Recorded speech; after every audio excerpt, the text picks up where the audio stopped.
and start the day with a bang. Thank you. Do not miss out to please put your mobile phones on silent mode or vibrating mode. Thank you.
Hello.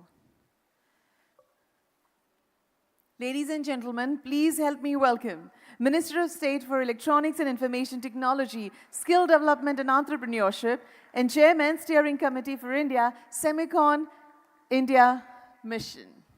Welcome, sir. Indeed, a little less warm-up. We need better. Thank you. We shall be starting with a session on Semiconductor Semicon India 2023 Day 2, Semicon India Progress Journey. Welcome, sir. Yeah. Whatever? Oh, for sure.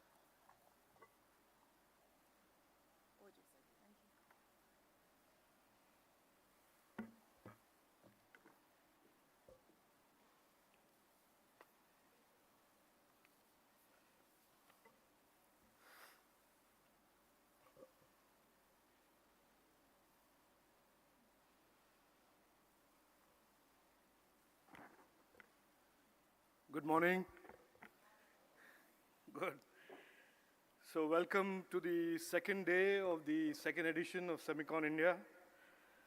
I think after yesterday's tremendous inaugural session and the absolutely clear vision of our Honorable Prime Minister, it is increasingly becoming obvious, even to those who were very cynical about a year ago or a year and a half ago, that in just over a year, we have traveled a significant distance as a nation, as a community of people who are deeply invested in and emotionally, professionally in the semiconductor space. I think it's quite clear that we have traveled a significant distance.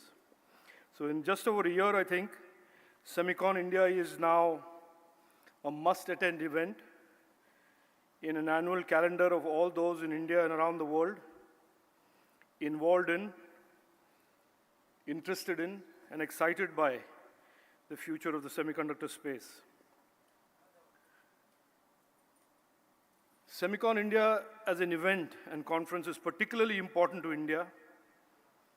As you are aware, most of you are aware, we have tried and failed repeatedly over the last 6-7 decades to make a breakthrough and to create a presence in the space. And that was true till our Honorable Prime Minister Narendra Modi ji put his vision and his determination and his will to succeed in this frontier, cutting-edge area of technology, engineering, and science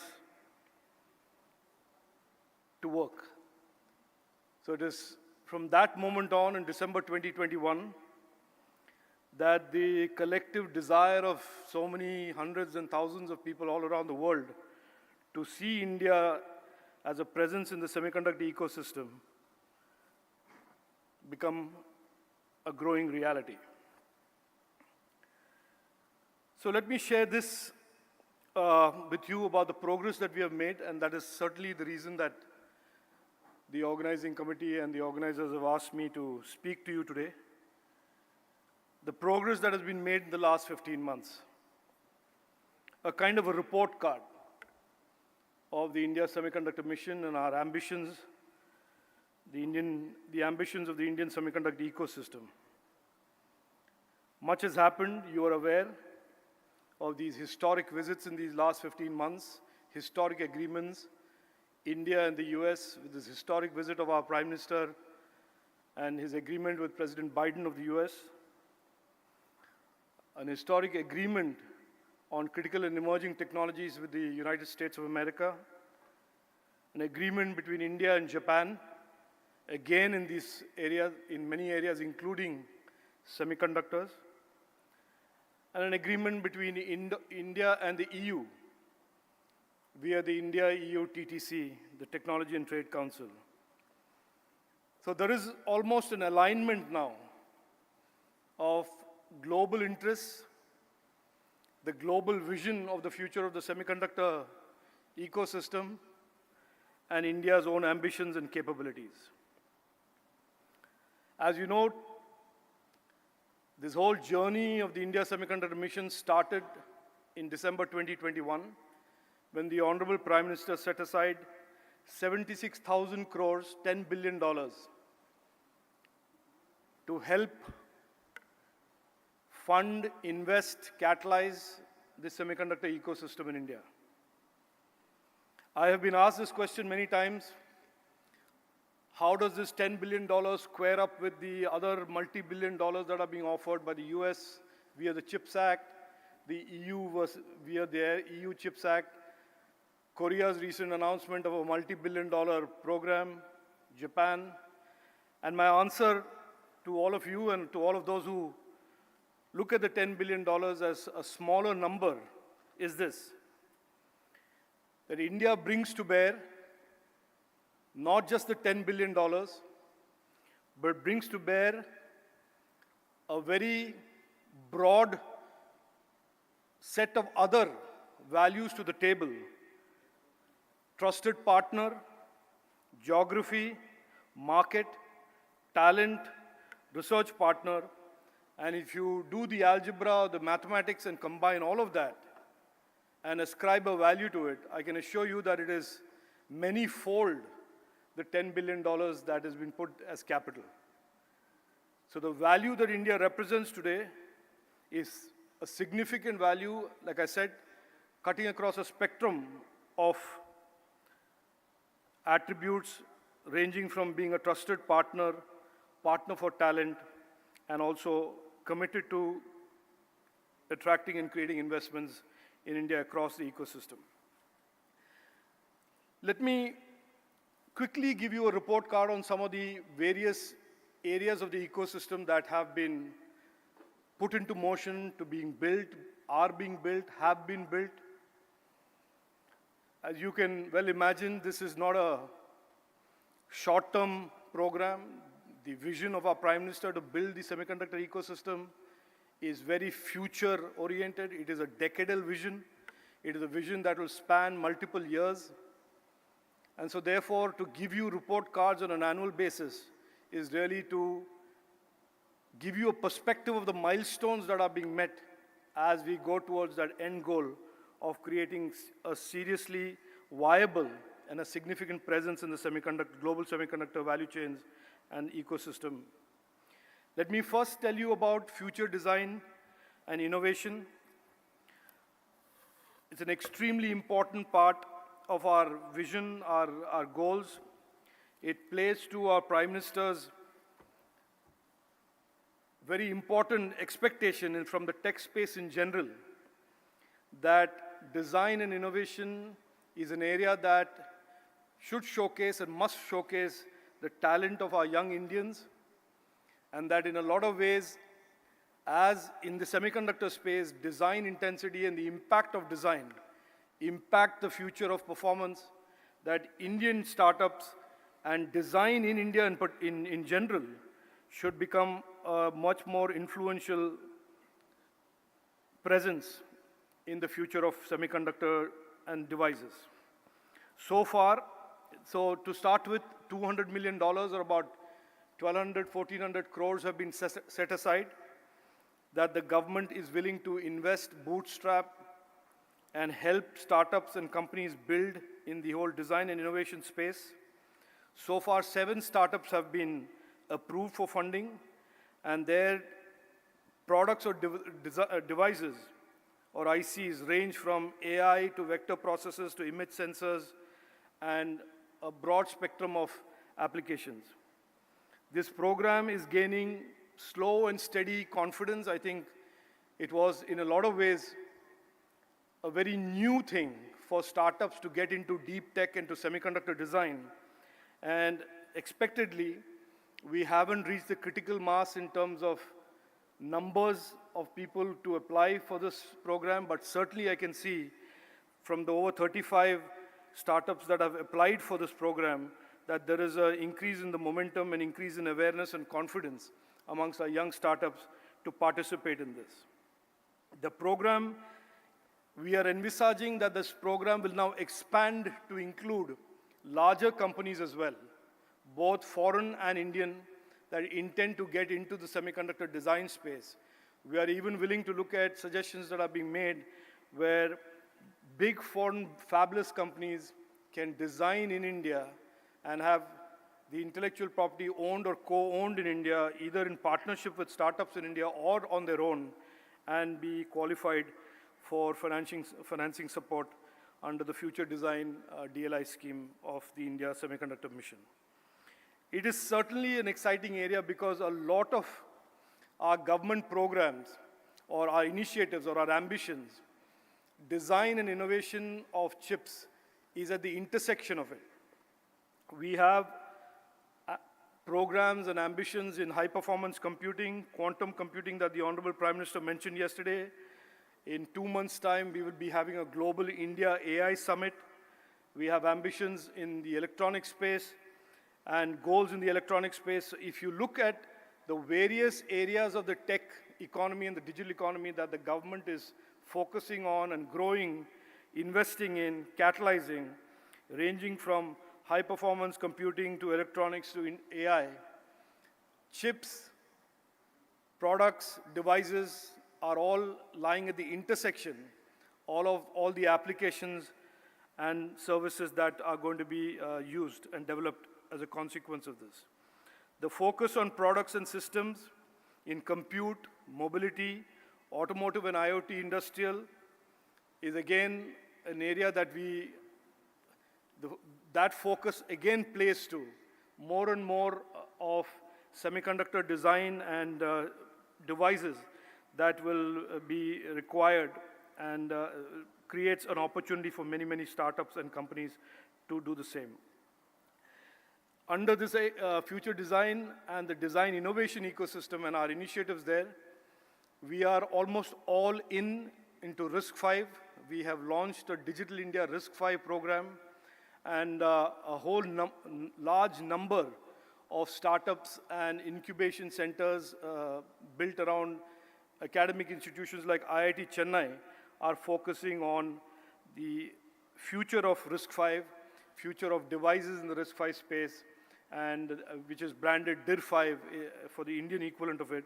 And we see that as being very critical and strategic in the overall scheme of things that we are doing as well. Apart from the investment side for the future design, startups and future design companies, we are also putting into place policies on the demand side, allowing market aggregation, creating policies like PLI that will incentivize those who build platforms, build products to use domestically designed in India, made in India chips. So there are built-in incentives in the market policies that we have like PLI that will increase the attractiveness for those who are designing for India and designing in India or making in India. So that is the future design progress that has been made in the last 15 months. Even if it is about patting ourselves on the back, I think we can safely say that we've made some significant progress in the last 15 months, almost going from U equals 0 with 0 speed to some velocity, and which will, of course, over the years get even more accelerated as we move forward. The second big milestone, or a second big achievement, if you want to call it that, or a second big deliverable that we have undertaken is the issue of talent, which we refer to as future skills, SemiconIndia future skills. And there has been an absolutely world-class curriculum that has been put together by a group of very hardworking members of the industry who have volunteered their time and effort, ranging from the biggest companies globally, and they have put together this curriculum. And as the Honorable Prime Minister himself mentioned yesterday in his speech, that over 300 universities and colleges, that program is being rolled out, that curriculum is being rolled out. And we expect, as a consequence of this, many, many masters, postgraduate students, many doctorate and postdoctoral students, as well as the pipeline of undergraduate engineers and certified diploma holders to significantly expand with significantly global standard skills over the next 2 to 3 years. In the same space of talent, we are also actively looking at creating a framework where students who are undertaking these higher degree programs, postgraduate or higher specialized undergraduate programs, are also able to spend time as interns as part of the on-the-job training programs with other strategic fab partners that we are in the process of negotiating with, and that the government is open to funding. So it will be a comprehensive program. It is a comprehensive program of really building deployable global standard talent for companies. Just as you think of plug and play in terms of infrastructure, power, water, etc., we certainly want the next wave of talent from India be market deployable, industry deployable, project deployable, almost from the get-go as they graduate, as they leave their educational institutions. The third point I want to talk about is research. Very important part of our strategy, very critical part of the strategy in terms of building capability and capacity in the country. As a placeholder, the institution that is being designed and built is called the India Semiconductor Research Center. Don't fixate on the name, that name may change, but effectively, it will be an institution that is private-public partnership with a large number of partners in that institution that will be overseas academic institutions, Indian academic institutions, global semiconductor companies, Indian enterprises, and of course the government as the anchor partner in that. We expect again, a group of hardworking partners to the India Semiconductor Mission from the industry have worked very hard. Industry and the academia have worked very hard to develop the design of that. And it's a very important beacon of our research ambitions, almost a pole in the ecosystem of research that we want to build and is being built, and therefore the design of that institution is being very carefully done, and we expect, I think there is a conversation later in the day about semiconductor research in the day's program, and you will certainly get a glimpse of that. Yesterday I attended a session anchored by Professor Rao Tumala that showed the expanse of research that can be undertaken, and the broad model is that the ISRC would get the funding from the industry and from the government, and in turn own, oversee, partner with the academic network at large in India, the IITs, the IISCs, the private institutions, the private universities, the other universities, and create a vibrant ecosystem of research that spans not just innovation, but the entire gamut of science and engineering, the frontiers of science and engineering that today characterize semiconductor ecosystem. So that is the third thing I wanted to give you an update about. And you will see, I think, very shortly announcements from the government on the ISRC as it navigates, as the proposal navigates through the government system for approval. The last is manufacturing, fabs and ATMP. You are already aware of this absolutely landmark decision, and what I hope is the first of many that will follow, the Micron decision to invest in Gujarat. It is a significant decision in that it has impact not just to validate India's credentials as an investment destination for a global brand, and that narrative apart, it also, in a sense, catalyzes the development of the supply chain for complex packaging, ATMP units, and down the road, fabrication units. On the fabs, I know there's a lot of interest in this, and I hope the interest remains in the coming months and years as well. Our strategy on this in the early days has been a bit corrected. We are now more focused on the legacy nodes, more mature nodes. We think that is a better strategy of starting with less risky, more adaptable nodes, and then work our way up over the medium term to much more advanced nodes. So that is where we are focused, and we are today in discussions and engagements on 40 nanometer fabs, 28 nanometer fabs, compound fabs in gallium and silicon carbide. And I'm deeply hopeful that over the coming months we will be able to, and certainly before the next Semicon, we will be able to report back to you with progress in that front. I am tempted to tell you what our goals are for the coming years, but I will refrain. I didn't say it last year, but we did it quite well this year. So I think maybe that is the way to keep it. I will not lay out or predict what the goals for the coming year are, but I will certainly say that you should keep an eye out for another year of rapid progress, rapid advancement of and the growth of the Indian semiconductor ecosystem. There is an old advertisement that I used to encounter during my times in the cellular world, and it used to say, "The future is bright," and I'll paraphrase that ad. "The future is bright," and I will add, "the future is India."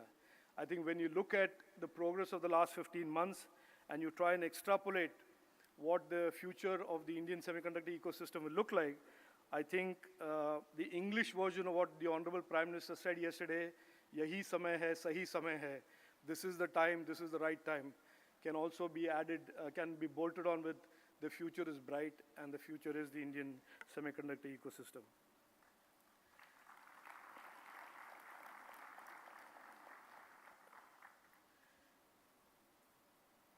I will end by saying this: there have been many, many of you who have worked very hard with the government and the Indian Semiconductor Mission. Many of you who have been on the advisory board of the India Semiconductor Mission have given tremendous amount of your time and effort. I thank you for all of that effort. It has certainly helped make the progress that we have made in the last 15 months. For all those in the semiconductor community who have helped, contributed to creating the blueprint for talent, creating the blueprint for the design innovation, the future design scheme, the future skills scheme, the research, ISRC design. Again, my deep-felt gratitude and thanks for all your effort, all your voluntary effort, and for your time and contribution of ideas.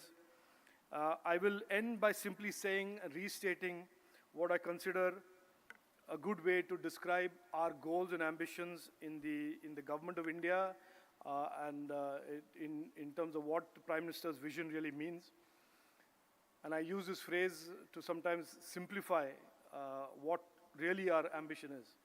We intend in India to build in the next 10 years, with the amount of capital that our Prime Minister has given us, a robust, vibrant, globally competitive presence in the global semiconductor ecosystem.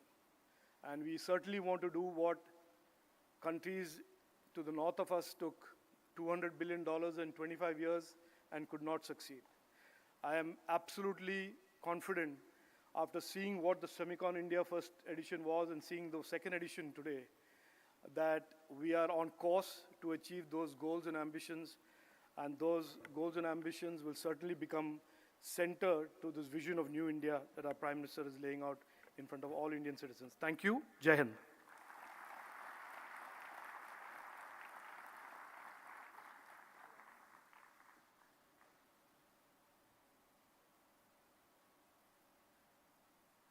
Thank you very much, Honorable Minister, sir, for sharing with us the progress report card highlighting the achievements made by the Government of India since the inception of the SemiconIndia program.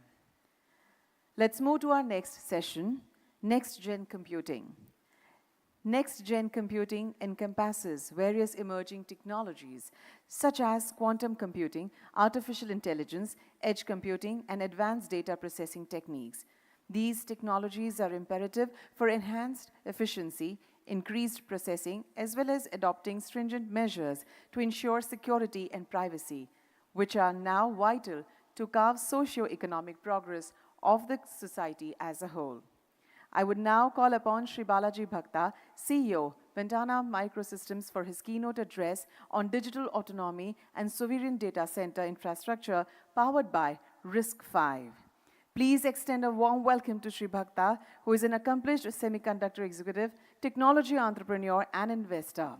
With a track record of founding and exiting successful startups, he leads in high-performance RISC-V processors. Please let us welcome Shri Balaji Bhakta for his address. Thank you.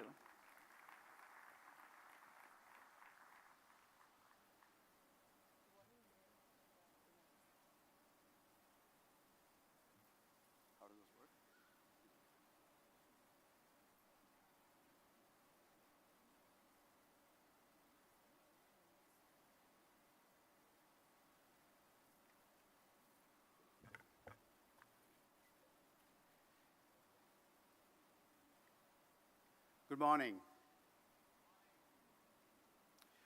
Welcome. Thank you for joining. I'm Balaji Bhakta, founder, CEO, and chairman of Ventana Micro. And I have here on stage with me, somebody here, my co-founder and chief architect, Greg Favor.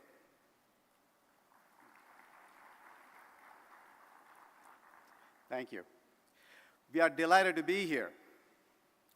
It was inspiring and motivating to listen to the Honorable Prime Minister Narendra Modi ji articulate his big picture vision for a comprehensive end-to-end semiconductor ecosystem strategy for India. We heard the same from the Honorable Minister Ashwini Vaishnavji. And we just now heard a very inspiring, uplifting speech from the Honorable Minister Rajiv Chandrasekhar ji as well. Yesterday, Greg and I had the opportunity to meet the Honorable Minister Rajiv Chandrasekhar. It was really exciting to listen to him articulate a clear template to execute on this grand digital India vision. He was pragmatic, and yet there was a clear sense of urgency. As we went through the discussion with him, we couldn't help but to be excited and energized by his enthusiasm and a very strong sense of purpose to get to the goal like tomorrow. We also sensed a strong sense of synergy between his digital India vision and our own founding vision from Ventana when we started the company in 2018. India has made serious strides over the past couple of years under the new leadership. And we believe the next 10 years are going to be even more exciting, transformational. And Ventana can be a great partner in providing a key building block to realize that future. Let's take a look at what that looks like.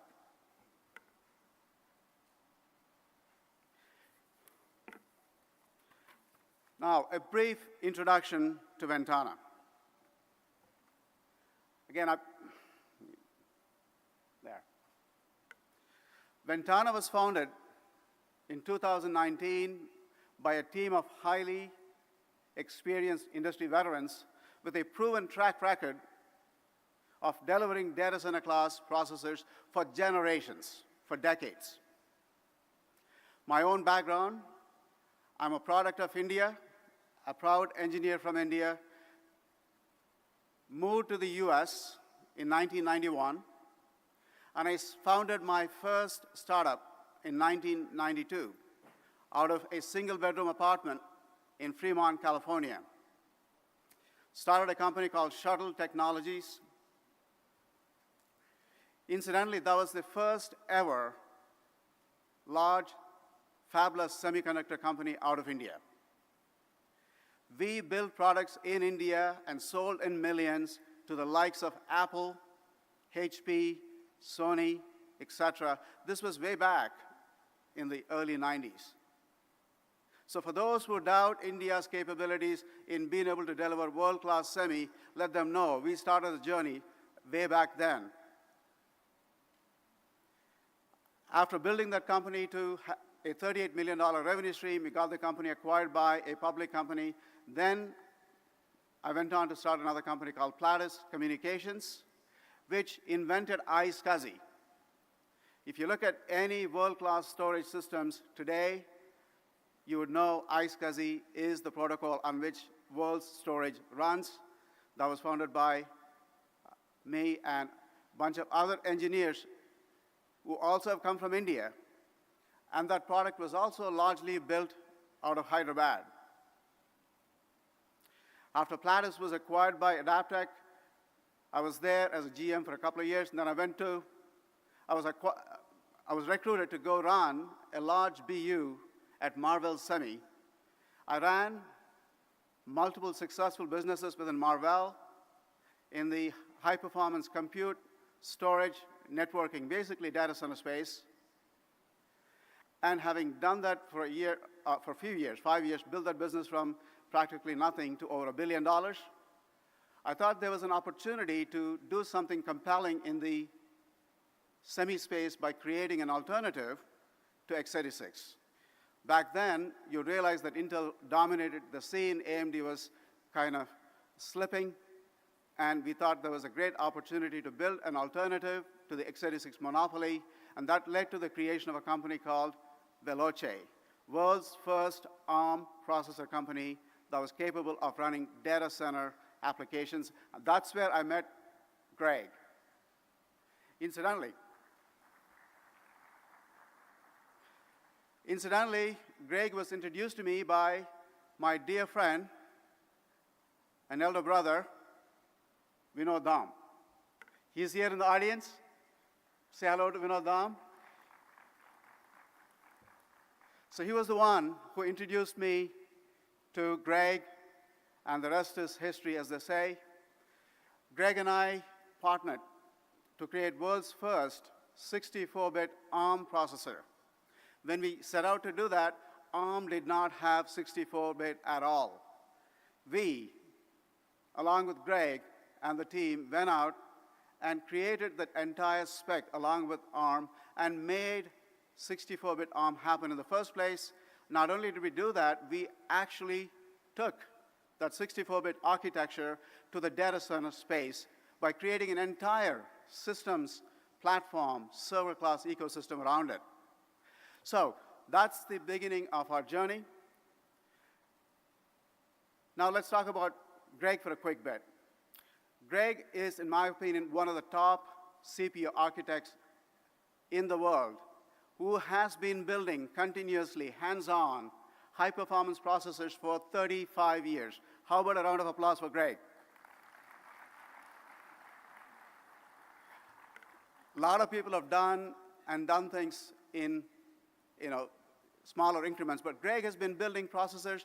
His first foray was to build world's first high-performance x86 processor as an alternative to Intel through a company that was founded by him along with Windom, a company called NextGen.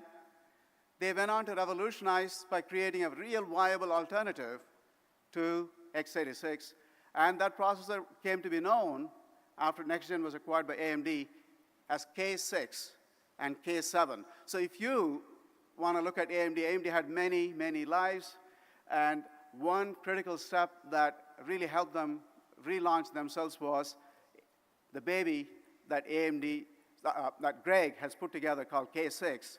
So thank you again for that. Yeah. Thank you, Wen, for introducing me to Greg. So after that, Greg went on to create many other high-performance CPU initiatives, including a company called Montalvo Systems, which attempted at creating a high-performance x86 for mobile applications. After that, Greg and I joined forces to create Veloce, the ARM processor company, and we were the first ones to launch a working ARM processor that ran data center workloads in 2012. Let me tell you, that processor was taped out from India with the help of a lot of engineers in India. A TSMC 40 nanometer product running at 3 gigahertz. This was done in India, guys. How about a round of applause for those engineers? This is not something that you do easily. This is what the Intels of the world strive to do. We accomplished that with Greg and our team, and most of the work was done here in India. As a matter of fact, the architectural validation suite, the thing that tells you if you're building it the right way, was done here in Bangalore. So that's the kind of the team that started Ventana. So we talked about doing x86 and ARM. Why do we need to do one more architecture? Why does the world need one more architecture? That's a question that we had been contemplating, mainly because if you look at what happened as we started building the ARM processor, they went from being very flexible to very rigid. So we essentially went from a monopoly to a duopoly. We could not innovate. We could not differentiate. We could not build a processor that fit the agenda of countries like India to build your own sovereign data center infrastructure with your own flavor as a CPU, with your own workload optimization. Those things were not available within RISC-V. So we had to, within ARM as well as x86, and that's why we had to go do a RISC-V-based company and finish the job off, and that was the reason to start Ventana. Now, what did we really accomplish by launching Ventana? Please look at the screen. Ventana launched Veyron V1, world's first high-performance data center class RISC-V processor running at 3.6 gigahertz, performing at the same level or better as x86 or ARM equivalents.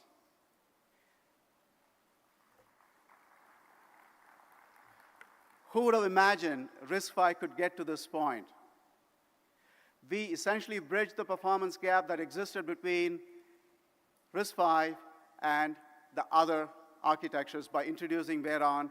Veyron is a highly efficient, highly performant, highly secure, high-density, capable processor SoC, entirely implemented using chiplet-based architecture. And this is the foundation for you to build the next generation data center revolution and build digital autonomy and build data center sovereignty. That's the premise, and we are really delighted to say this device achieves those targets. And again, I'm happy to tell you, this chip was largely built between US and our equal partners in Hyderabad, Pune, and Bangalore.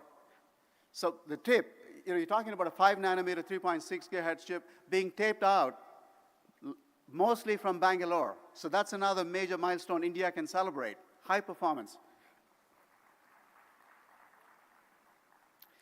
So apart from that, Ventana has been instrumental in pulling RISC-V to the data center space in ways no one can imagine. Before we came on the scene, RISC-V was seen as an embedded core, entry-level processor, not capable of addressing high-performance applications. But we did what we did for ARM this time around for RISC-V. If you look at the participation that Ventana has, up and down, I sit on the board of directors, RISC-V board, and Greg is the vice chair of the technical steering committee, and he has contributed to RISC-V in ways no one else has done before. In return, RISC-V board recognized him 2 years in a row for outstanding contributions. And our team, there's a gentleman called Anup Patel. He was recognized last year for similar contributions. This guy lives here in India, so our team in India has done as much for RISC-V as anybody else in the world, so we can all be very proud of that.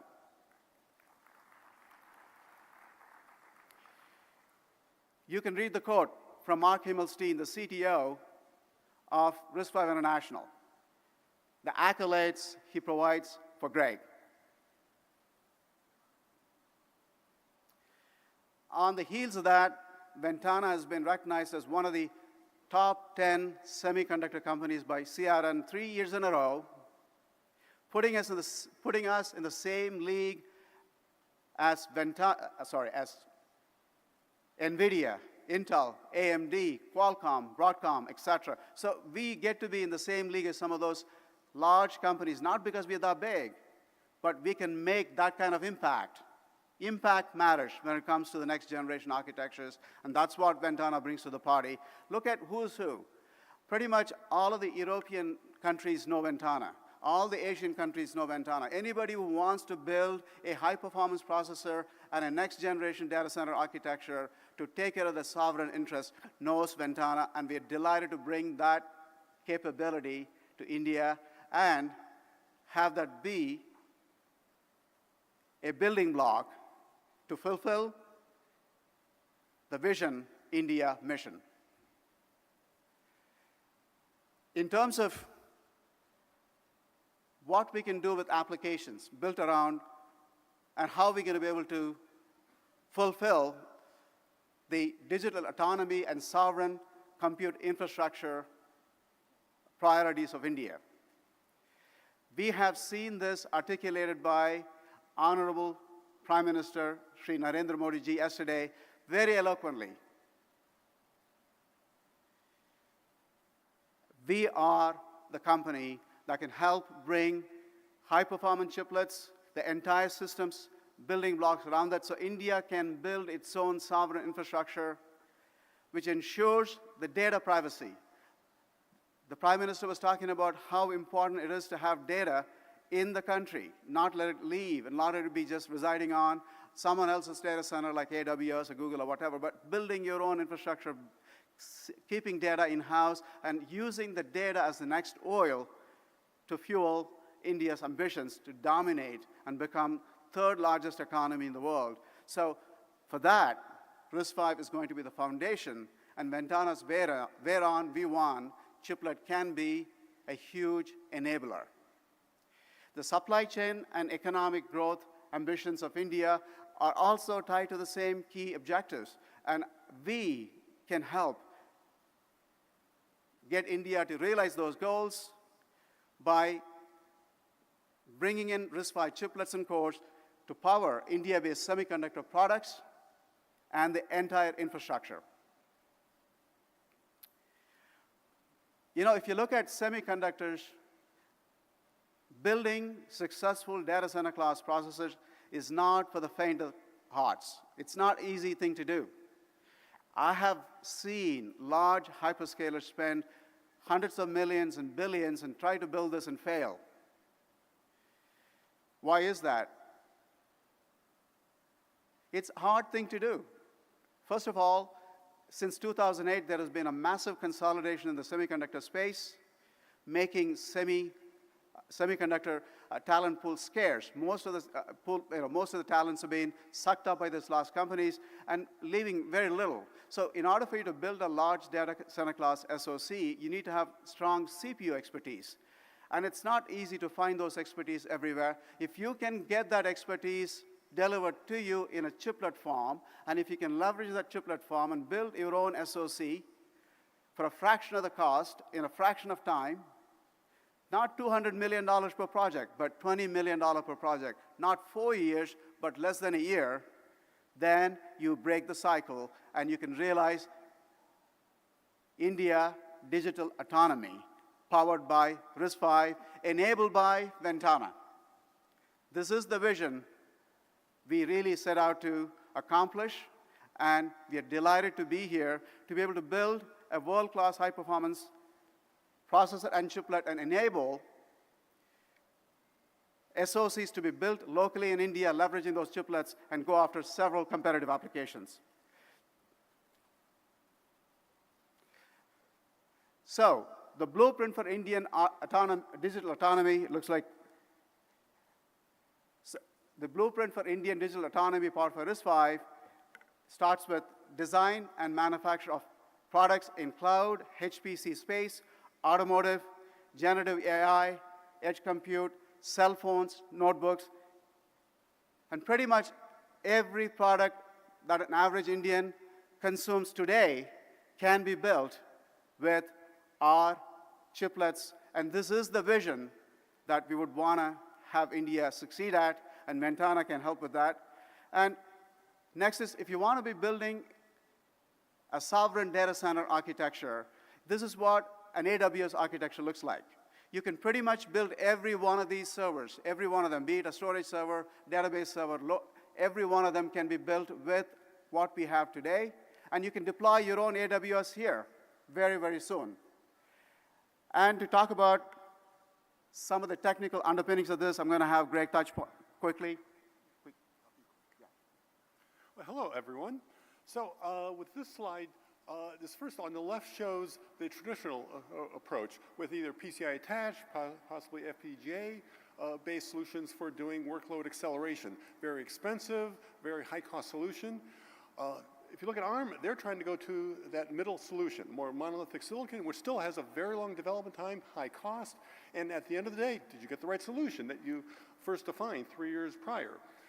What the revolution now is to shift to a chiplet-based architecture, where, as you can see here, for example, you have an I/O hub to which you can attach various chiplets, Ventana compute chiplets, domain-specific accelerators, other types of programmable accelerators. This gives you the very short time to market, the very low development costs that Balaji mentioned earlier. And basically, you can create cost-optimized solutions for each workload that you care about. There we go. Okay. Maybe just a quick comment. Moore's Law has been tailing off. That's what you see with these diminishing gains from AMD, Intel, ARM, and so on. We're now putting things back on to the traditional Moore's Law with Ventana domain-specific accelerators. This is just a quick overview of, we both offer IP as well as chiplets. In our first generation, up to 16 cores, very high performance, a very substantial cache hierarchy. In chiplet form, you can see some of what you can do with Ventana compute chiplets. Around a hub, you can have a differing number of Ventana chiplets, domain-specific accelerators, to create a very customized, low-cost, high-performance solution. This, in the case of a server context, you can show how you can readily scale up from your entry-level servers up to very high-end servers with very high core counts. And even a year ago, we've already ported a lot of these popular open source software stacks to RISC-V. They're up and running. We do live demos of all of these stacks ever since last year. It just shows you the state of the RISC-V software ecosystem. Thank you, Greg. That was quick. So, as we've seen, we are delighted to be part of India's leap to digital autonomy. If you look at what we've accomplished, what you got on the screen, you have all of the building blocks you need to build everything that we talked about thus far. And Ventana can be an ally to India's leap to digital autonomy. We are delighted to be part of India's leap to achieving self-sufficiency in semiconductors and establish secure, sovereign data center infrastructure here in India. We look forward to collaborating with you all in this exciting journey. Thank you for the opportunity. And again, we are here to serve India and would love to be part of India's vision to get to self-sufficient semiconductor ecosystem. Thank you.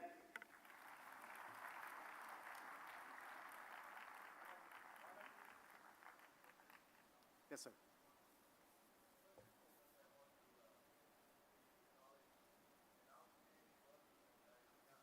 Sir. You want to pass on?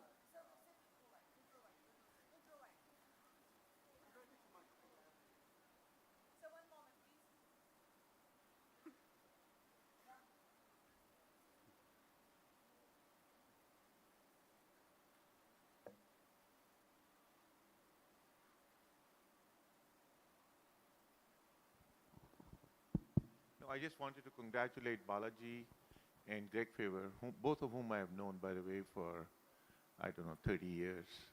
And I've worked very closely with them.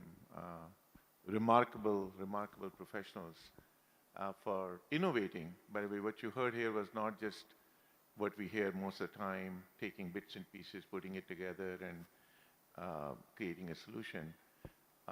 Question I had in this innovative way that you have really created an I/O and plugged things over into it directly, Greg, the accelerators, are they being created by Ventana, or are you having some other companies create the accelerators? I don't understand the question, sorry. Sorry, when can you repeat that question? Couldn't hear it quite well. There was one slide that Greg presented where the traditional way of doing things was with PCI. Then in the middle of the things, the way Intel and AMD is doing, then he's created a third way of doing it where it's much more pluggable and much more open source.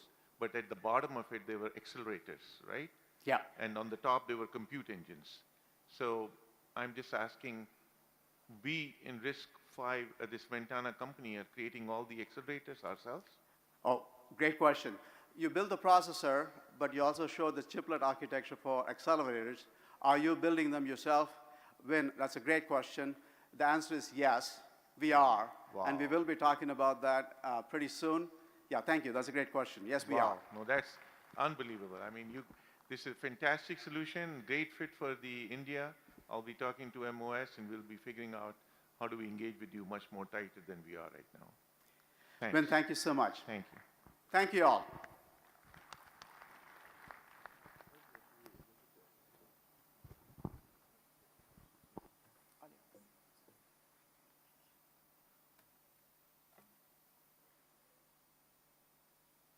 Thank you, gentlemen, for sharing the insights about your company. We appreciate it.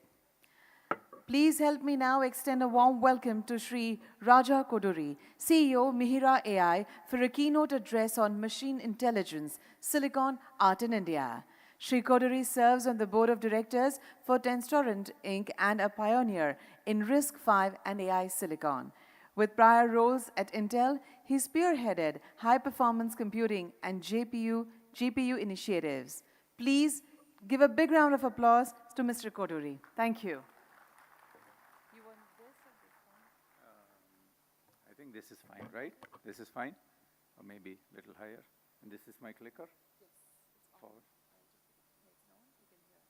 Okay. I can click. Yes. Does it work? Click. Okay. Okay. Yeah, you can hear me? Okay. Let's get going. I embarked on a new startup adventure, and I got an interesting piece of advice by someone. They said, as a startup, you will have money, you'll have talent, you'll have lots of things, innovation, ideas, and all. The only thing you won't have is time, they said. So time is the most valuable asset, and since we are running a little behind, I will try and catch up a few minutes here. So last year, Semicon event in Bangalore was a pretty transformational event for me. Okay, I was at the event, and I spoke about the distributed zettascale compute for self-reliant India, and I spoke about these three things: software, systems, and silicon. Particularly, while we are very focused on silicon, I said there is a 35,000x opportunity in software. There are plenty of Python programs today that could run 35,000 times faster on the same silicon if they were optimized.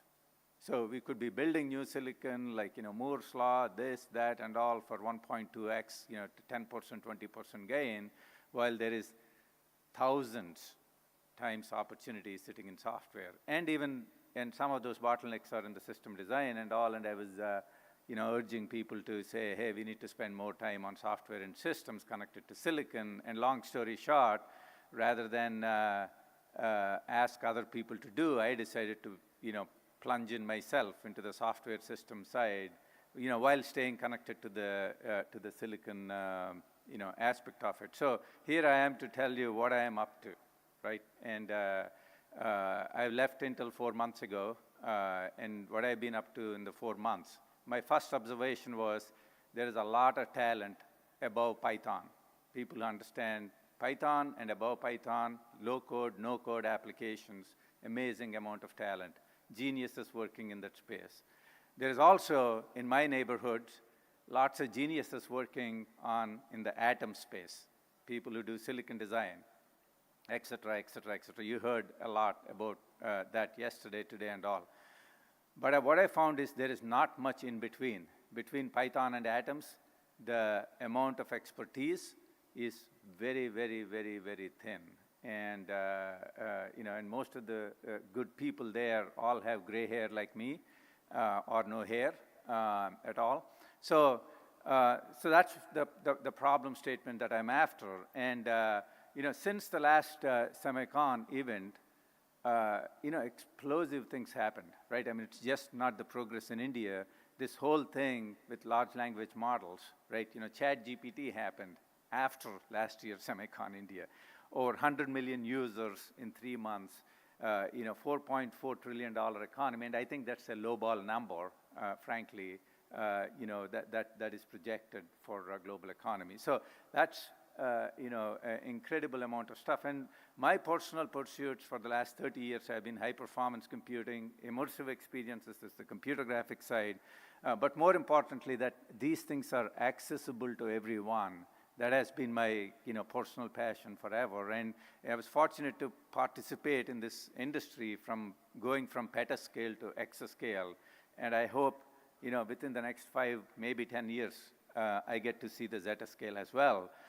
But that is, I'll stop talking about computing and now switch to stories. So I wanted to do the systems and software thing, but what problem do I want to go after? So I picked a problem that is actually kind of quite near to my heart. India is a capital of storytelling. There are 100 million plus content creators, over 2,000 films produced every year. And I grew up, my rest of my family in India is a very story-rich culture, making, spectacular films like Bahubalis and RRRs and all. So I know a thing or two about stories, right? And I also grew up, reading many of them, many of the stories. And I know that many thousands of these stories are yet to be visualized, yet to be told at scale. And said, hey, this is one problem statement that got me going. And, that's the theme behind Mihira, which is simplify the process of bringing captivating stories to life. How are we going to do it? It is artist, the human at the center, by uniting artists, AI models, and machines with advanced silicon. That's what I'll cover in the next 5 minutes or so. So Mihira, the name Mihira, how I came about was I always wanted human in the middle, okay? So MI for machine intelligence, human, HI for human ingenuity, and RA for real-time art. And it so happens to be Mihira, the god of, the sun god, illuminating, the entire world. And so it nicely worked out that way, but that's the genesis of the name. And now, if you look at great stories, they always start with, what I call the inspiration of the creator. But bringing them to life today is a ton of perspiration. If you look at a great visual spectacle like Avatar, it took 12 years and $460 million of making budget. They spent another similar amount for marketing, etc. Cyberpunk, one of the most visually rich games, 9 years, $300 million. And even some of the YouTube videos and YouTube experiences by some of the top content creators, a single person working on it spends $3.5 million in 2 months to make the Mr. Beast, the Squid Game. So it's fairly expensive to create top-notch content, okay? And then everybody talks about AI. Oh, AI is coming and you can type a little prompt and it'll generate art and it'll kind of, do everything for you. It's crazy. Every day there is a new tool out there. And it actually threatens to replace humans, then enhance, okay? And now what's more interesting is that all these models, they're great. By the way, I'm not against AI models or anything. We'll be using quite a bit of that. But they do require a ton of computation, right? Which is where you all come into play, right? Like the text-to-image DALL-E was 9,000 GPUs, trained on 9,000 GPUs. The text-to-speech model, which is, less intense, was trained on 16 GPUs. The prompt-to-code GPT-4 trained on 1,600 plus GPUs. And if you look at the costs of training these individual models, $100 million plus for GPT-4, $600,000 for just the image generating stuff, right? And over $700,000 per day infrastructure cost for GPT. So what this has done, frankly, is that it's really interesting. What if you look at what does an artist make? An employed artist make in India about 5 rupees to 50 rupees. 50 rupees are the top end folks in cities like Mumbai and Hyderabad and Bangalore working for top-notch films make 50 rupees per hour. If you look at a GPU in a single GPU in a data center makes between 200 rupees to 300 rupees. Okay? So a piece of silicon makes more money per hour than an artist, right? this is, this is the key thing that we at Mihira wanted to address, right? We wanted to increase the value of the art produced, the value of human ingenuity, and reduce the cost of the machines. So with that, what we embarked on is to build a full Mihira platform, right? Where basically we want every artist to acquire the superpowers of AI technology. They control AI. AI doesn't control them. And, we call them super artists. So their productivity is a lot higher. So I'm well on my way. We have, what I call, studio as a service model. We have 200 plus Mihirans, as I call them, by end of this year. We have already 170 on board. Our IP, key IP, we have a top-notch engineering team both here in India and in Silicon Valley. We're creating this IP called Super Doubles, and also an entire data platform for artists where their data will be used to train the models. And there is incredible amount of data in India. Actually, the future of AI is who has data wins the AI race. And we are also working on a very low TCO infrastructure with hardware that is affordable, much more affordable than the single vendor that dominates the entire AI hardware profit pool today, right? So we're looking at picking up hardware from this ecosystem. Particularly the chips that are made in India would be extremely interesting for us. So that is, like I said, I promised I would accelerate and get it done. I can talk about the stories and things behind this for hours and hours. Basically my call to action for this whole community is let's unite artists, models, and machines to create the greatest stories ever told. And that is, the mission that my Mihira AI is up to. And I'll be looking forward to collaborating with every one of you in making this happen. Thank you.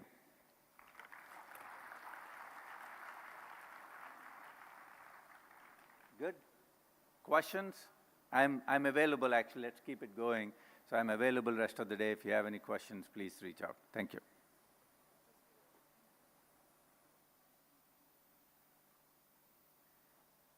Thank you, sir, for sharing the insights with us in a crisp presentation of yours. We appreciate it. We now move ahead with our next session on semiconductor packaging. Semiconductor packaging plays an important role in ensuring the reliable and efficient functioning of semiconductors division. The continuous advancement of packaging technologies contributes to the ongoing evolution and innovation in the semiconductor industry. We are excited to see New India excelling in semiconductor manufacturing with the first approval accorded to Micron Technologies Inc.'s USD 2.7 billion packaging facility under the SemiconIndia program. To understand the criticalities involved therein, we now bring to you a panel discussion on Micron ATMP in India, supply chain strategy and roadmap. We take a moment before we call upon the moderator and the panelists.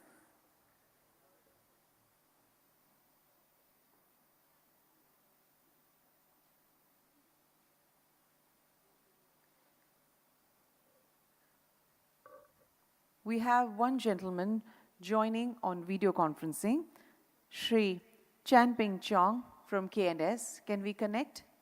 Thank you. We welcome you, sir, for the session. It is indeed our pleasure to have you with us. We'll start the session in a moment.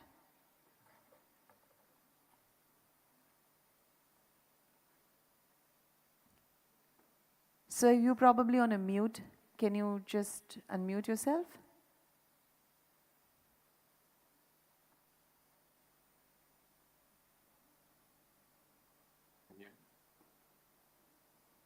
Okay, can you hear us?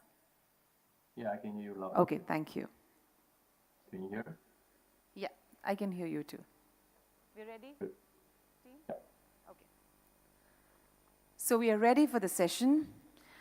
First of all, I call upon on stage Shri Gursharan Singh, SVP, Micron Technology, as the moderator. Welcome, sir. We also would like to invite the panelists, Shri Jeffrey Chun, Simtech, Shri Noboru Yoshinaga, Disco, Shri Raja Vinay, Air Liquid. Welcome, sir.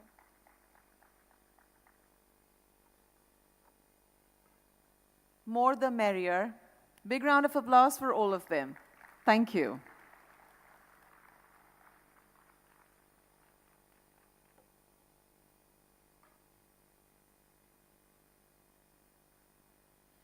As the panelists settle in, let me introduce you to Shri Gursharan Singh. He has over 30 years of manufacturing experience and expertise in operations and supply chain management across the US and Asia, including Thailand, Taiwan, Greater China, and Malaysia. Gursharan ji served as Senior Vice President of Silicon Operations and Supply Chain Management at Western Digital. Prior to that, he held senior leadership roles at Sendisk Corporation for Global Operations and Supply Chain Management. Sir, may I request you to kindly steer us through the imperative discussions during this session. Thank you very much.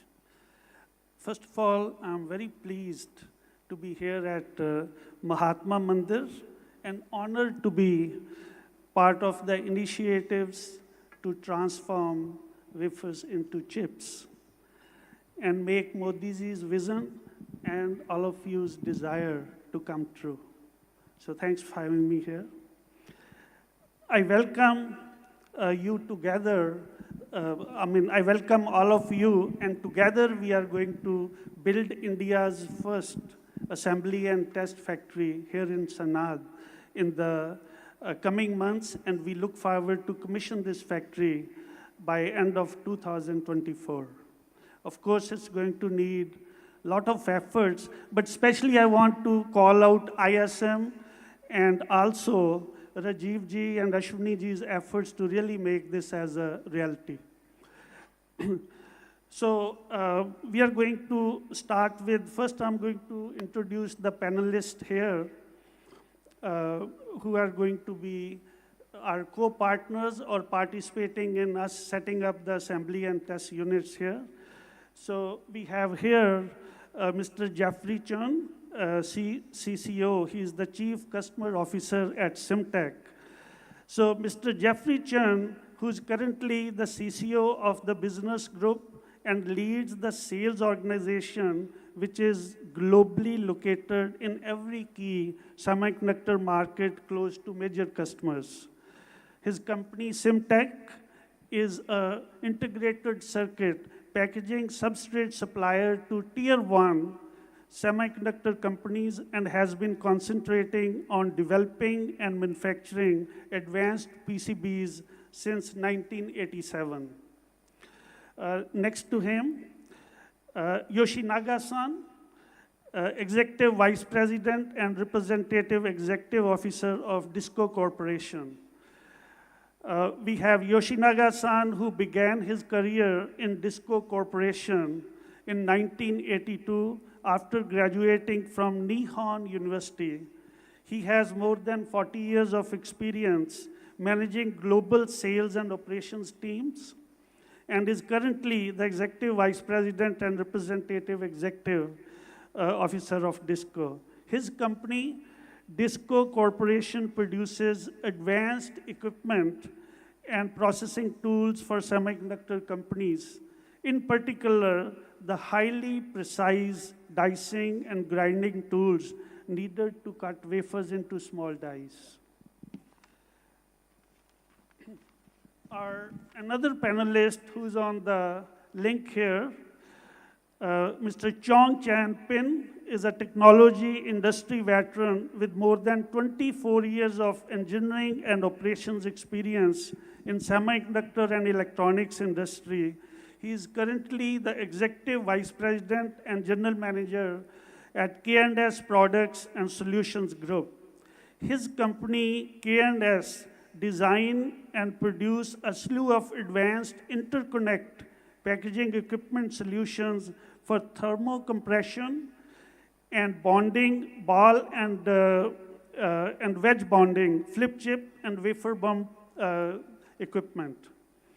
And the last one is Mr. Raja Vinay Singh, Head of Sales and Business Development, Large Industries of Air Liquide India.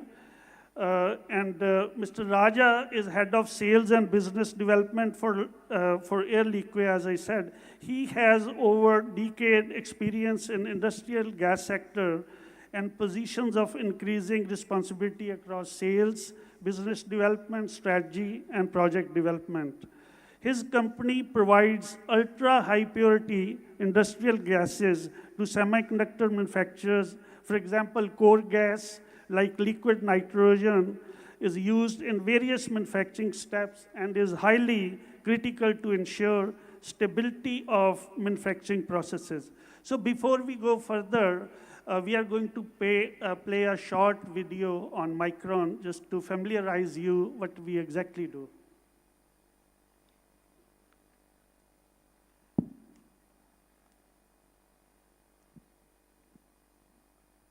MC, can you help play video, please?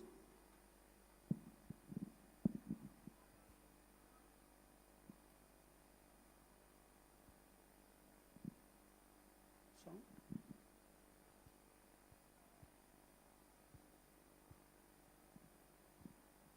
No sound?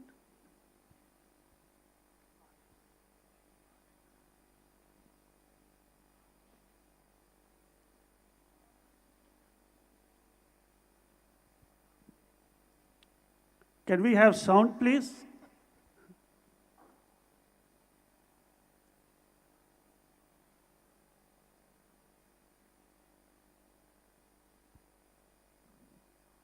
I think we are having some technical issues here.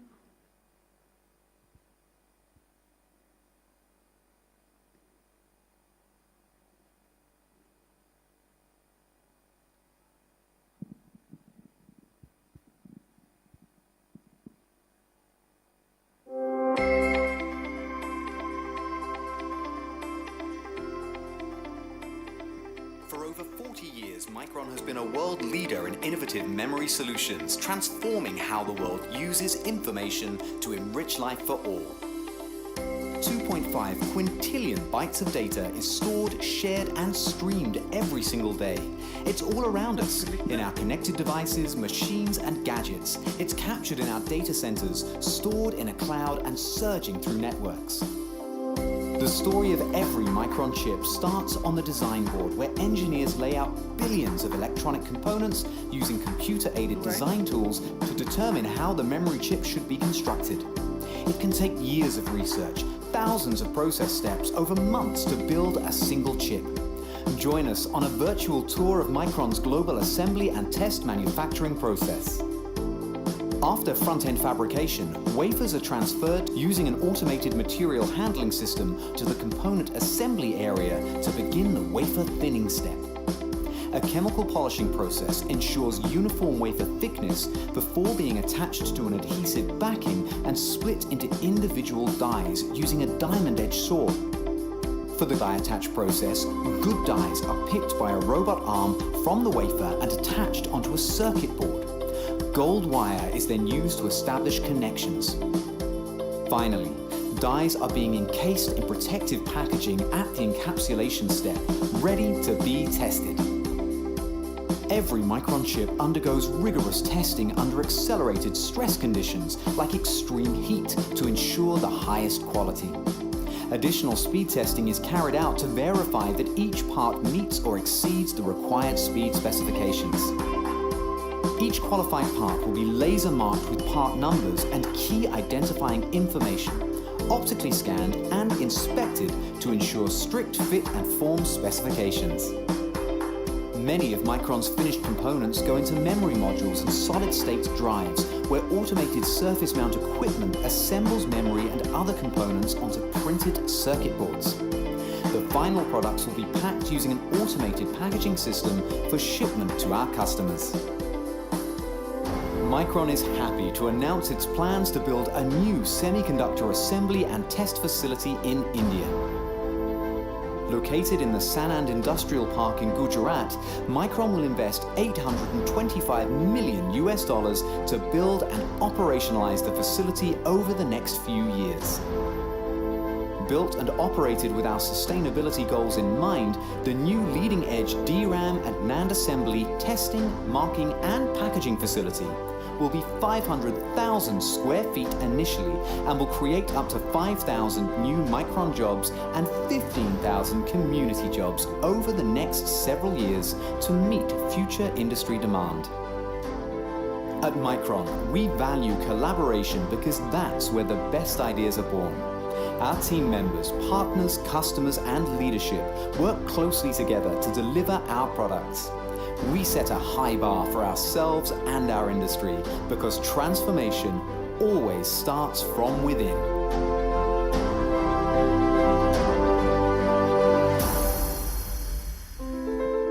Thank you.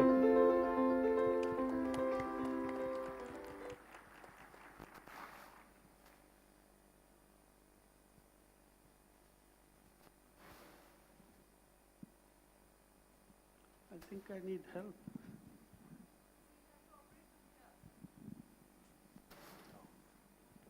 Can you please? You have to come over here, the slider will point to you.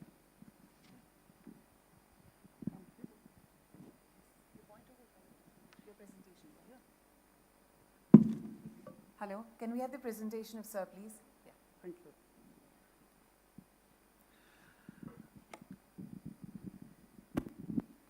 Semiconductors remain one of the most traded products globally with wide-ranging applications and is projected to grow to be more than $300 billion industry by year 2030.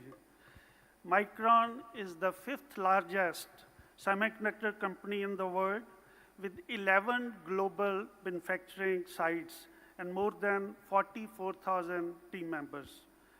Micron ships over 3 billion units a year and continues to be at the forefront of innovation to create memory and storage solutions for autonomous cars, the Internet of Things, artificial intelligence, consumer electronics, data centers, and other areas of digitalization growth. We have more than 53,000 patents, and our 1-beta DRAM and 232-layer NAND technology keeps us at the leading edge of memory and storage technology. Our products may be small and getting smaller, but fully understanding the complexities and importance of semiconductors is not easy, and we are at the leading edge of that. At Micron, our global manufacturing footprint and diverse workforce is a competitive advantage as we strive to drive resiliency into our supply chains. Micron have existing capacity in Singapore, Malaysia, China, Taiwan, and with many of our subcontractors in Asia and North America region. Our focus increasingly shifts to enable our sites to run multiple product lines for agility to respond to any market changes. So last month, Micron took the bold step in announcing long-term investments in India. Our new assembly and test location here in Gujarat will not only expand Micron's global manufacturing base, but will enable us to better serve our end customers in India and around the world. We are confident that this investment can eventually deliver substantial returns as we are backed by a track record of more than 40 years of experience in assembly and test manufacturing with deep expertise in building new factories at scale and quality. Micron also has strong relations with the reliable network of critical material and equipment suppliers who understand our processes and have grown with us over the years. Our enhanced partnerships through long-term relationships allows us to maintain appropriate inventories to ensure uninterrupted supply to support our product leadership and customer commitments. Many of these suppliers are also co-located near to our manufacturing facilities to enable strong regional collaboration and support. So with that, let's have our first question, and I'm going to go to Jeffrey first. Okay. So Jeffrey, my question is on manufacturing strategy. With the growing importance of ATMP, investments in Gujarat, what are your company's considerations and plans for establishing or expanding semiconductor facilities within the country? And further, what factors influence your decision to invest in local production capabilities? Thank you, Gersh, and thank you very much for your kind introduction. It is my great honor to participate SemiconIndia and also joining your session this morning. So, and we'd like to congratulate Micron's new announcement in the investment decision in India, and congratulate the government of India and the state of Gujarat for making great milestone for India's semiconductor history. To answer your question, we are now evaluating and preparing for another co-location investment together with Micron. The key consideration would be whether we can continue and receive the equal or same level of support from the local government. So the supply chain partners will definitely come in with the different scales according to our plans, and we would like to ask the local agencies and government offices to view our project not as a standalone project, but as a part of the entire supply chain that we are contributing to further strengthening the India government mission on making the India Semicon supply chain. I'd like to briefly share with the audience that, like Gersh briefly mentioned in his presentation, this is not our first time making co-location investment. We have experience of making co-location investment together with Micron in China. We have also done the same project in Malaysia, and now we are preparing to make another investment here in India. So from our past two experiences in China and Malaysia, they have been extremely successful. We have really pioneered the neighborhood and built the ecosystem together. And also, after our investment, we attracted many more investors to come to the region and further strengthening the ecosystem and local supply chain. So we are absolutely confident that this new project and opportunity together will be successful, and we will definitely contribute to to build a local India Semicon local supply chain. So I really look forward to continue our journey in the global expansion, and also asking for the local government support for our project together. Thank you very much. So, from the factories that you have in vicinity to one of your key customers, do you support the ecosystem, the other factories, other customers in either within the same region or globally? How does your business model work? Yeah, absolutely. So, of course, we will be, this co-location project is focusing on our global customer and industry leaders movement. But at the same time, we understand that, especially in India, there's a huge demand and need for local supply of the product that we deliver, the printed circuit board and IC packaging substrate. So we believe this investment, after we execute this plan, it will not only benefit Micron, but also the local corporation who need our products to build their business. Thank you, Jeffrey. So you talked about government support. So from that point, I'll go to Yoshinaga-san and Raja. So I'm going to talk specifically on incentives and support from the Indian government. So the question is, what kind of support or incentives does your company expect from the Indian government, both center and state, to facilitate your expansion and investment in the country? And furthermore, are there any specific policy changes or initiatives that would be beneficial to the semiconductor industry's growth in India? So you can go first, Yoshinaga-san. Thank you very much for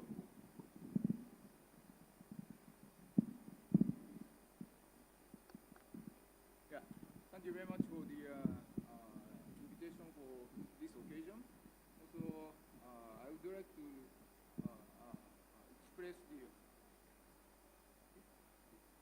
Also, I would like to express my appreciation to the regional government and the organizer of the SemiconIndia. The local government and the organizer of the SemiconIndia to have the very successful exhibition today.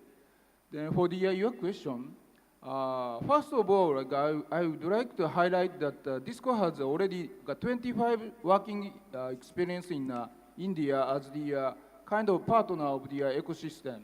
So DISCO has already more than 100 units of the installation base of the DISCO product in India.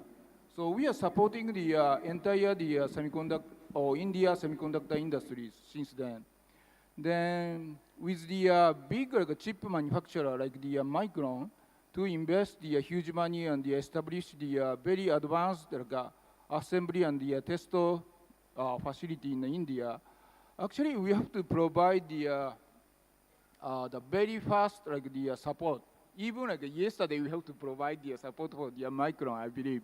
So in that case, we need the local and the very skillful and talented engineers for our organization.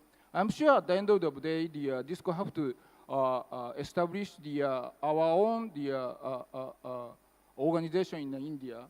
But from before that, again, as I mentioned, we need a very skillful engineer. So in that case, we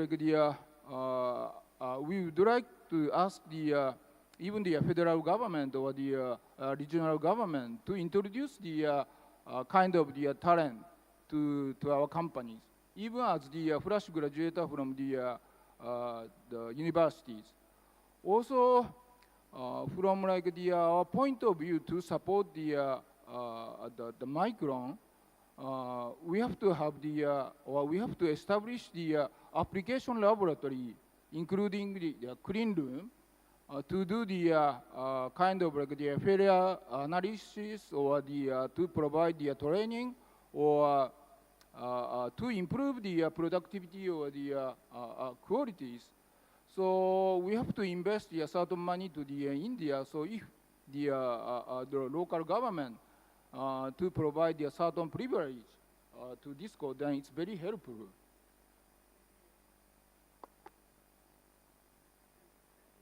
Naga-san, first of all, I'm very pleased to hear that you look forward to work with the local colleges, hire fresh graduates, and provide them on-the-job training. Sure. And we will collaborate with you. Our corporate vice president, Hem Takiar, has been in touch with many colleges here locally, as well as in the region, as well as India-wide colleges, and will be very happy to collaborate. And government agencies are very participative and encouraging, to the extent even Honorable Prime Minister also offered to help us in that area. So we will be following up on that. Yeah. Also, if we will have the kind of laboratory in India, so we can provide or we can propose the kind of the internship program to the local the university for the student. Then maybe they can expose the skill or the know-how of the part of the our technologies. So they can even apply their job in the even Micron or the other the customers in the industry to be the kind of like employee of those customers. Then maybe we can share the kind of win-win situation at the end of the day.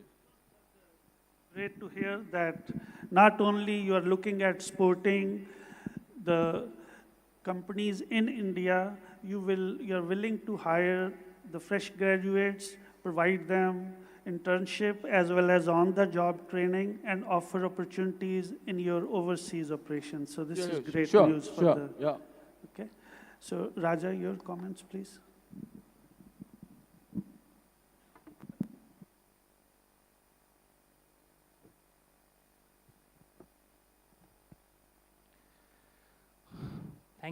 Thank you, Gushan. Good morning, fellow panelists, industry colleagues, and revered audience. I feel very delighted to be here this morning with you. And we thank the Micron team for inviting us to be a part of this session. And a big congratulations to the organizers, the METI, the ISM, and other stakeholders. I represent Air Liquide, and we are an international industrial gas company with over 30 billion revenue globally, and we are present in 73 countries. 10% of that comes from the electronic sector. We are the utilities provider for the semicon sector. In India, we have been present for over 30 years now. So we are keenly following the developments in the semicon sector, and we'll place ourselves and position ourselves to help develop the semicon ecosystem. If I have to add to what kind of incentives we are looking at, as Jeffrey mentioned, the utilities players like Air Liquide should be looked at as a part of the ecosystem, and the CAPEX subsidy benefits should be extended for the full scope of supply for us as well. Land allocation in the vicinity of the semicon players, uninterrupted power supply, the red tapeism, or I should say the right-of-way issues, and the power transmission, and quick connection to the grid. These kind of things we are looking at. And as I mentioned, we are looking at keenly how the developments are taking place, the rapid strides in the semicon sector, and we will contribute to development of this ecosystem. Thank you. Okay. My next question is going to be on regulatory transparency and stability, and we are going to go to Mr. Chong Chan Pen. Mr. Pen, the question is, what roles does regulatory transparency and stability play in your company's decision-making process regarding investments and expansion in India? And also, are there any specific areas where you seek more clarity or consistency from the Indian government? Over to you, Mr. Chen. All right, thank you, Chris. It's a pleasure, and I want to congratulate again Micron for the successful, opening of your facility in Gujarat. So I think in every greenfield factory, whether is it in Asia or in the US or Europe, I think support is a very important function. Whether is it for Micron or for all factories or semiconductor factories in India. And Kodak and Sofa has been in packaging equipment business, like wire bonding, thermal compression, and flip chip and so forth, right? We'd like to continue to support that, especially in your greenfield sites. So importantly, from a regulatory thing, it's important for us to understand how we get parts in and out of the region hubs. Okay, for example, when you run a 24/7 startup in the factory in Gujarat, we like to see how we can put parts and storage in some warehouse, where we do not have to be inhibited by import duties or regulatory things that will slow down the process.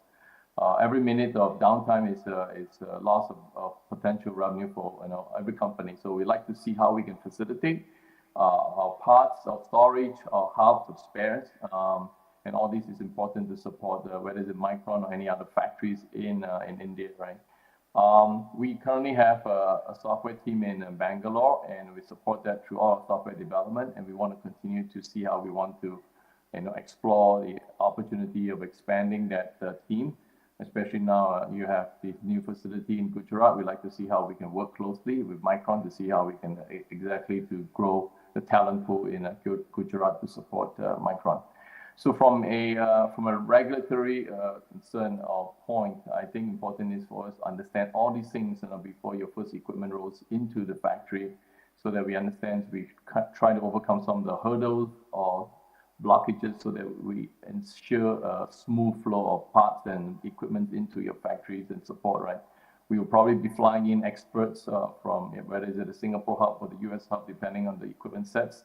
And that also means that it's important to get all these obstacles cleared up so that they can arrive on time and quickly move into the factory to support your factories. Like I mentioned, time is money for everybody, opportunity cost. So we want to see how we can do that. We also, there was a question about, what clarity, that's needed, right?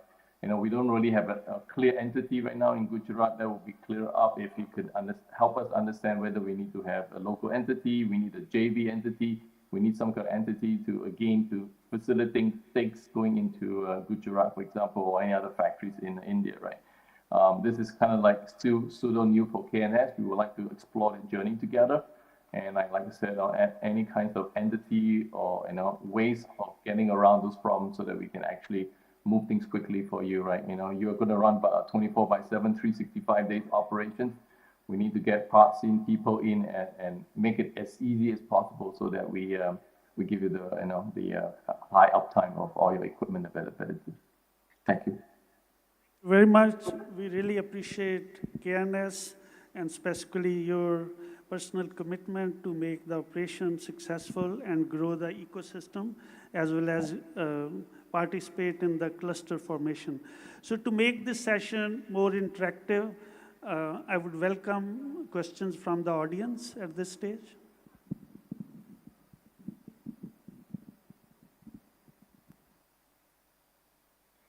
Any questions?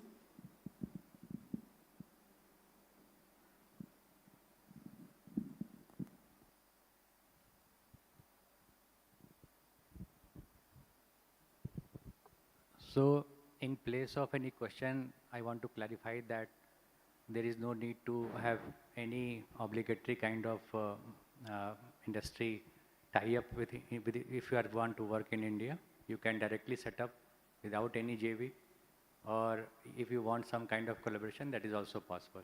So from government side, there is no such requirement. Okay. All right. Well, sir, I'm Pankaj Gulati, working in this semiconductor industry for over 3 decades, working with Continental Device. In fact, we were one of the first customers of Disco SAW in India, sometimes in mid-80s. And problems that we have been facing, firstly, I congratulate Micron on making this big announcement. The problem that we've been facing over the years is the support for the equipment maintenance. I mean, there was hardly any support. So hopefully now things will change with Micron coming in. But along with the equipment, I think we also need a lot of material support, like the molding compounds, the substrates. You have the substrates, but there are a lot of lead frame material. And my request to MITI would be that to offer incentives to the materials ecosystem structure that helps build these semiconductors, because we are been manufacturing for over 59 years discrete semiconductors in India, but even till date we import all our molding compounds, the bonding wires, the lead frames, everything is imported, and that not only causes inventory buildup, cost increases, everything. So not just the manufacturing, but the ecosystem should also be provided the incentive by the Ministry of Electronics. That's all, and congratulations, thank you.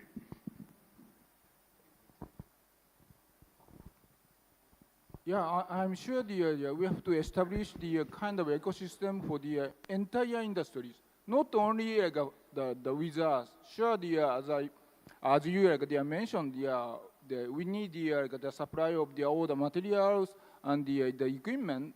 So maybe I believe this is a very good opportunity for all of the suppliers with the Micron, because we have to participate in the Micron program.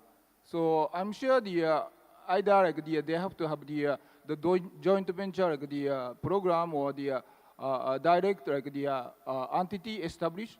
But somehow we have to be the India. So with all of the suppliers, yeah, we have to establish the kind of ecosystem.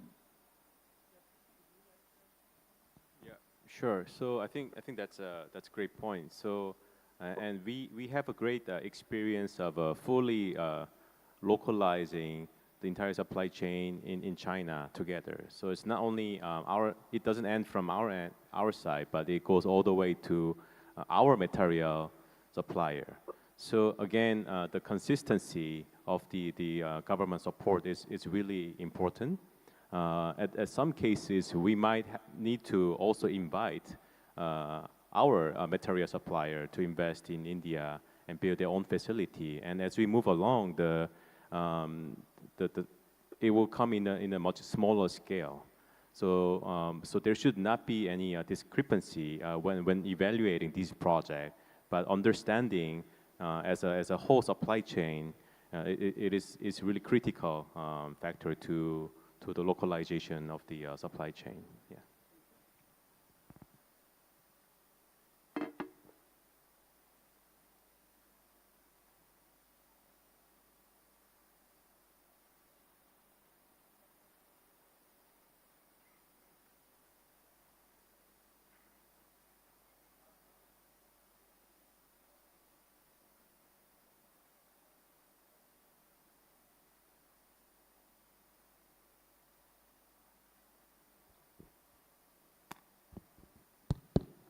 Yeah, good morning. My name is Amrit Manwani from Sahasra Electronics.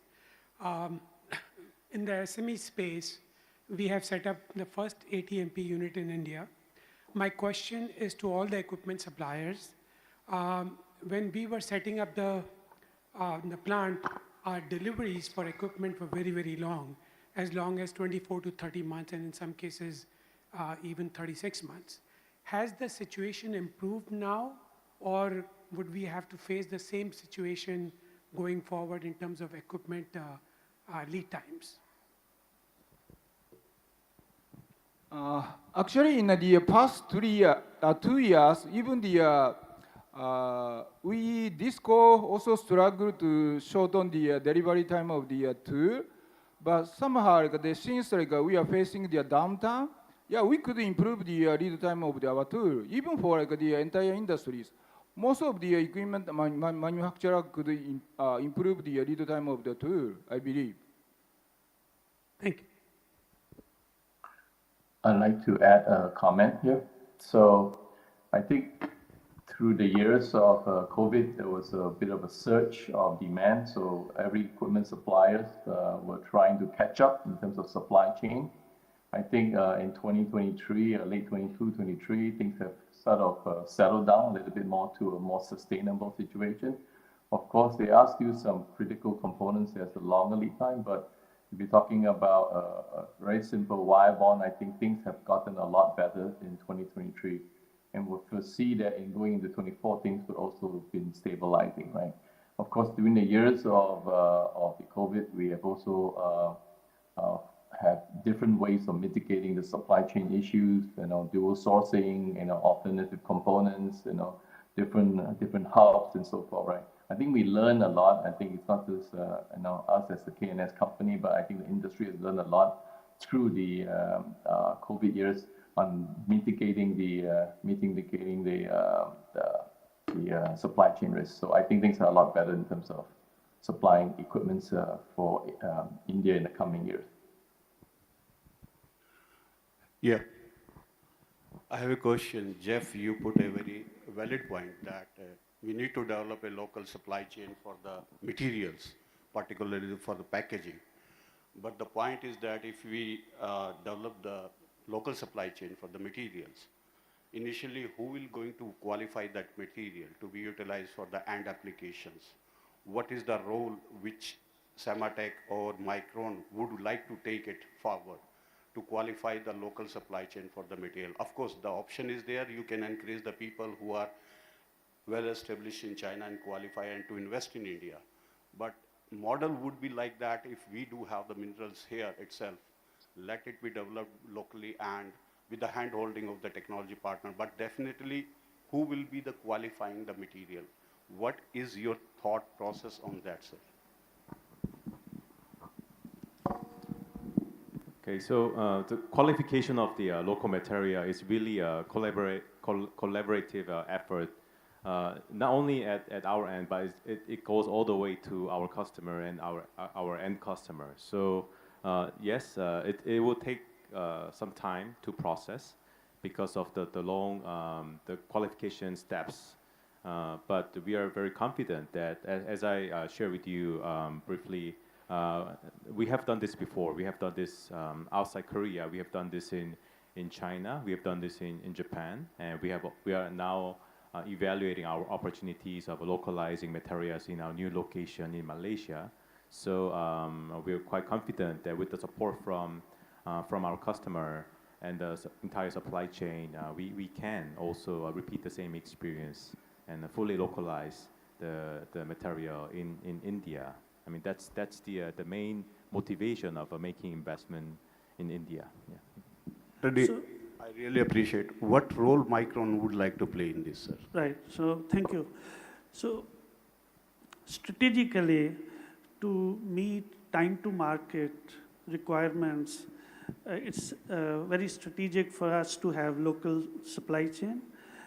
As Jeffrey mentioned, we will start with our partners who have been working with us for years to successfully qualify the factory and to be able to ship product.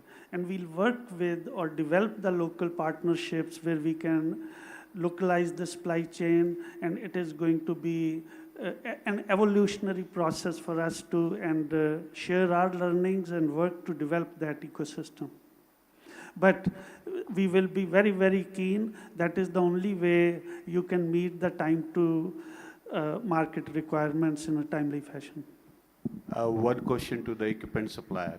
Whether you have some kind of a preference customer list, since Manwani sir says that lead time of the equipment is quite high for the when we are importing to India. What would be the status for Micron when they are establishing the plant in India? Whether the timeline can be synced?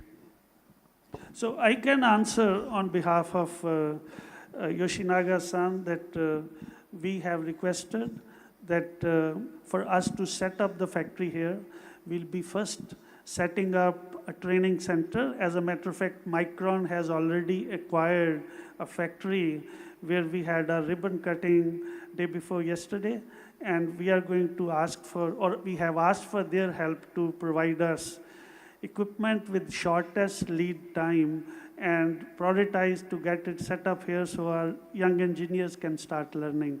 So we will be prioritized. I'm speaking on your behalf, but I think he wants to hear from you. Also, like we have already committed to Micron to provide our tool along with the roadmap of the Micron. So I'm sure the Micron going to ship the product in the certain time frame. So we cannot make the Micron delayed. So we have to be there. Thank you. All right. So I'm having one question. Sorry. My name is Gaurav Gupta, and I'm from the automotive industry, Maruti Suzuki India Limited. So first of all, big thanks to all the dignitaries for sharing their thoughts. And my question to Mr. Gurran, to you. See, we all know the semiconductor value chain is very complex, and the lead time is quite high at different stages, from front end, back end, testing, packaging. So when Micron is coming locally in India, so how do we see the complexity will go down, and how do we see the impact on the overall lead time in the supply chain? Thank you. I can comment to that. So we are going to, of course, we need to start walking before we start running. And we will bring in our trusted partners to help set up the factory, commission the factory. We will start with the compute DRAM product. And then we will be, as we are starting to mature the factory, we will be adding more complex products over a period of time, and before we even get into the automotive. So there is tons of experience we have in our network, which we will be leveraging to expedite our learning as fast as we can. And when we are doing that, with that will come additional supply chain capabilities that we'll build over a period of time. But we have, the factory we are setting up here is not only for India, it's the global factory. And we plan to basically meet the global requirements from this site. And we continue to support our customers from our network here as well as globally. So there's capacity set up to meet current as well as requirements in the future.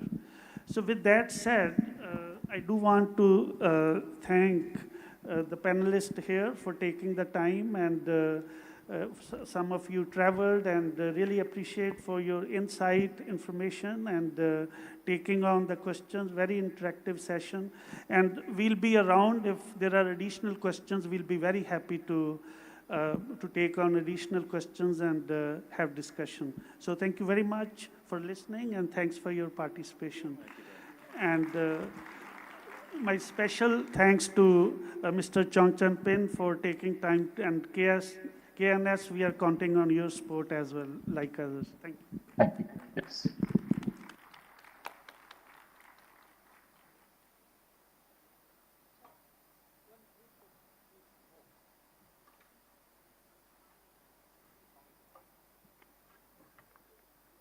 Thank you, gentlemen, for that wonderful session of yours, and as well as the active participation from the audience. We can have a big round of applause for all of them. Thank you, sir, for joining through the video. We appreciate it. Thank you, sir.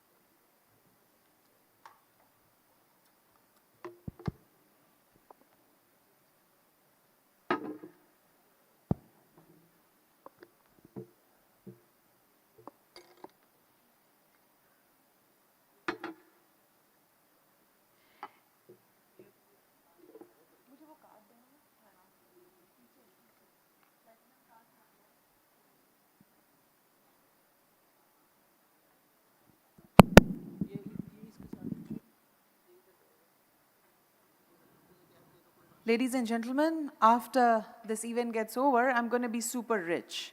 You know why? Someone has dropped the platinum card of Rupee.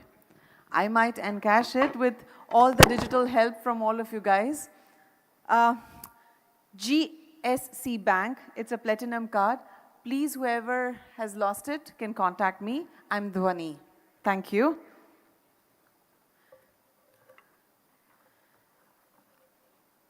All set? Okay. It is important to keep pace with the evolving technologies, particularly in the semiconductor packaging sphere.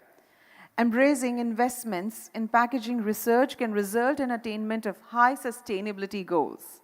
To dwell on the thoughts of research and innovation in this field, let me invite the technology experts through a panel discussion on the packaging research and innovation to drive future performance. With a big round of applause, we invite Srihem Takyar, Micron, as a moderator. Can we have a big applause, please?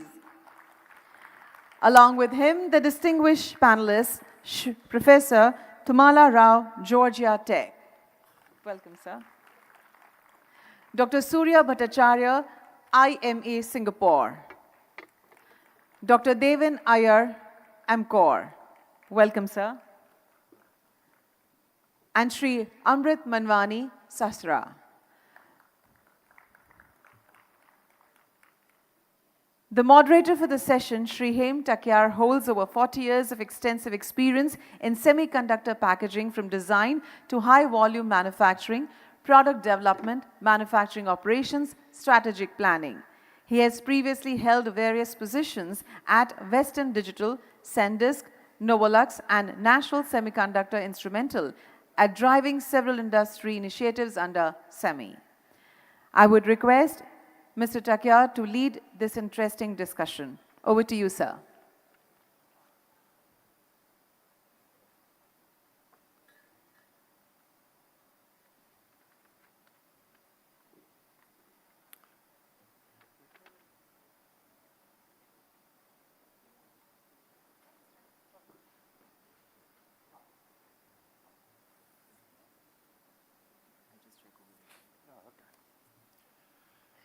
Good morning. It's an honor to be here on the stage here with my colleagues. I think collectively we bring over 200 years of industry experience here to you. Thank you. With over 300 patents, that's what we have here on the stage. So as we look into the world of packaging research and innovations, before we get started, I want to introduce the speakers here. Professor Rao Tumala, I think everybody knows Professor Rao Tumala in the world of packaging. He's written quite a few books. Professor Rao, he holds Joseph Petit Chair of Electronics Packaging, and he's been associated with Georgia Tech for many decades now. He's a founding member of NSF engineering research called ERC and PRC, and he's also brought the vision of system in a package many, many decades ago, just when the world of multi-chip packaging was evolving, and here came the vision of system in a package that time. Before Georgia Tech, Professor Rao was IBM fellow for several years, working in areas of displays, magnetic storage, and packaging.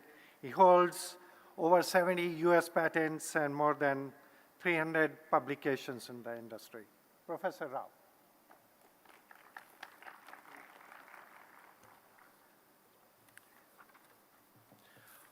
Okay, then I'd like to introduce Dr. Surya Bhattacharya.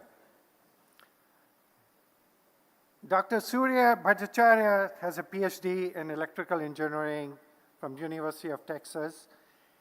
He's director of System in a Package at A-Star IME Research Institute with 30 years of experience in CMOS devices and package scaling. Before IME, he was director of foundry engineering at Qualcomm. So far what you heard, Professor Rao, Surya, both industry, academics, great combination there. Next, I'd like to introduce Dr. Devin Iyer, PhD, is Senior Vice President at AMCOR Technologies, managing power and automotive product business units there. Before joining AMCOR, he was at Texas Instruments for 12 years, Corporate Vice President responsible for design, assembly engineering technologies, and manufacturing. He brings more than 30 years of experience in global semiconductor industry here. Dr. Iyer has also been associated in past with Georgia Tech, spending some time there in terms of being a faculty, driving the research there as well. Next, I'd like to introduce Amrit Manwani ji.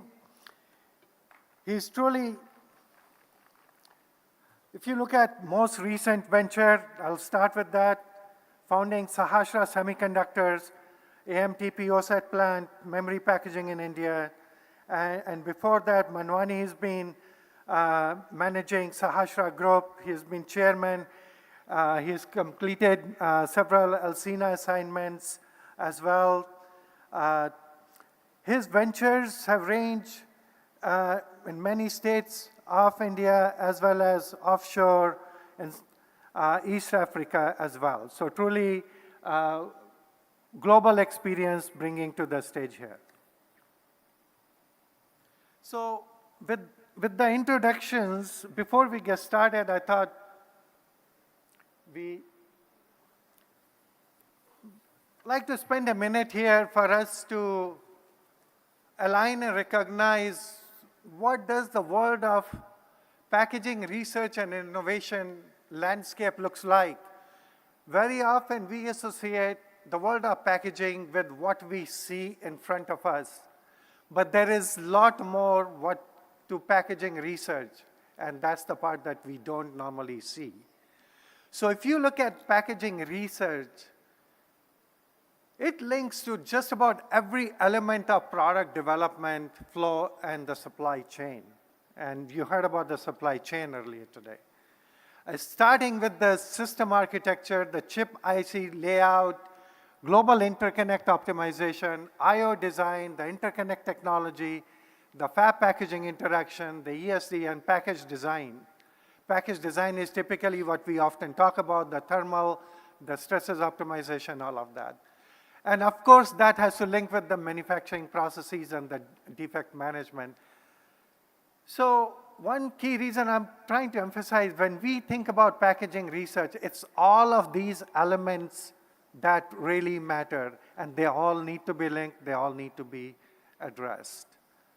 What we also need to recognize is the technology development truly is a very strong collaboration with the equipment and the material partners. You heard an earlier discussion today, the supply chain leaders. The leaders, they've been in the industry since the dawn of semiconductors. The first semiconductor chip was using KNS wire bonder ever built. KNS is still the industry leader. And that speaks to the scope of research that are like for all of us to recognize here. What we also need to recognize is when we talk about performance, it's tightly coupled with market segment and applications. Again, performance typically, we think about compute performance. It's a lot more compute performance. The third point to be noted as we look into the landscape of research is that packaging research is globally distributed. And we need to accept that this has been the success model for the last 40 years and managing that global research. Significant of packaging research is driven today in OSAT world with equipment suppliers and the material suppliers. And the message in there is when we think about R&D and the close collaboration.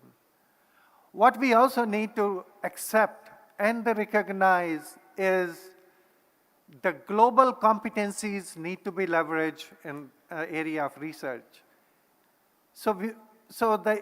It's a coexistence of the whole ecosystem. While a lot of the packaging ecosystem is in Taiwan, the research is global all around the world. So as we embark on the journey of leadership in packaging research, we need to pay attention to all of these elements here.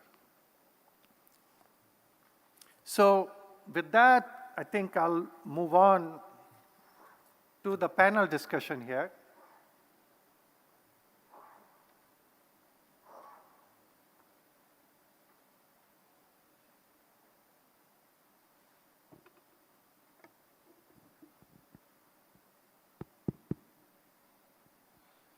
So, as we embark on the panel discussion, I think first will be a question here to the panel is, what are the research models, consortium models that you would like to share with the audience here, where you're seeing success, what works, what doesn't work. So with that, I'll ask Professor Rao to take the lead and share his thoughts on that with us.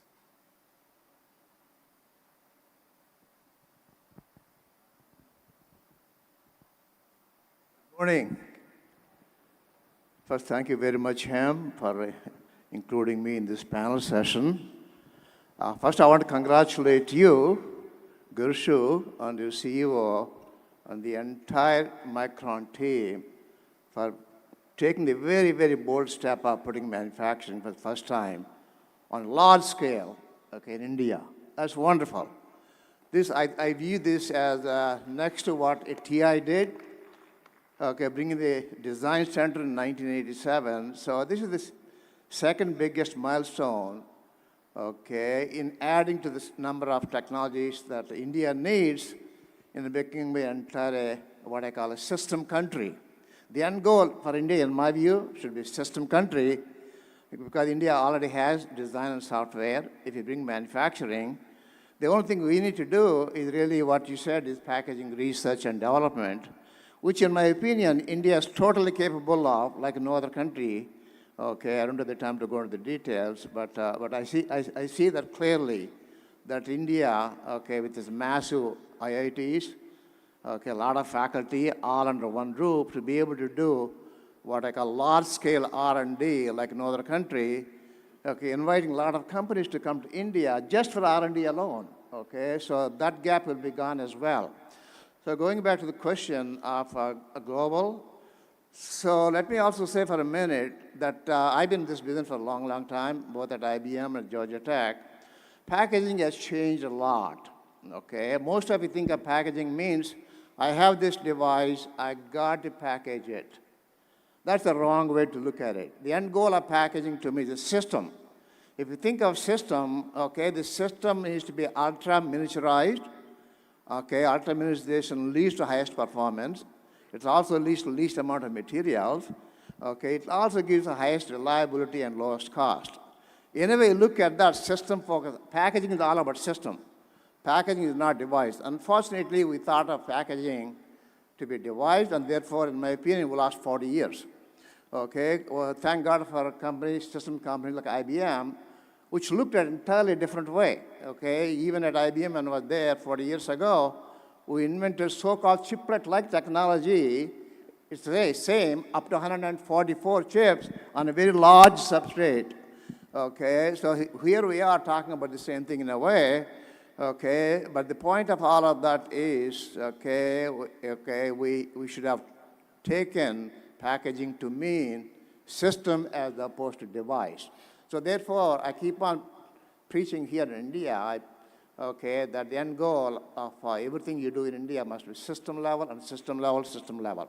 So going back to the global models, in my view, as you all know, IMEC is the best global model for semiconductors. But the end goal is a system in India. The global models, in my view, are, my friend in here from Miami, Singapore, and we have ITRI Taiwan, well known. And then there are a whole bunch of Fraunhofers, and the most appropriate one is in Berlin, Germany. So those are all what I call industrial institutes, and focusing on developing the technologies and transferring the technologies to the companies. And then of course the other one is the Georgia Tech model that I pioneered at Georgia Tech. But Georgia Tech is an academic university. So how does the academic university develop technologies and transfer them to companies? So I invented a very pioneering model. So I just wrote an article. I'll be happy to give a copy of that. But basically, okay, Georgia Tech being a university, it does advanced research using faculty and students, okay, which every university does. There's no problem. But the moment, okay, you go beyond that, beyond each individual technologies to integrate towards a system, universities, okay, cannot do that in my view. Okay, they're not equipped to do that for the following reason. Typical faculty is an expert in a field. System requires 20 to 50 different technologies. Therefore, how do you integrate the research of 50 faculty into one system at a university is impossible. So therefore, I invented what I call an industry-centric model, bringing global companies from around the world, including Japan, US, Taiwan, okay, and so on. Okay, let them come to Georgia Tech, place their engineers at Georgia Tech, let them work with faculty and students, taking their advances, okay, converting them to system prototypes, and then transferring that to industry. Therefore, okay, Georgia Tech model, in my view, is capable of, okay, and accomplished from concept to commercialization. This is what I'm trying to do here in India as well. No reason why India cannot do that. Okay, let me leave it at that. Thank you. Surya, you want to add a comment? Yes. So IME, the Institute of Microelectronics in Singapore, it's a public and private funded research institute whose goal is to collaborate with the industry on industry-relevant research. That's our goal. So we have a full-fledged 300 millimeter and 200 millimeter packaging line, which can do your 3D TSVs, microbump, RDL, fan-outs, hybrid bonding, and all of that stuff. So we basically work with the industry. And the state-of-the-art facility that we have right there in Singapore is a starting point which enables us to work with the industry in a variety of models. One of them is the consortium model, wherein we identify a pre-competitive set of problems. It could be in high-performance compute, 5G, 6G, automotive electronics, identify the problems and get the industry ecosystem together and address the problem. So it's a collectively pre-competitive type of a collaboration model. This is something that IME has been done ever since its inception over 30 years ago. So over a period of time, these consortium projects have led to what we call as one-to-one projects, because certain industry partners want us to solve their problems. Then we work directly one-to-one. That's another model that happens. Subsequently, some of the fabless customers come work with us and say, we want to bring in our manufacturing partners. So we call it a three-party model, wherein we work with the fabless customer and transfer the advanced packaging technology to their manufacturing partner. So there are a variety of models that are available as a research institute, and I think each of these give a great flavor and a great starting point for what the Honorable Minister to this morning referred to as the ISRC. Start with state-of-the-art or good facilities, launch consortia projects, go one-on-one, go three-party also. And I think it's really great that, somewhat similar to Singapore, which has a 30-plus year history in semiconductor fabrication and OSAT, India is right here right now, and it's a great time to start the R&D model also. Thank you, Thank you. Devan, would you comment on what your thinking is and on the research models here? You've been in the industry, on the research side, manufacturing side, design side. Thanks very much for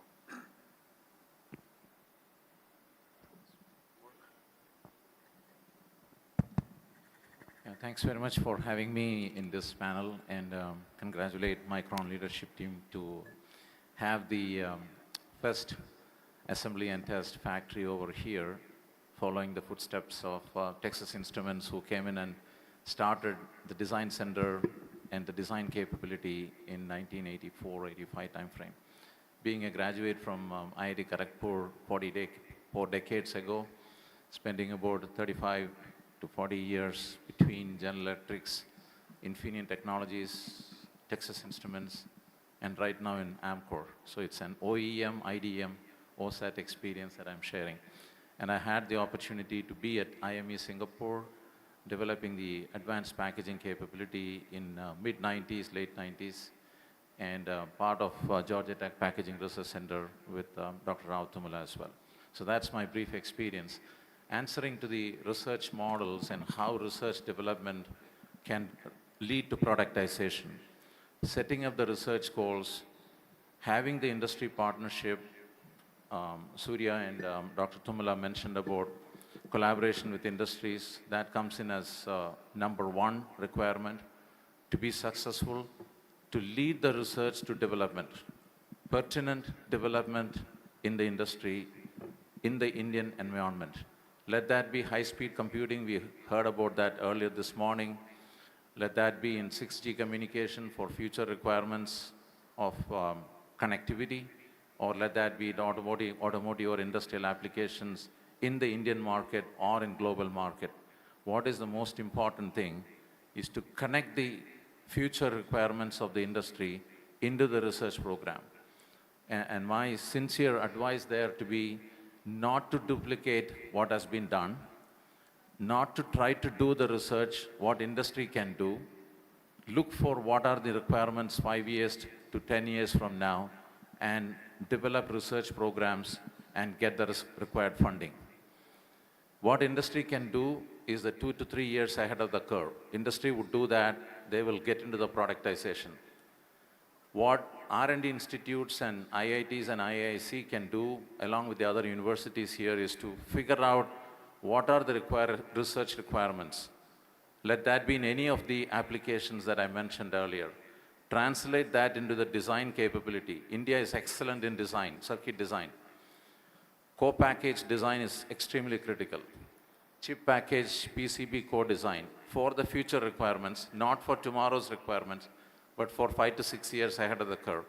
Define that and execute that. And I will stop there and take later on future questions.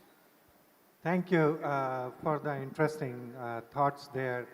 I think with this, a logical next question, since this is truly the whole area of research is so global, how do you see, what are the possible approaches you could think of or share, how the packaging research here gets integrated in the global landscape? Because we have many, many countries driving packaging research and have leadership roles in various aspects. How do you see India here leapfrogging and being the part of a global ecosystem here? Yeah, go ahead, please. Okay, where I stopped was India's expertise in design. There are many companies who are doing designs here, circuit design, even advanced designs. Probably they are the centers of excellences in circuit design. No question about that. Start from design for performance. How do you enhance the performance for electrical aspects, thermal aspects, mechanical aspects? If I define design as design for performance, design for reliability, design for manufacturing, if I classify that, use the existing competencies, the outstanding competencies of design, and then proliferate that into the future requirements. How do you extend today's outstanding design capabilities for future requirements for enhanced performance? It can be for 6G communication, it can be for IoT, it can be for automotive. Yesterday there was a fantastic panel on power. If I take simple examples of power, in the context of EV power requirements, what are the design requirements that would enable us to be differentiated in research, in R&D, using the core competencies of designs in India, right? And same thing applies to the communication world. So leverage the expertise right now, the world-class expertise we have, and then translate that into the requirements of future. And definitely, packaging will not go without materials. I think the previous supply chain panel emphasized the importance of how materials are going to play, how the process capabilities are going to play a critical role in making the R&D effective for the productization. So if you start with design, go through the materials as needed and process capabilities as needed, and then excel from there. I totally agree with, with what Devan said, and I would like to unpack it a little further. When you look at, as Devan said, India's excellence in design is world-renowned.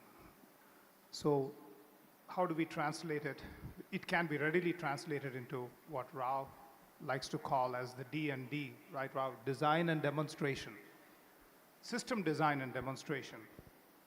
One way is I look at where I work at right now, IME Singapore. We offer package process design kits for a variety of packages.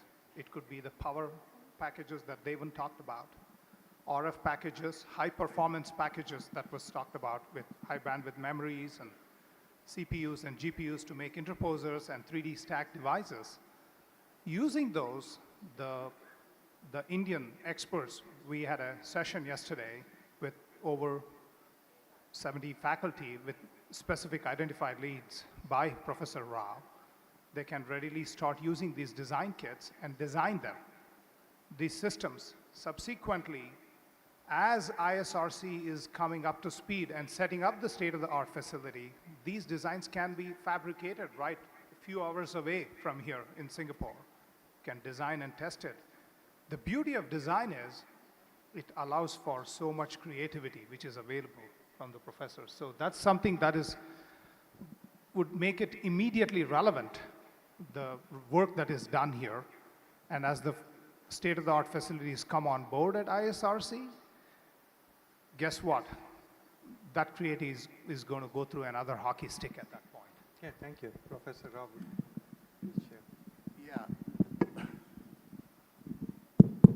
Yeah, the best way to bring India's R&D to global level. First, I think you have to assume the R&D in India must be at global level. Sometimes I hear people tell me, can we do yesterday's technology? No, nobody is interested in redeveloping yesterday's technology. So the first step, you got to accept India's R&D from here on must be at global level, which means next, what next?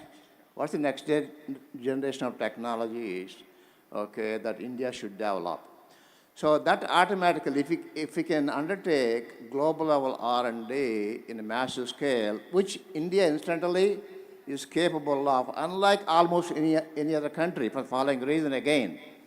Okay, because of all the IITs and ISC, with 15,000 faculty.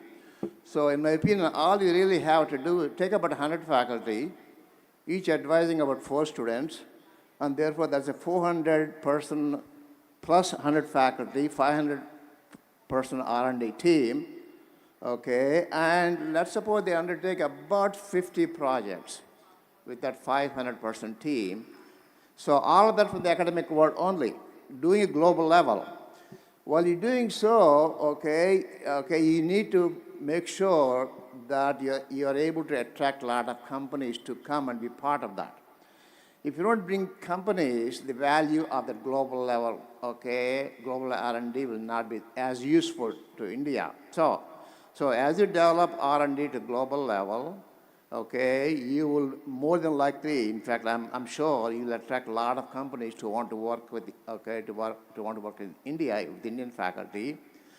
And therefore, you end up integrating, India's R&D, into global, not only global academic level, but industry level as well, feeding to eventually into manufacturing. So India is totally capable of doing that. That's what are some of the things we have a number of faculty here already involved in that process. So there's absolutely no reason why India cannot be totally successful in that process. Thank you, Professor Rao. Let's move on to the next question here. As we talk about performance means different things in different market segments. So please share your thoughts. I think we all know about compute performance. It'll be good to share a few examples of performance areas other than the compute performance. So My question is for Dr. Devan here to start with, since he's exposed to so many different market segments with his experience at TI and now at AMCO. Sure. Thank you. So when we talk about performance, connecting to the package part of it, right? And I would say packaging was an afterthought. 30 years ago, if you really look at circuit design, people do the circuit design and then do the fab and then throw it over the wall. Hey, let somebody assemble it, okay? And then ship it. That was packaging. Things have changed over the last 20, 25 years, purely because of the performance requirements have gone up.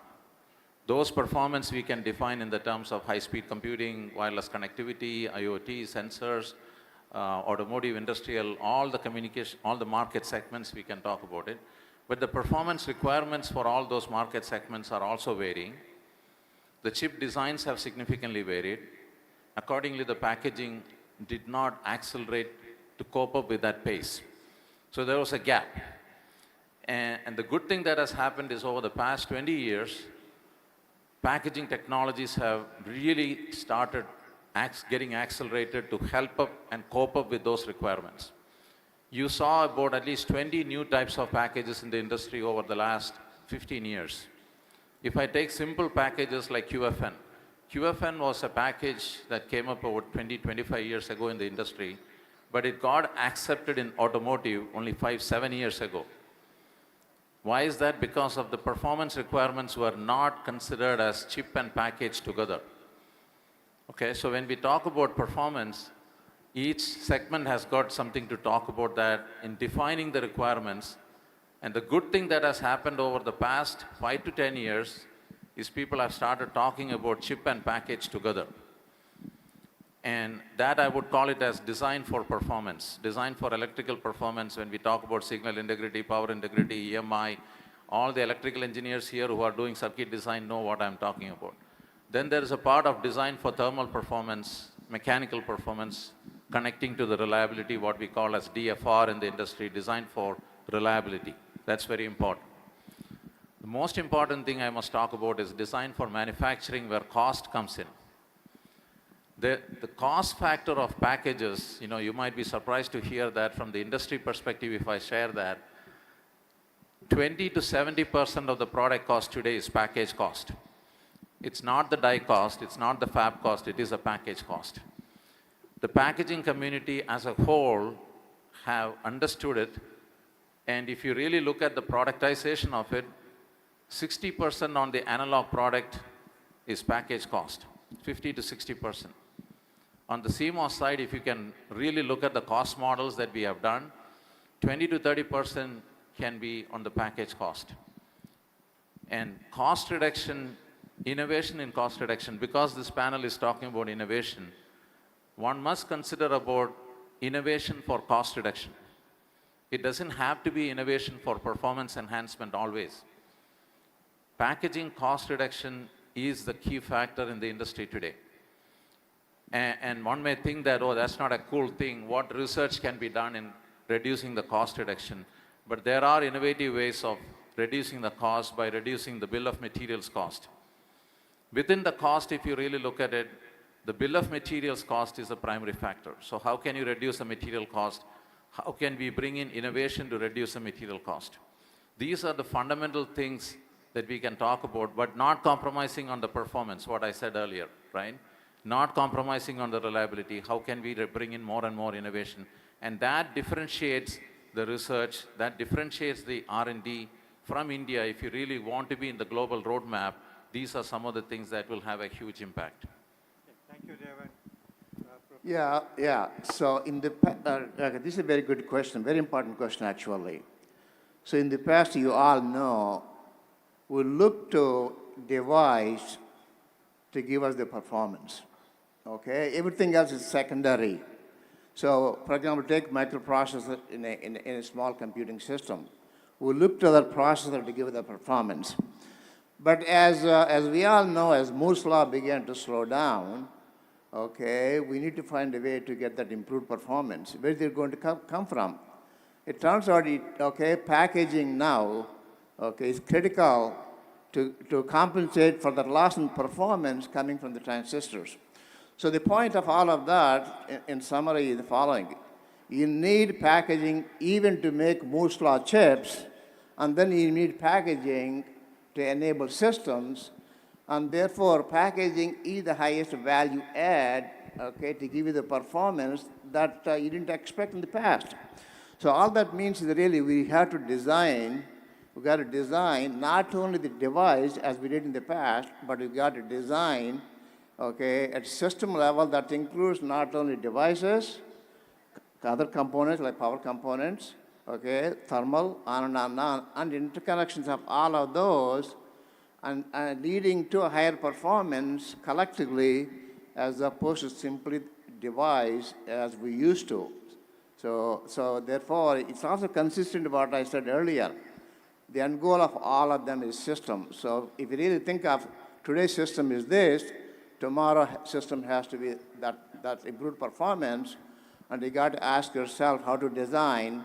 And the design, therefore, now leads to not only counting on just the device as we used to, but all the components and the interconnections that make up at the system level. So my reminder to all of you again and again and again is think of everything you do at system level from here on. Thank you, Professor Rob. So,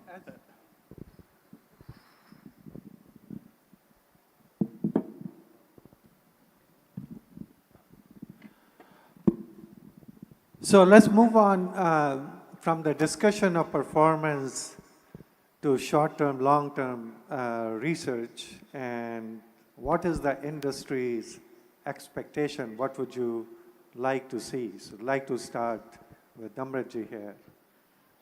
Please share your expectations and what your thinking is. Okay, I have some contrary views here.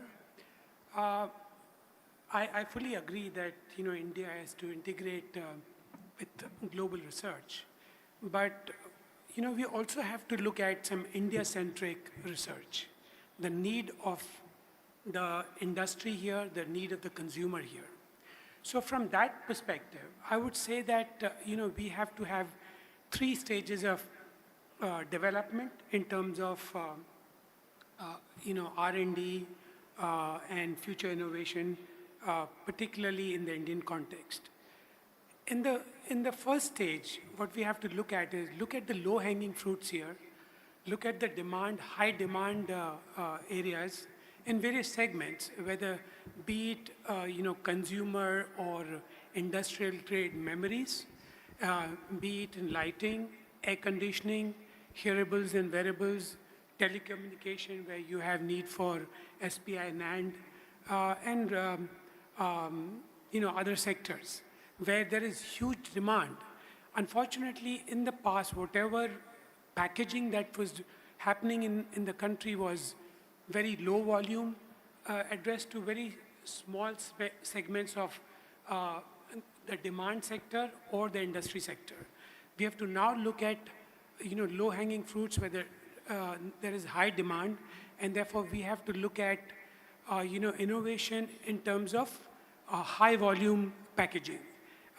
This would necessitate to bring in machine learning, automation, which would definitely lead to high volume packaging. So in the initial stage, that is where we have to look at. In the second stage, we have to definitely look at performance, and different sectors would, different industry sectors would definitely have different performance requirements. For example, in memories, what are we looking at? The communication speed, read and write speed. So we have to focus our research in that direction, particularly looking at the Indian requirements. The most important thing, as Dr. Devan Iyer also mentioned, that we have adequate knowledge, talent in terms of chip design. However, we do not have adequate hardware R&D capability, and that has to be developed in the country. Today, what happens is that there is, once you have the chip design, you have to have the substrate design done. That capability is very limited, if at all. Similarly, packaging design or lead frame design. That capability doesn't exist here. We have to have that capability developed over time. Going forward, as many speakers have said earlier, we have to look at putting R&D effort in material sciences. We have to look at newer materials because the materials are not available in the country. So we have to have adequate research done at our IITs and other research institutions where we can develop our own materials which can be used in the country. We are, as of today, completely dependent on all materials, be it die bonding material, be it gold or aluminum wire or whatever. So we have to develop those materials in the country. In the long term, and when I say long term, meaning 4 to 5 years, my perception is like this, that we have to have all the 4 stakeholders aligned: the academia, the government, the industry, and the consumer. And when I say the consumer, that means where the demand comes from. So all these 4 stakeholders have to get together and request our research fraternity to work with all the rest to come out with products and designs which are useful not only for the country of India, but for the entire globe. That is how we will be able to integrate in the overall global supply chain. Okay, thank you, Amritji. Surya, yeah, I have a you quick can add point one. to make, Amritji. I think it's an excellent point. When it comes to research problems, it's not either global or local problems. It is both. Yeah. When you look at the research problems, you have these technology readiness levels. They call it TRLs. The low TRLs is where the IITs and the IISCs are going to really take off. But then at the high TRL levels, when the industry is readily having, I need a solution for this problem, and I bet you when Micron has this new facility up and running, they will be having problems. They would like to have local solutions to the local problems. It will have to be solved by the future ISRC. Thank you. So at this stage, I'd like to open the discussion to the audience. And I see quite a few hands.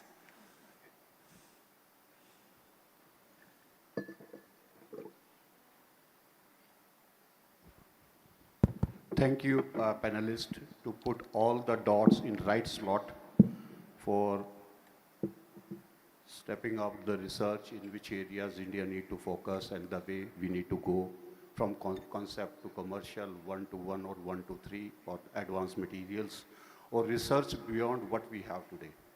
But my question is, what would be your suggestion that India need to take approach to connect the global research supply?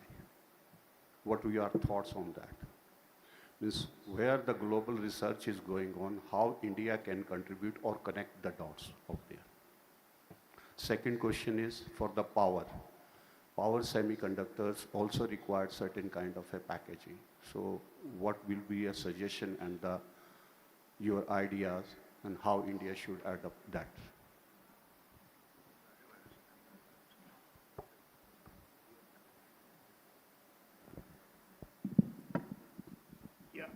So are you talking about how to bring India's R&D to global level?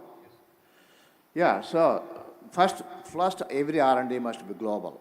So wherever you are in India, okay, you got to bring whatever you're doing to global level.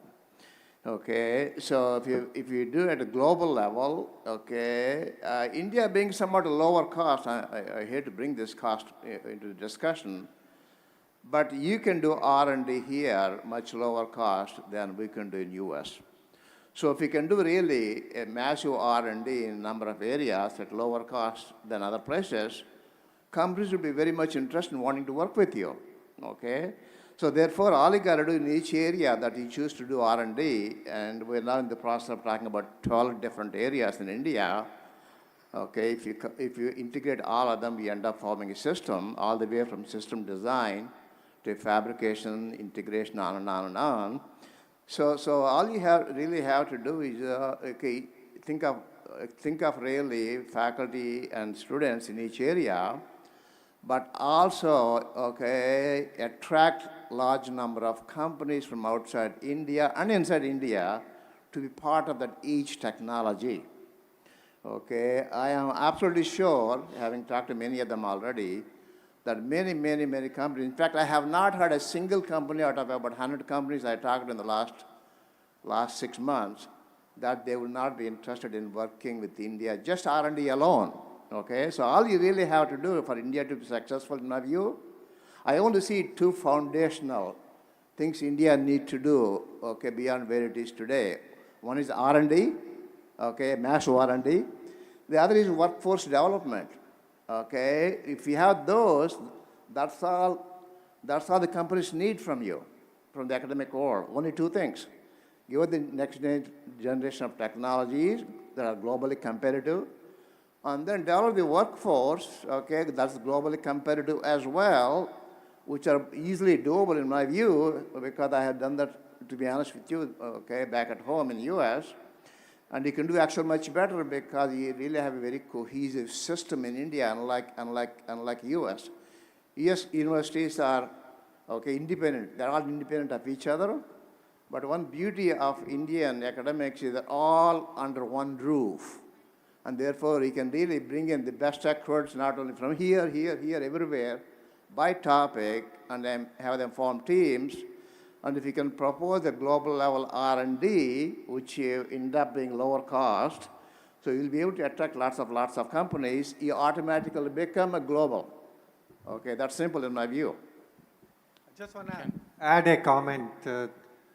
I think in the beginning I stated the R&D is a collaboration between academia, industry, equipment supplier, material supplier.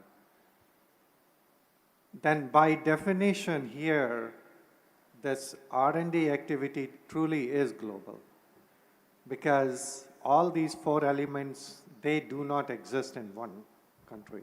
This is what, sir, we would like to understand how India can be connected on those dots. Yeah, one of the ways, if I may say, one of the ways I can think of is connect with the startup companies. I mean, I heard 2 wonderful presentations this morning coming up with innovative ideas. I think all that we need is to connect the research through the startup companies. I was introduced to another company who was talking about LSAI in optical interconnects. It's based in India. You know, so that research needs to be there to support the startup companies, because startup companies need a lot of ideas and support to execute what their company focus is, right? So there are ways of getting the global attention and global visibility of the Indian research by working with different models like that.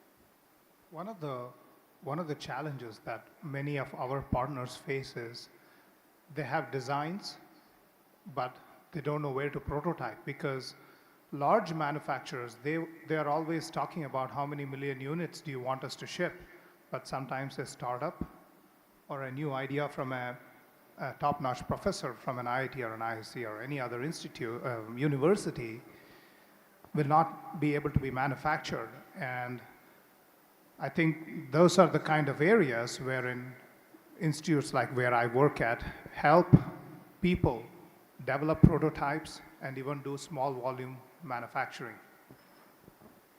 Yeah, if I may just add to Dr. Surya, I think that is a very pertinent point. I've heard from many people that they are able to design the chip, but when it comes to prototyping, they get stonewalled sort of. So there has to be a capability developed, at least at the prototype level. We should be able to tape out the product here in India rather than go overseas. That capability has to be developed here. Thank you. I think we have more questions here. So, hey, hi. I come from the AI world. So I'm co-founder of AI startup. So in the AI world, 2 things are super important. One is bandwidth. Second is the amount of RAM you have, right? So for example, if you see the latest LLMs, they don't run on single chip. Even the single chip, if it contains like 80 GB of RAM, which is what A100s and H100s from NVIDIA has. So my question is there a potential for with advancing in chiplets and packaging and interconnects, right? For chips to be made which are next gen per se doesn't require a complete fab infra, right? Just like for example, if you want to build an M1 chip or M2 Max chip, which is like 1/4 of A100, you still need a proper fab because it's a SoC. So is there an opportunity to build such a thing in India because the capital costs might be lower? So that's the question I have. Yeah, so applications of artificial intelligence or ML into packaging, right? I will try to give some examples where we could really see some real interception today. Packaging automation is way behind fab automation, if you really look at the industry in manufacturing, right? So if there are ways of artificial intelligence can be connected to the data analytics and all those things, right? Application-wise, we are not sure. How do we intercept the AI ML into factory automations in packaging, in assembly and test? That's a direct interception. That's a direct need of the industry today. How fast we can get the things into industrial automation with the reference of assembly and test. One example, I can straight away say that. That's a good point. So since we are running short of time, we can have a follow-up discussion. But taking the same theme further, and a lot of questions related to how do we get integrated in the world stage, I think there's an incredible opportunity we have here. We have seen ChatGPT has taken over the world. There's an opportunity for all of us. Take an example of ChatGPT here. We need packaging GPT. Everybody in the world will know what we are doing here in India and the value that we are bringing to the whole packaging research community and the development community all over the world. This is an opportunity we can get on the world stage in matter of months here. So with that, I'd like to wrap up this panel discussion, and thanks to the esteemed colleagues here, Dr. Rao, Dr. Surya here, Devan, and Amritjit. Thank you so much. Thank you. Thank you very much, sir. And we'd also thank the panelists for sharing with us a progressive outlook for research and innovation in semiconductor packaging. Can you please step forward for a group photograph? Thank you.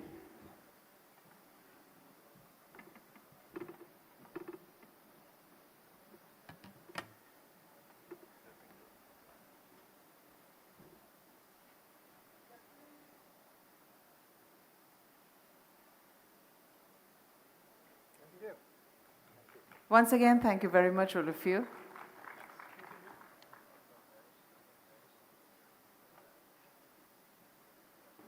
Thank you, sir.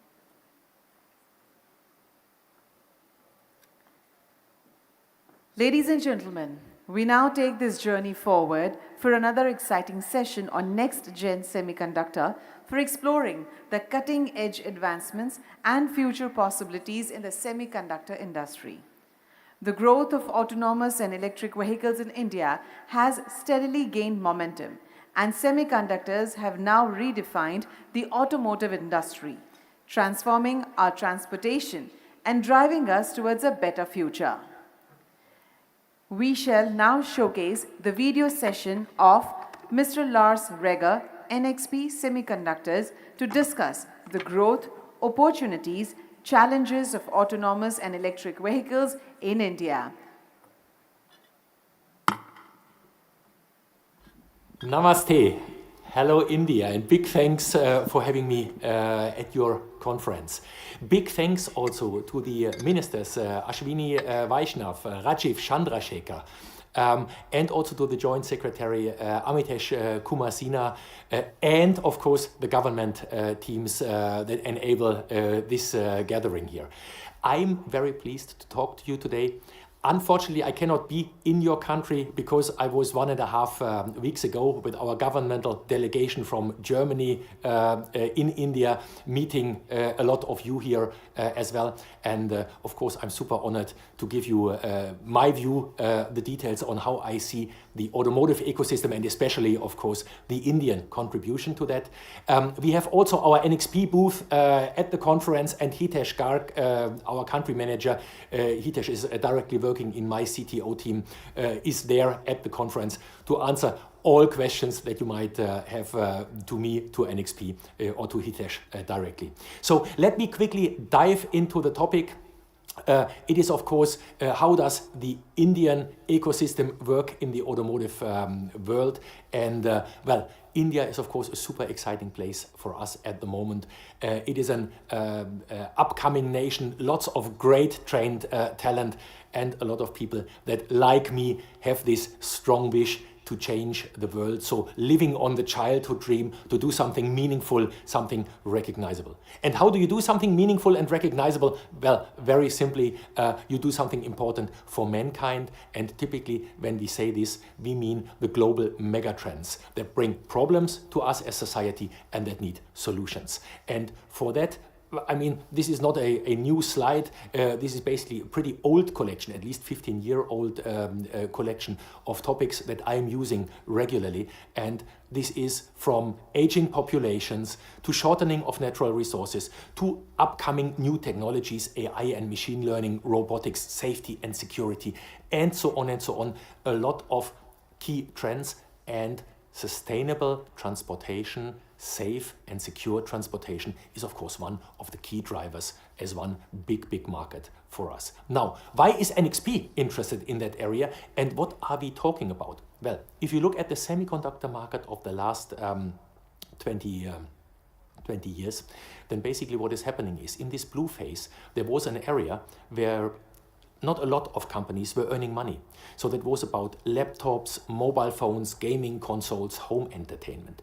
Big companies, for example, like Intel, were driving this blue phase, not that much companies like us. Then the orange phase. Someone took a mobile phone, stuffed a laptop into it, called it smartphone. We had a great data display device.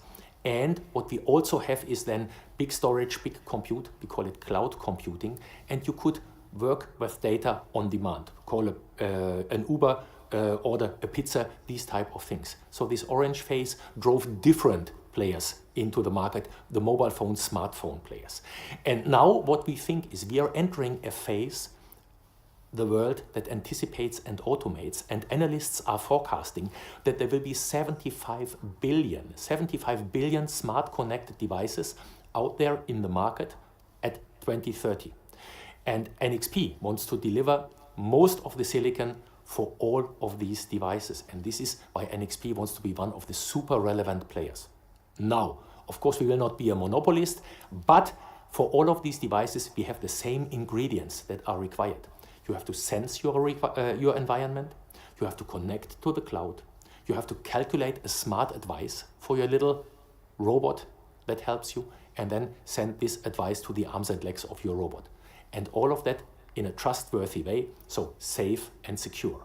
So if guys like us can master a portfolio that contains sense, think, connect, act, safety and security, then we will participate big time in shaping the world of the smart connected devices. Well, and what are the most expensive and most complicated smart connected devices today? It is smart connected rolling devices, or rolling sensor platforms, rolling robots. Call them as you like. Automotive. And now the key question is, what are the core driving trends? So what are these mega trends? Like I had them on the society slide. What are these mega trends for automotive? Again, these trends are not changed over the last 10 years. They are autonomy, advanced driver assistant systems. They are carbon neutral powertrains, electric powertrains, as we talk about them today. And it is, of course, convenience, service orientation, the upgradable, the maintainable rolling sensor platform, as I called it earlier, that is making your life and your life as a driver, as a passenger, also easier and more convenient.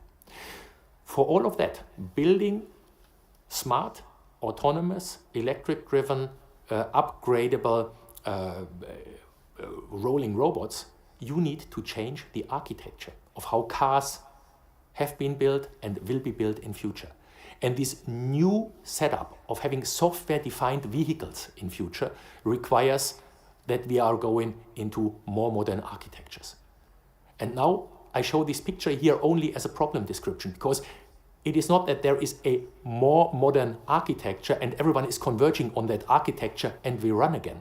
It is a huge spectrum of different architectures, domain-based, zonal architectures, something in between, upgradable, less upgradable. Every car OEM at the moment is going for different flavors of these modern architectures. They have certain things in common, but by and large, no car line will be built in the identical way like other car lines, not even within one OEM very often.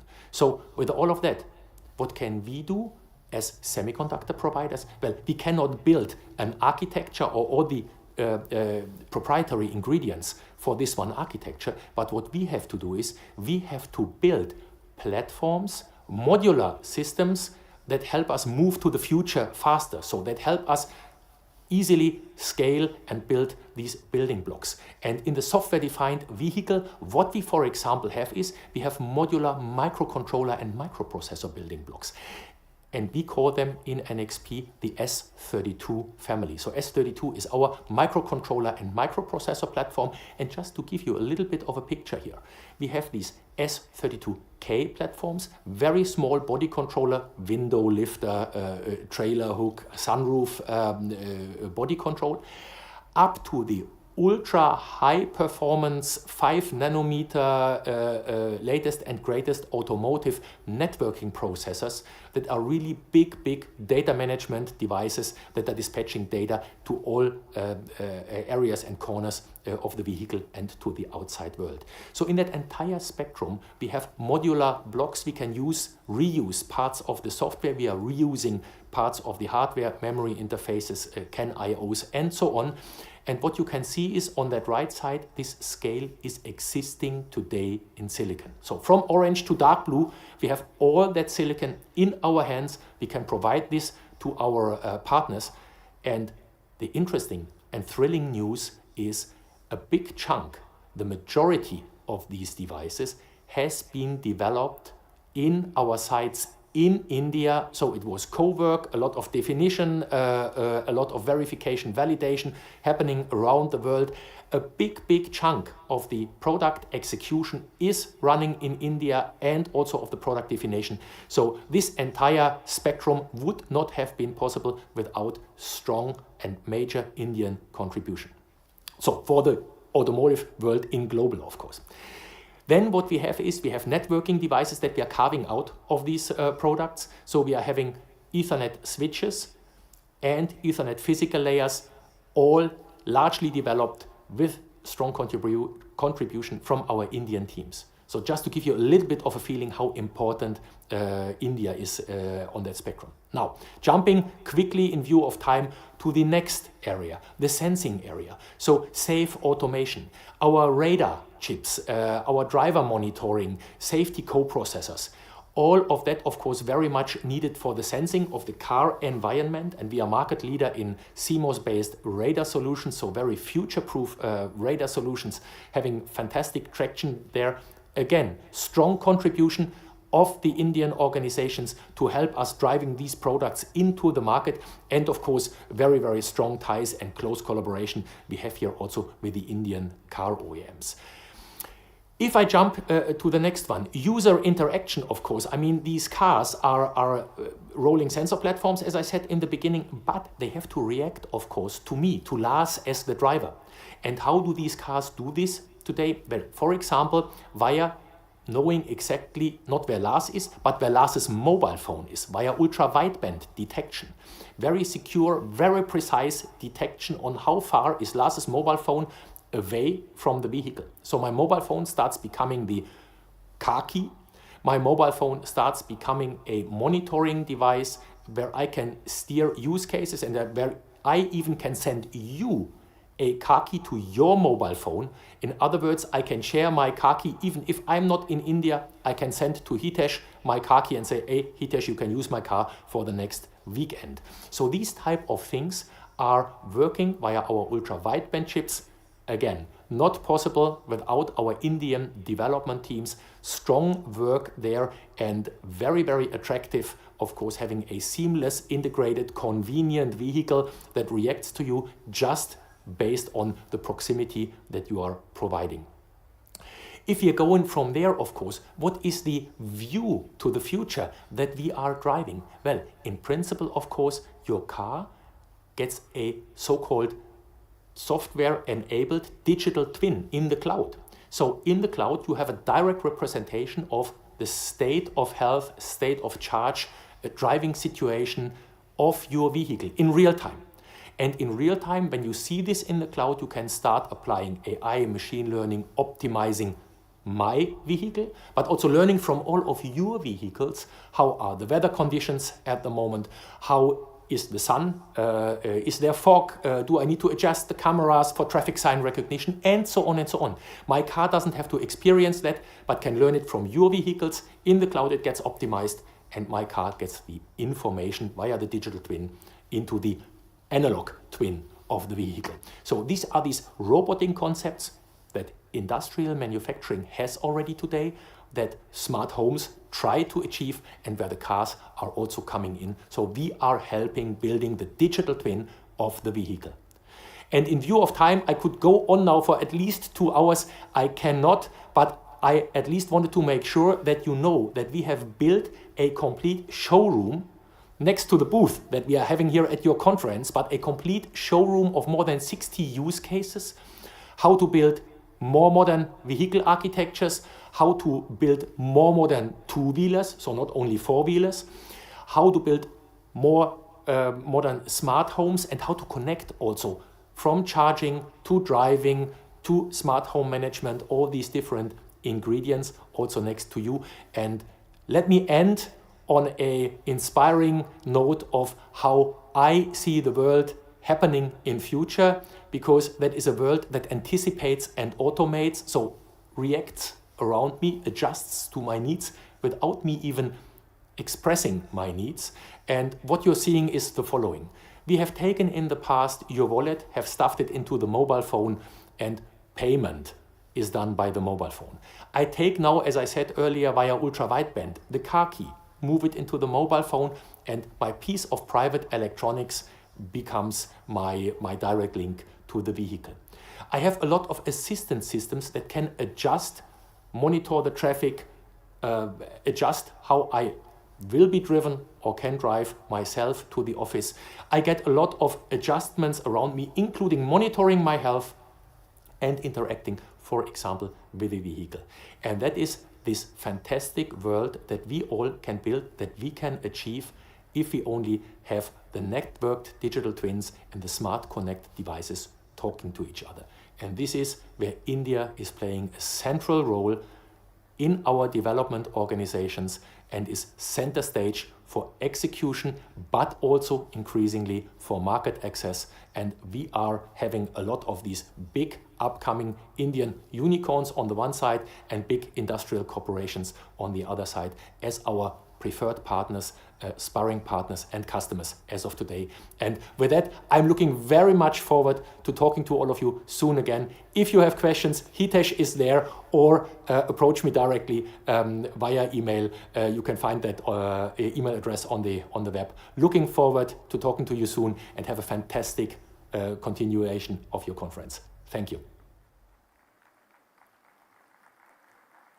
Though he's not over here, but we can send the good vibes to good claps. Thank you. We thank Mr. Lars Reger for his inputs to the video.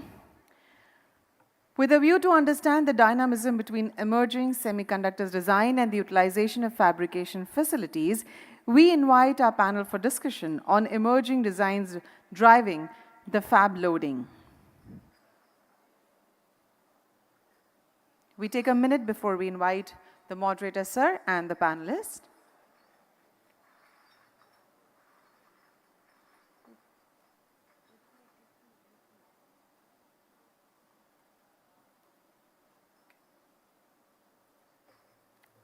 Ready? Ready? It is changed.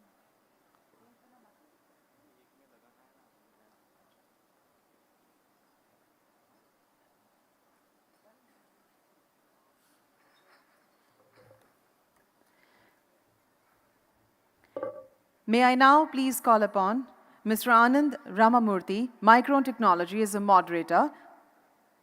We welcome you, sir. And along with him to share the dais, please welcome Shri Naveen Bishnoi from Marvell, Shri Hitesh Garg, NXP Semiconductors, Madam Malini Narayanamurthy, Renesas, Shri Balaji Sobrirajan, Semiconductor India and R&D Center, Shri Neil Gala, Encore Semiconductors. Please welcome all of them with a big round of applause. Thank you. Welcome, sir. I shall now take a moment to introduce Shri Anand Ramamurthy. Mr. Ramamurthy, an alumnus of IIT Roorkee, has over 2 decades of global experience building high-performance teams, introducing flagship products, scripting executable strategies, driving non-linear business growth, and leading organizational transformation. Sir, we request you to kindly steer the panel discussion.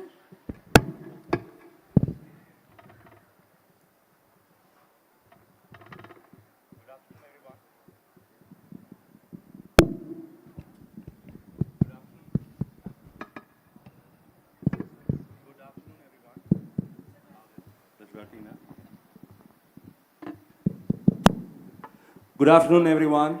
We got third time lucky. So I know this panel is between you and lunch. So the first promise we make is we'll try to make it so efficient that you get to your lunchtime on time. So we have a wonderful panel today with a great mix of multinational and local startups. Maybe I'll take a few minutes to kind of set the context and then have our panelists chime in with their thoughts and insights. I usually don't have this deep baritone. I have a bad cold, so I'm sounding much better than I usually sound.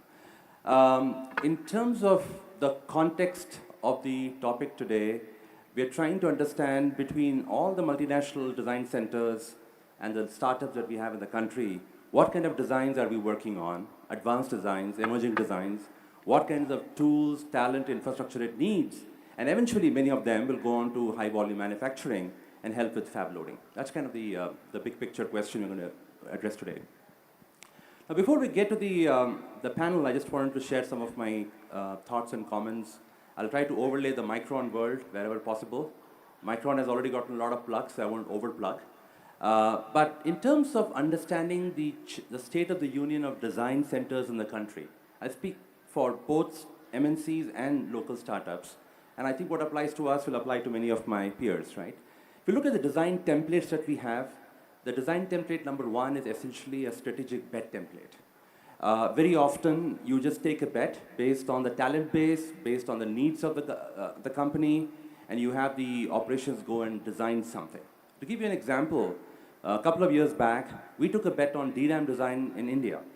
Now, please understand there are only 3 large DRAM vendors in the entire world, and the DRAM talent pool, end-to-end design talent pool in the country is next to 0. So we go ahead and hire a brilliant set of new college grads. We have a couple of good talented lateral hires that we had from different parts of the world. Put a team together, had them train, had them travel to different sites within Micron. But this is an example of trying to usher in advanced low-power DRAM design in the country by largely making a bet. And bets are bets. It can go wrong. In our case, thankfully, it went well. And you'll be happy to know that we had first silicon pass, no reticle revision in our business, as we call it. And that's a great example of what I call a design template led by bets. The second template, which is the more mainstream usual design template, is we start with essentially an augmentation model.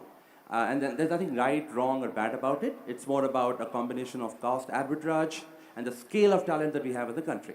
So you start with the layout, verification, validation, some very important part of the design flow. And over a period of time, you find that many of these teams often scale beautifully and end up into owning more and more design programs, which gives you the confidence to entrust them with a big design. That's the design template number 2. The template number 3, which is most exciting in my mind, and I'm sure India, with all the great policies that the minister talked about this morning, the DLI schemes, the incentives being given, the access to software and tools, is essentially a pathfinding design infrastructure. Like for example, again at Micron, we have a team that is looking at the kind of transistors and capacitor structures in 3D that we will need for designs probably 5, 7, 9 years down the line. They're trying to model, without actually having access to silicon, what kind of designs will actually be viable and make things happen. That's a pathfinding bet. I'm hoping more and more of companies will do the pathfinding bet because India is having more improved infrastructure in terms of design and broader ecosystem. And the last template, which I think is more country specific, like you have a need in the country and we'll have panelists talk about it. It could be an application which is very India unique. It could be a two-wheeler EV market. It could be a power meter. If you have an end market which has specific needs in terms of design and features, the cost arbitrage model is already working. I'm reminded of over a decade back when I was a country head for an automotive tier 1. Tata Motors approached us and said, listen, I want an infotainment platform which is cost effective, has unique features needed for India market. Can the team go and build it for us? Which of course the team did. But the beauty of that was we had a market need. We had the design center actually build that platform. And lo and behold, even we had it manufactured in Pune, Chakan, kind of completing the holy grail of starting from design, meeting a customer need, and taking it to high volume manufacturing in the country. So these are many design templates. As we go around the panel, we'll try to find out what's working for many of our peers. So with that context, Naveen, I'll start with you first. The first question I have is, at Marvell, when you look at your portfolio, end market verticals, give us a sense of what kind of designs your teams are working on, which of them you believe can become scalable and reach volumes that can possibly start doing a lot of fab loading. And also please introduce yourself. Thank you, Anand. Good afternoon, everyone. I represent Marvell Semiconductors, which is a fabless design company. We're primarily playing in the data infrastructure domain, and then what we say is that when you talk about data, we do the processing of the data, the movement of the data, the storage, and then keeping it secure. So that's where the Marvell play is, and then the India Design Center is a replication of what we have seen for many other design centers, is a footprint of the global headquarters with a huge engineering community. And then playing the design and then other roles in all the product lines that we talk about in the infrastructure domain, right? If I pick up few of the domains, or at least the biggest data infrastructure fab or fabless product that we have been doing is in the domain of AI and data center. What we started with, the traditional CPUs and then the GPUs came in. We saw a need of a lot of accelerated computing, and that's where we have a product called DPU, which has been there, started with the data center, now is proliferating into 5G and enterprise as well. And that's been one of the building block for accelerating computing. But what we are seeing in the last few years, and especially the big, the hype / the news around the AI, we are seeing growing needs of this computing to a general purpose GPU that can fit in, and then going from that general purpose to also some of the custom computing for the specific AI workload. Now, if you look at the traditional data center, we have been talking about a 50 gig, 100 gig, 200 gig speed. And then what we have is from the systems to the switch and then connecting within the data center to data center, towards the cluster. We have been able to do that. But as we move to the AI applications, this speed is going from that 100 and 200 to 800 gig. And then that's enabled now with what we call as the optical connectivity. And then so it's no more that you have the traditional connectivity, but it's the optical connectivity which is coming all the way down to the systems level itself, right? And now this is going to push us towards the 1.6 260 and 3.2 terabyte, that's where the next innovation is coming in. So that connectivity is what we have been doing a lot of. That's our leadership we have been doing. And then add to that the custom silicon for the AI workloads that I'm talking about, where you move from a general purpose BPU into a more cloud or a custom clouds or a custom silicon for that, which is where we go and then build lot of processors or for these special AI and data markets. Thank you, Naveen. And if I have to ask you, if you remember the 4 templates I talked about, would it be something like, was it a bet in the India Design Center, or did it organically grow over time? Just any commentary there? Like. Yeah. For us, it's been a very organic, a mix of organic and I would say is that. So a lot of you will know Marvell is a company of 9 acquisitions over the last 5 years, including 3 acquisitions from the India ecosystem as well. So we have supported the India innovation and the upcoming IP from there. So a lot of growth has been a continuous development. What you start with an extension so start with the value or the cost, right, Arturaj, and then move towards that what we call as a value, where you show the numerator that it's not the denominator cost that's playing it, but the numerator value you add is why you come and do the design center. And now we are in the transformation from converting this value into what you call as a business, because you can do a lot of these designs for the India and other regional markets as well. Thank you. So Hitesh, I'll move on to you now. Loved Lars' energetic presentation on the automotive State of the Union. But similar question, Hitesh. You have significant design and sales footprint in the country. So please share with us what kind of emerging designs you see that are going to scale, and how does NXP play in all of that? Thank you very much. Now, you saw the presentation from Lars. Of course, that was the automotive world view, that how we see the automotive world growing. I think this is one industry where, of course, NXP is working on multiple domains, but automotive is one of our biggest growth area, what we see. So software-driven vehicles is definitely one of the key factor for us to growth. We are talking about ADAS, autonomous driving. That's another factor that we see is a growing demand. The third is connectivity inside the car, so high-speed interconnects, so that is growing. Then the fourth trend that we see is electric vehicles. So we are seeing more and more growth of electric vehicles. So battery management and those kind of topics are also very key for the cars. So we, from NXP side, we have a complete portfolio in automotive, and that's what we are currently focused at. Apart from that, I would say traditionally we have been a security company. So we call it a secured connected edge. So as Lars mentioned, the next decade, it belongs to secure connected edge. So whether we are talking about cars, whether we are talking about IoT technologies, security is the key need for our markets, or when we project the future. So I think these are the key topics that we are focusing on. At the same time, we are also touching upon, we see a strong growth coming in the industrial area. At the same time, communication infrastructure is also growing at a rapid pace.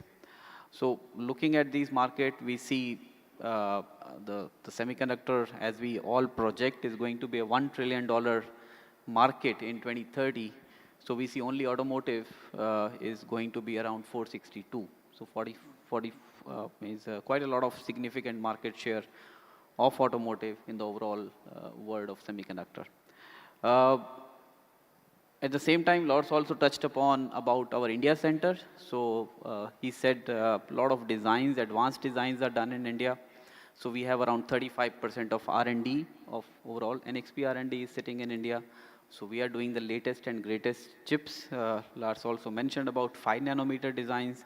So those kind of advanced digital design, analog, RF, more than that, system designs are also done out of NXP India. So we are, as maybe my colleagues, so we are a horizontal supporter to our, I would say, overall NXP.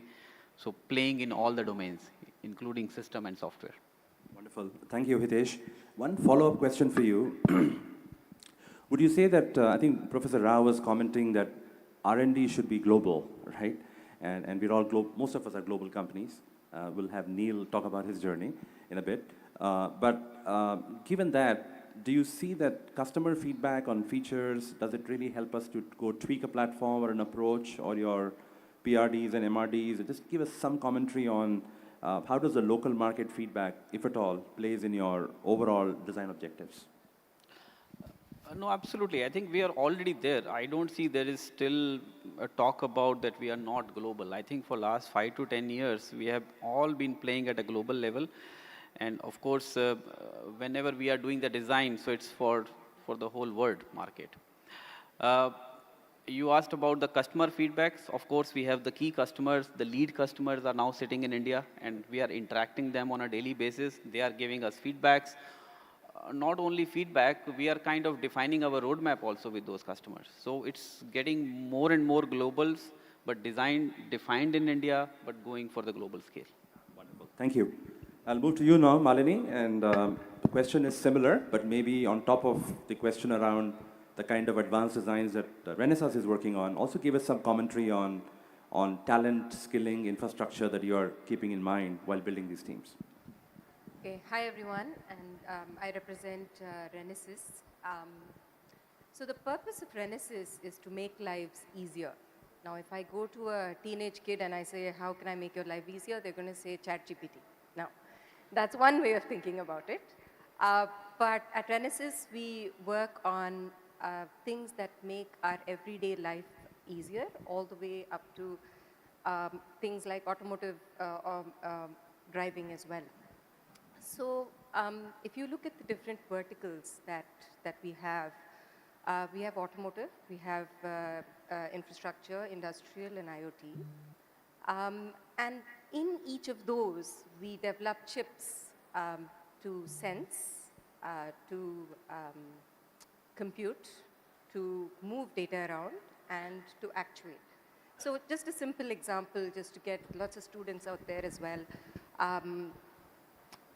So, for example, if you were looking at automatic braking, you have to sense, and when you sense, you need your radar and your camera to give you data, and you sense that data. You have to compute that to figure out whether you're making, the decisions that you're making are right or wrong. You have to actuate, you have to brake if there's a car nearby or an object nearby. And then you have to be able to move all this data around. So we build chips to do all these different kind of things. Now, just to give you a quick example, since there are many different segments that we work on. For example, sensing could be CO2 sensing or water meters or energy meters. On the movement of data, there's 5G, there's Bluetooth, Wi-Fi chips that we make to enable these kind of things. On the computation, of course, there's microcontrollers, microprocessors, and actuating IGBT, MOSFETs, and motor control, etc. So Renesas works on a whole gamut of embedded applications. In India itself, to answer your question, in India itself, it's a mix of what you said. There's a bit of product development, and there's also augmentation. And we have a collaboration with the TCS Innovation Center as well to try and build future designs. And over and above that, one really different thing about, I think, Renesas is that we build a lot of systems in India. So if you walk into the office, you'll see things like a fan hanging, or you'll see someone testing a fridge. So, yeah, that's Wonderful. a little bit of it. Thank you, Balini. I'll move to Balaji now. Balaji, Samsung has a very large canvas playing field, and the research establishment is very well known. So maybe in addition to end products, if you could also throw some light on foundational technology that you guys are working on, and how does it look like for you? Thank you. Not the most intuitive microphone that I've seen.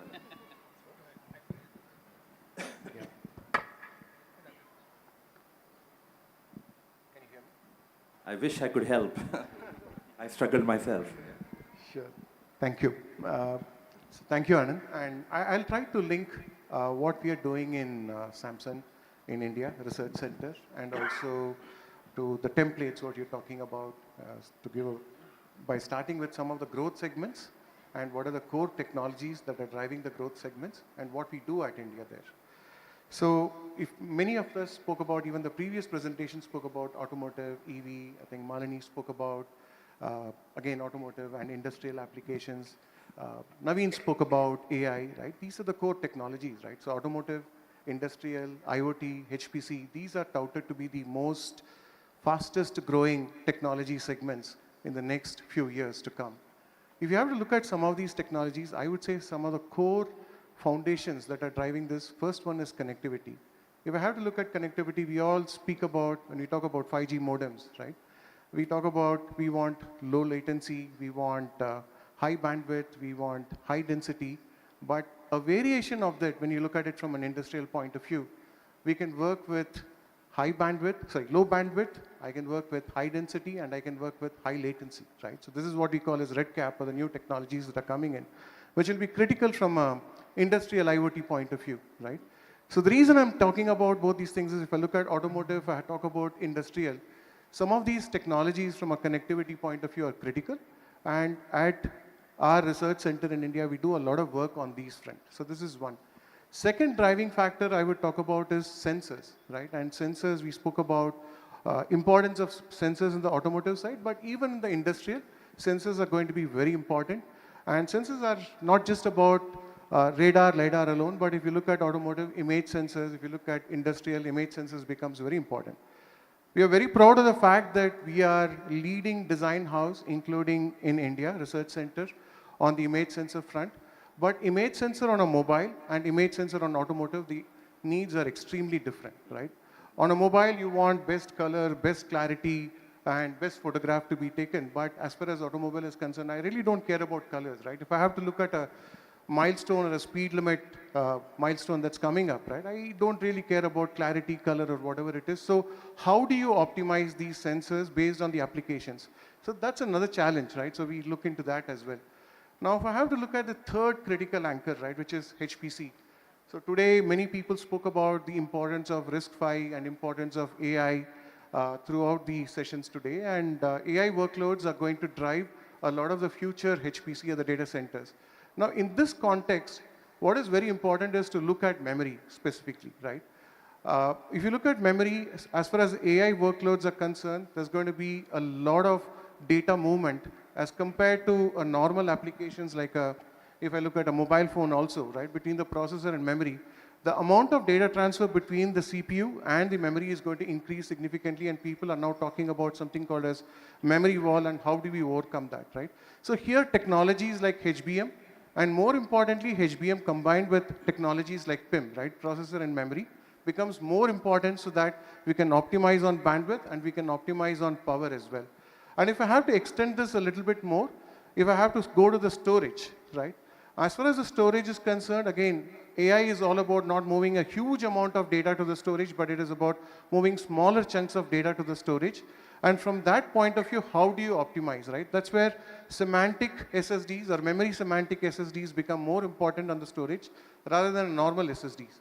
And if I have to extend this further, right, on the interface, how do I solve the bottleneck between the processor and the memory? So technologies like CXL also play a very big role. So the reason I'm laying all this foundation is also some of these core technologies, be it the sensor, be it the compute, be it the memory or storage, or with respect to even NPUs, right, from an AI point of view. These are some of the core technologies we work at our research center in India. Hopefully this sets the context, and going back to the template, many of the designs, I think I'm proud to say that it's not an organic growth, but it's a huge bet that the Samsung headquarters took on our R&D center to expand our portfolio in a very, very rapid pace. Wonderful. Thank you, Balaji. Balaji and I will keep talking about memory because we have that in common. But Balaji, just one follow-up question for you before I jump to Neil. Yeah. Things like processing in memory, right? The research in this area is going on for decades. How does it actually manifest in a site, right? Because this is multi-decade kind of research sometimes, multi-site. So from an India standpoint, how does the India teams actually play? You don't have to give me anything confidential, but largely, does it come as a part of a broader global approach, or does it enable a specific design? Or So definitely comes as part of the broader global approach for sure. But just to add, right, I mean, PIM's importance is going to be even important in a mobile context because people are talking about chat GPT or transformers even on a mobile phone, right? I think morning we spoke about image to text to image kind of things, how AI is going to redefine the media, right? Some of these things are going to be reality in your mobile phones. So PIM is extremely critical even in that context to enable high bandwidth and low power as well. So I would say that we are doing a lot of work looking at more application context, but we also co-work very closely with our headquarters. So it's a more global context as well. Yeah. Thank you, Balaji. Over to you, Neil. You are a little different from all of us, which is in a good way, because you're going to talk about how to incubate in the Indian startup ecosystem. So please do talk to that, and what kind of end markets are driving the design momentum that you currently have. Thanks, Anand. So I'm going to start off with the templates, at least borrow keywords from what he said. So Encore has placed a bet on RISC-V. It's a lip service today, but we hope to make it a reality soon. And we are finding paths within the Indian ecosystem to get chips into the hands. Right? So we are playing both the things. At Encore, RISC-V, we believe, is much more mature in the embedded space. It's where it can actually enter market. It can compete with existing parts, whether it's ARM, it's PowerPC, but those sort of embedded, low embedded IoT, narrowband IoT sort of segments. To give you more specific examples, smart cards, e-passports, you're looking at energy meters, these sort of things where India has a protected market. Right? This is where the government can induce policies, can have the ability to go Atmanirbhar without creating chaos in an existing system. Right? There's enough cake on the table, and we're talking volumes here, right? So we're talking about loading the fab, and obviously this is not 1,000, 10,000, or 1 million, but if you go through the recent tenders by the government to promote indigenization, there's a power meter which was of the order of 25 crore meters to be replaced over the next half decade. Right? And just add a layer of Atmanirbhar, just add a layer of indigenization, even if 10% of those chips have an Indian IP of sorts, right? Whether it's RISC-V or not, that's huge volumes that we're talking about today, right? So having said that, so Encore is more focused on those areas. We are working at the deep embedded, ultra low power, resource constraints segments, trying to replace existing solutions, right? So RISC-V has come up as a amazing alternative. It is not amazing technology. It's nothing new that you're going to find in RISC-V in this space. So the complexity is low. The demand from RISC-V on the fab is going to be very simple. You can have very low complex devices, slightly more analog heavy, definitely for sensors and IoTs that you're looking at. But the digital components are extremely simple. I think you can have multiple startups play in this field very quickly with low amount of risk pertaining to them. More importantly, I think the government has played a significant role in all of this with the C2S schemes that Encore has also been awarded one of those grants. The DLI schemes that I see a lot of startups availing to that benefit. The patient capital that this industry demands, and specifically the fabs, or the startups that demand, I think the government has pinpointed, identified the pain points, and come up with schemes that enable them to take the step forward. Right. So the DLI, the PLI schemes, the 2.0 that was discussed a couple of weeks back in Bangalore, I think these are amazing initiatives by the government. It's reigniting the passion amongst the youth to take on digital design as a topic, as a career, as opposed to the generic AI, ML, cloud that we're suddenly starting to see. So I think the push from government, the investors coming into the right place, and our focus is majorly on volumes, where the complexity is low and there's enough pie on the table for us to grab on. So Neil, thank you. But just one follow-up question. A year back, I'll be honest, I was a little cynical of another instruction set showing up. Many of us were. But the momentum in the last 12 months has been amazing. So the question I have for you is, if you have a target embedded application in mind between an ARM versus RISC-V approach, what's the real advantage? Is it go-to-market? Is it the flexibility of being able to tweak it? Is it all of the above? Or the government incent focus, help? I'm guessing it's a lot of many things, but a little more commentary there, please. No, I think my answer is going to be all of the above because you've touched the right keywords, and I'm just going to elaborate a little on that. So when you're looking at a transition from ARM to RISC-V, it's one, you are providing the lack of vendor lock-in to the customer, right? RISC-V is an open ISA. You don't have to go license it or find different vendors. There are going to be multiple players providing similar options across the world. So even if you've bought a chip and you want to change microarchitectures rather than the architectures, you will have solutions, you will have an evolution of your product, right? You're not dependent on a single customer. So that's the biggest thing. You're not dependent on someone else's evolution for your own evolution. RISC-V gives you that flexibility. Customization, definitely. You are no longer bound to picking a lot of luggage on the chip. You know, if you're an IoT sensor and you're looking at a Cortex M0, but you don't like certain parts or your firmware doesn't use certain parts of the instruction set, RISC-V gives you the ability to deviate. It gives you the audacity to go different than what the conventional is, right? And it gives you that audacity on the first day itself. That's the kind of leverage that RISC-V gives you. And from the government perspective, I'm sure a lot of people know about it. There is a Digital India RISC-V program, which sort of builds a huge stand on RISC-V being the instruction set of the country. But more importantly, trying to propagate it within institutions, trying to identify segments within the industries where RISC-V can propagate and make a stand for itself, right? So when you're looking to transition to RISC-V, I think all of these factors play a role. There's a confidence from the government, there's the customization angle, which makes it beneficial and gives you the uniqueness factor.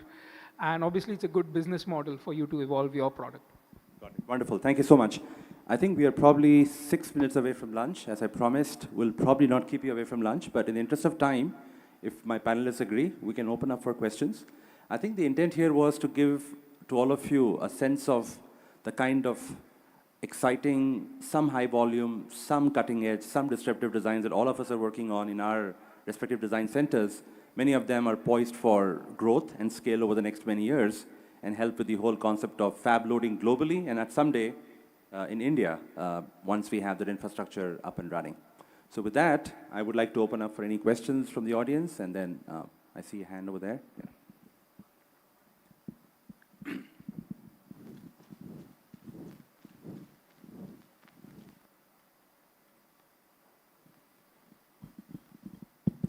Hi, Neil. My name is Prasad Joshi. My question is to you, but even open to all other panelists, and it is a follow-on question to what Anand asked. You talked about a new design on RISC-V. What about existing designs or legacy designs? Do you see a trend or do you see any traction there that existing designs which are on the other competitive platforms are moving to RISC-V? Absolutely. I think my focus, pardon me if I didn't get this right in the first shot, but RISC-V is going to find design wins as an alternative. So there are already existing solutions that people are either vendor locked or they're looking for a little more juice, a little less power, and you're trying to transition that to RISC-V. Or you just have a better business model in RISC-V. Either you found something that's open source and it fits your bill, and you're able to move to RISC-V more easily and stop paying royalties or have your own in-house design center on RISC-V. So legacy is definitely the momentum that RISC-V is banking on for now. Because as I said, in the embedded space, there's not much of wiggle room to innovate, but it's the solution and the business model that drives these products, right?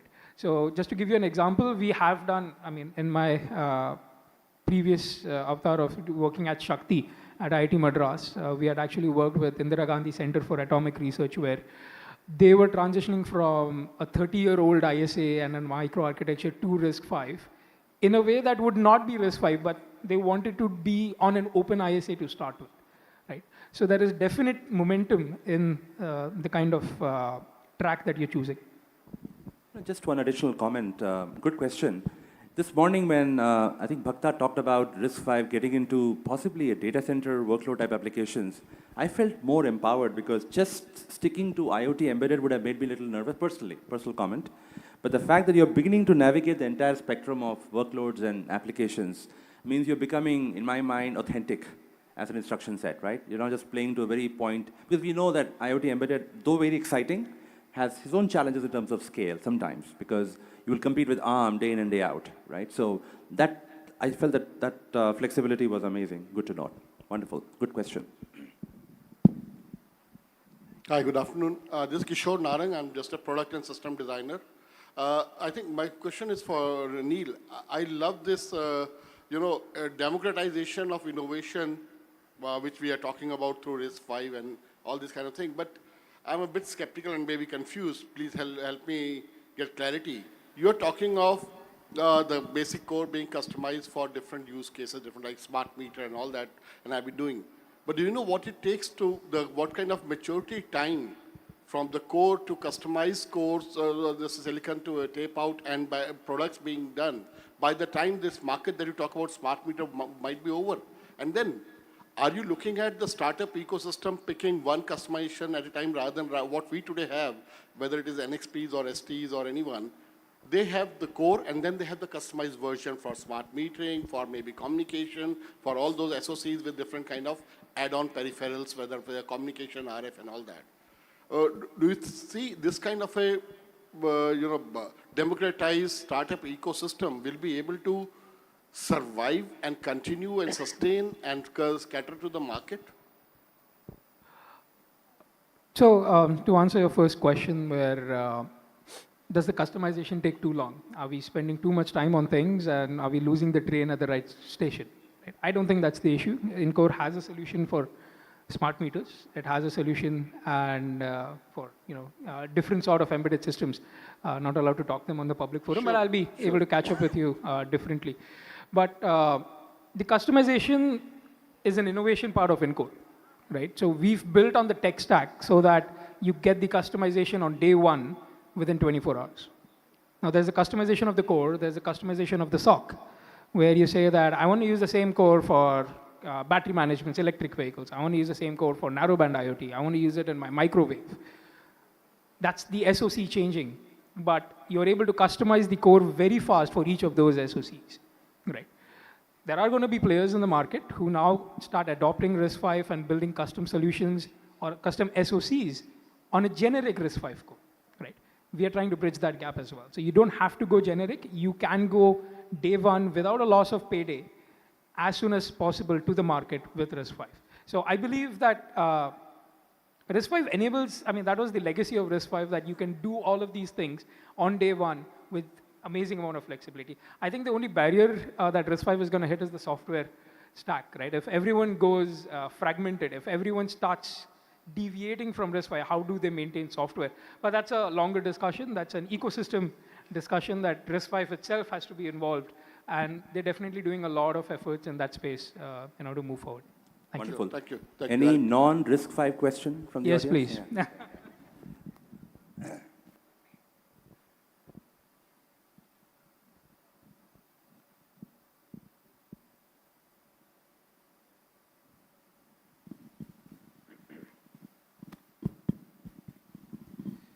Hey, good morning all.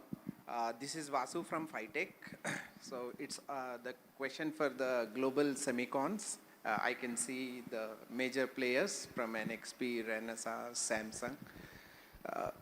The only question what I want is basically, we have been doing a lot of research on the processor design, but coming from a manufacturing, yes, we would take a long time to set up the fabs in India. But why don't we spin out indigenous chip which can go along with your experience, the huge experience of say Renesas or NXP, Samsung. So why can't we could able to launch an indigenous microcontroller and produce this in volume?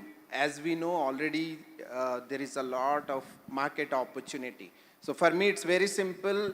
UPI versus the global semicons. So how can I get a UPI kind of thing which generates for each chip a revenue for India?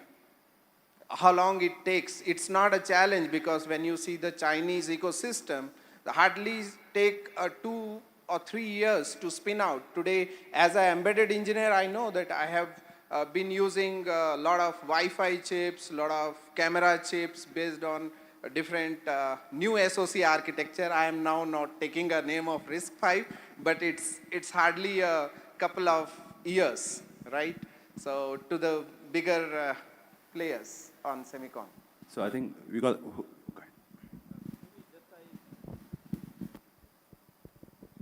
We should build microphone chips first. Yeah, looks like. No, I think what you are touching a very nice point, and at this point is called deglobalization, and that's what we are talking about all these days, right? So this is the trend that we see, and that's why these questions are being asked. While so far the trend has been, okay, so the semiconductor industry working in multiple geographies will be fully efficient. Now we are asking why these chips are not in this specific country. So what we are doing is whenever, we are all making chips. We are making chips here in India, but for the whole world. Of course, in a certain umbrella, it can be NXP. And now Neil is starting, maybe his company is going so they are going to create a big company which is out of India. So this is going to happen. It's a general progression. So we started late of having indigenous development. But I think whatever my view is that we should continue to keep a global hat on our heads. We should build the technology, and that's the only way the technology can be efficient, technology can be cheaper. If we are all starting making chips for our own countries, right, they will not be very cost efficient. For sure, for certain things, I think it's possible, but if you are talking about a big scale, it is more efficient if you are working for a global scale. But that's my personal view. Maybe anything to add from your side, Naveen, or? Yeah, just to add, I agree with you, Hitesh. But just to add to that, what we can do though, I mean, through all this global experience that we've learned, where there are indigenous startups, is take some of that knowledge learned and permeate it so that we build the ecosystem in India as well. Just wanted to add that.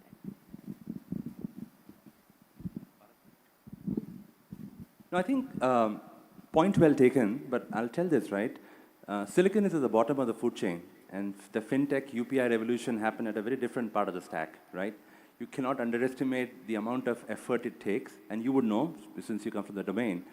That's why when we're asking questions of RISC-V, the amount of software customization needed to go and build is so massive. So it's not probably worth it to start off with of course we'll have some local problems needing a local approach or a feature variation. But in terms of feature sets and instruction sets, got to think more global. And of course, we'll play a big role, all of us together. So, no, point taken. Good question, though. Yeah. Okay, we are almost nearing lunch. Unless there is a compelling question that has to be asked, we'll probably close this session. If no question, no questions. Just thank you, everyone. Thank you. Thank you, panelists. You have one comment? Yeah. I think the question was on the fab loading. Just to give this perspective, right? We talk about automotive. I think we have given a lot of examples about automotive, industrial, IoT. One of the points that I would like to emphasize, right? So there are various applications within automotive. We talked about autonomous cars. We talked about sensor processing. We talked about battery management. So we need plethora of technologies where we are building these technologies. So if we are talking about advanced processor, they are in 2 nanometer, 3 nanometer, 5 nanometer. When we are talking about microcontroller or sensors, so they are in 28 and 40. When we are talking about battery management, they are going to 90, 130 nanometer high voltage technology. So we need, as a semiconductor industry, wide variety of technologies, and which will continue. So I think from the semiconductor loading perspective, as we are growing in the ecosystem, if we are having indigenous fab, does not matter which technology. It can be 40, it can be 28, it can be 5. So we will have sufficient things to load those fabs here. At the same time, it will create a positive momentum. The startups like Neil is running, right? So they can go to indigenous fab, they can have it low-cost manufacturing done in here. So on one side, loading will not be an issue as per my understanding, but at the same time, it will create positive opportunities for the startups which are running out of India to have their fabrications done out of India and also very quickly grow their organizations, right? If they have design wins and if they have the market, so they can also grow up very fast. So I see this as an opportunity. Maybe any remarks from anybody? Okay, thank you, fellow panelists. Thank you, audience. And if you have further questions, we can always answer it around lunch. Thank you, everyone. A little bigger round of applause for keeping it crisp, short. Thank you, moderator, sir, for doing that honors. Keeping it short. And thank you, please. Can we step forward for the group photograph. We open the floor for the lunch now. The dignitaries are most welcome at the first floor, food court, and the rest of the guests, please join us in the exhibition hall 1, ground floor. Thank you, and see you sharp over here by 1:55 so that we can start our session. Thank you.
Hello, hello, hello, mic testing.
खाने के बाद भी आवाज नहीं आ रही है. Hope you had great lunch. Yes or no?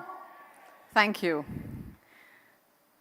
Moving on to our next session on future design and investment opportunities in India, considering the large scope of applications of semiconductors touching various facets of modern life, investment-friendly policies present India as a favorable manufacturing destination. I would like to call upon our esteemed dignitaries for a panel discussion on innovation in future design startups. Launchpad for global market. Ladies and gentlemen, let's have a big round of applause for our moderator for this session, Shri Vinod Dham. We welcome you, sir. Also, we welcome the fellow panelists, Shri Gautam Singh, Fermionic Design. Welcome, sir. Shri Rakesh Malik, Verve Semi Microelectronics. Welcome, sir. Shri Deepak Shapeti, Morphing Machines. Welcome, sir. Shri Jyotish Indirabhai, Netra Semi. Welcome. Shri Narayana Rao, Accord Software and Systems. We welcome you, sir. And last but not the least, Shri Vinayak Dalmia, DV to JS Innovation. Welcome. Please give a big round of applause to all the gentlemen. Thank you. While the panelists settle down, I would like to introduce you to Shri Vinod Dham, an alumnus of Delhi College of Engineering. Mr. Dham is often referred to as the father of the Pentium chip for his work on the development of Intel's Pentium microprocessor, which revolutionized the world of computing in the early 1990s. Founder of Indo-US Venture Partners, IUVP, Shri Dham is also a member of the ISM Advisory Committee. So, we extend a very warm welcome to the moderator and request him to steer the panel discussion. Over to you, sir. Thank you very much. If there's a presentation, this is a slider for you to go. The forward and the back? Yes, that's you it. have to point out there. All right, on towards this side? Yes. Okay, thank you. All right. All right, welcome to this very important session that I've been engaged far more along with Professor Paul Raj, who's the well-known professor from Stanford. And he couldn't make it today, but both of us on the executive committee and a host of people from MIT, CDAC, and other organizations are involved in helping select so we can invest into chip design startups. So our focus is on helping chip design startups, literally someday, hopefully thousands of them, designing chips in India. Now, designing chips is a very, very essential element of the semiconductor ecosystem that we talk about here every day. I think there's a lot of focus on fabs, which is process technology and supply chains, which is very critical. That's for manufacturing of the chips. And also on the back end, with the announcement from Micron, we got a new lease on life and a great boost in terms of back-end technology of assembly, packaging, testing, and shipping. But in between what you package and what you process is a piece of silicon. And that piece of silicon basically is a imprint, a binary imprint of a design, which can be a logic design, a memory design, but most often it's a combination of that and some analog circuitry these days as well.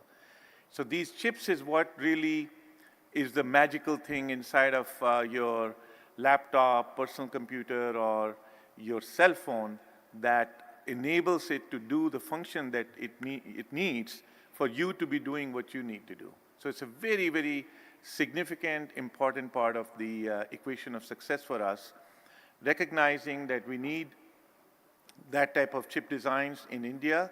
We've been encouraging a lot of startups, and since there are not a lot of venture capital in India for supporting chip design, the government of India and MIT especially took initiative to provide design link incentives to various startups to spur them to begin the chip design activities. So I'll give you a little bit of context very quickly on how it connects in the overall picture of what the policy that we had created.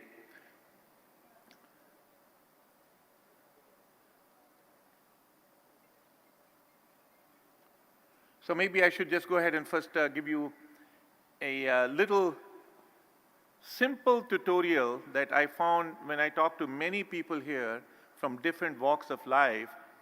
There was not a clarity as to what is it that we are trying to do. What is this? There's so many pieces of this puzzle that it wasn't clear how do they fit together. So I actually sat down yesterday and put together this slide. So I apologize. It's a very simple PowerPoint that I put together myself, so it doesn't have all the colors. But as you can see, you start with an idea. And I took the idea of Pentium because that's the idea that I was involved in. So it was easier for me to describe to you how we created Pentium, for example. So you start with an idea of what you want to do. So you want to create a chip that will go into a personal computer, which is the end product. As you can see, at the end of this cycle is a personal computer. And the beginning of this cycle is a bulb. Bulb is the idea. So when we sat down to say, okay, if the chip has to go into this computer, one of the most important thing is what speed should it have? How fast should it be? How much power should it burn? Because you can't really have too hot a chip running into a system, especially if computers became laptops, laptops became tablets, and then tablets became iPhones or smartphones. As you can see, one of the things that really kept on going down was the power, because you cannot have in your pocket a computer that is really burning too much heat. Third thing, of course, is always cost. So all innovations are constrained by cost. Even if you have great ideas that you can think of, sometimes you have to incrementally implement them step by step over a period of time, because the market has to catch up, the consumer has to catch up to give you the cost, buy your product, because they can't afford to buy something if you put all bells and whistles into your very first product that you make, because that will become too expensive. It will become too big. So this phase of design is called specification. So you have an idea, and you put together specifications of that idea. So you can define what is it that you want to do. And then the third step is called chip design. And that's what all these gentlemen who are sitting here, they are ace chip designers. Part of the reason they're sitting here is I was on the committee where we approved their proposals. And I must tell you, having worked for 40 years in semiconductors, it just makes me so proud when these people come and present to me sitting here in California, and see the complexity of work they are doing, the type of thought process they have behind the design of the chip, and the intricacies of all angles that they have thought through is just remarkable. They make me very proud as an Indian to see what they have done themselves.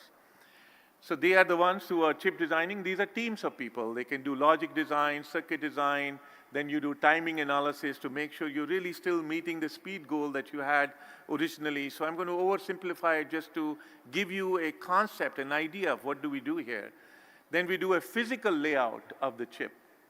So the circuits, which are all electrical, have to be physically, just like, literally think about the way a house is built. You go to an architect, and he architects the house. Is conceptually, you tell them this many bedroom, this many bathroom, this is the living room, and then he physically lays it out on a blueprint on a piece of paper. So we physically lay out this chip, and then we take that physical layout in a computer file, I call it CAD file, and we convert it into a photo mask, which think of it like a glass plate, so that whole chip now that is now in a physical form, the entire circuit is on a physical floor plan, is now replicated on this glass plate. And now imagine we have multiple of these glass plates that define the entire circuitry and logic of for example, in this case, it was a microprocessor. Now, this glass plate is the one that is sent to the fab.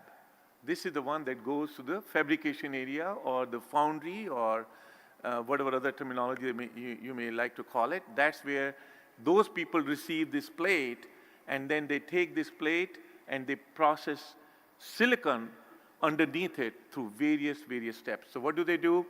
They may do metal deposition, implantation, etching, photolithography, oxidation.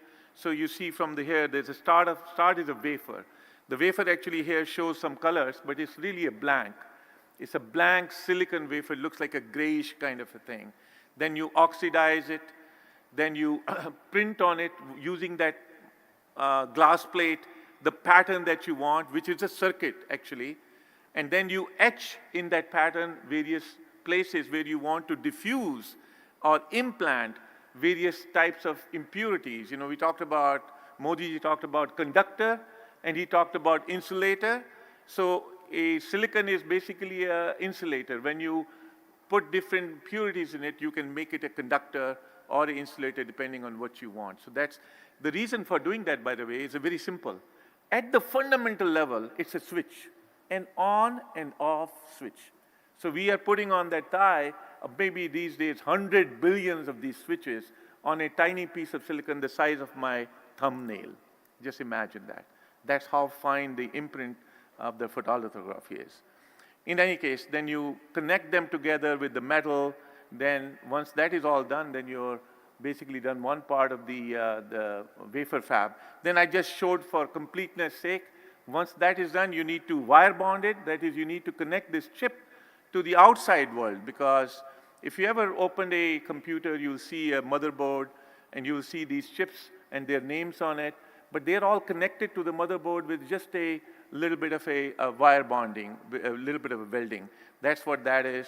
Die attach, polishing, encapsulation, then you test it, and then you package it, and then you basically have what I showed as an Intel Pentium. That's a package chip. You can't see the chip inside of it. You're only seeing a ceramic package outside. That is the output, and then that goes into the personal computer. So this is the whole cycle of the whole ecosystem, if you want to. And we want to create, by the way, for your information, in India, not just a fab to manufacture it, not just a design to design the chip, and not just the packaging to package it. We need to also think about how are we going to create the end product.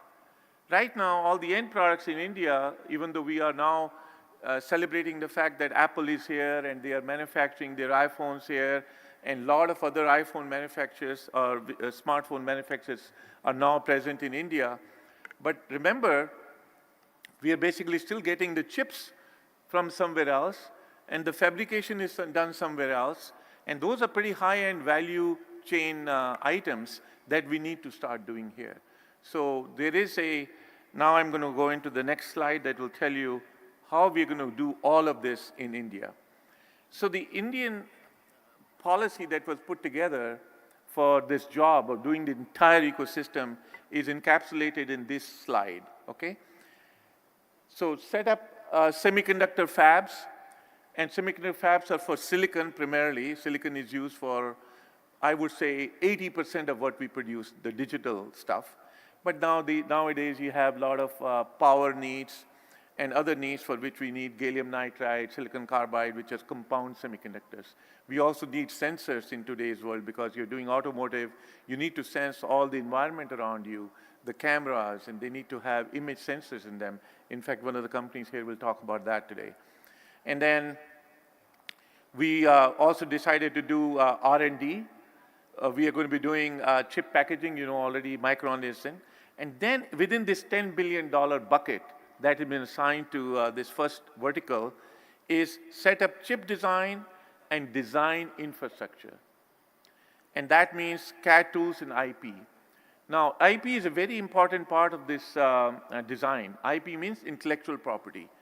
Now, since the semiconductor industry has existed for 50 years in the rest of the world, you know, I've been part of, Intel was started in '69, I joined them in '70s. So we've been doing this thing for a long time.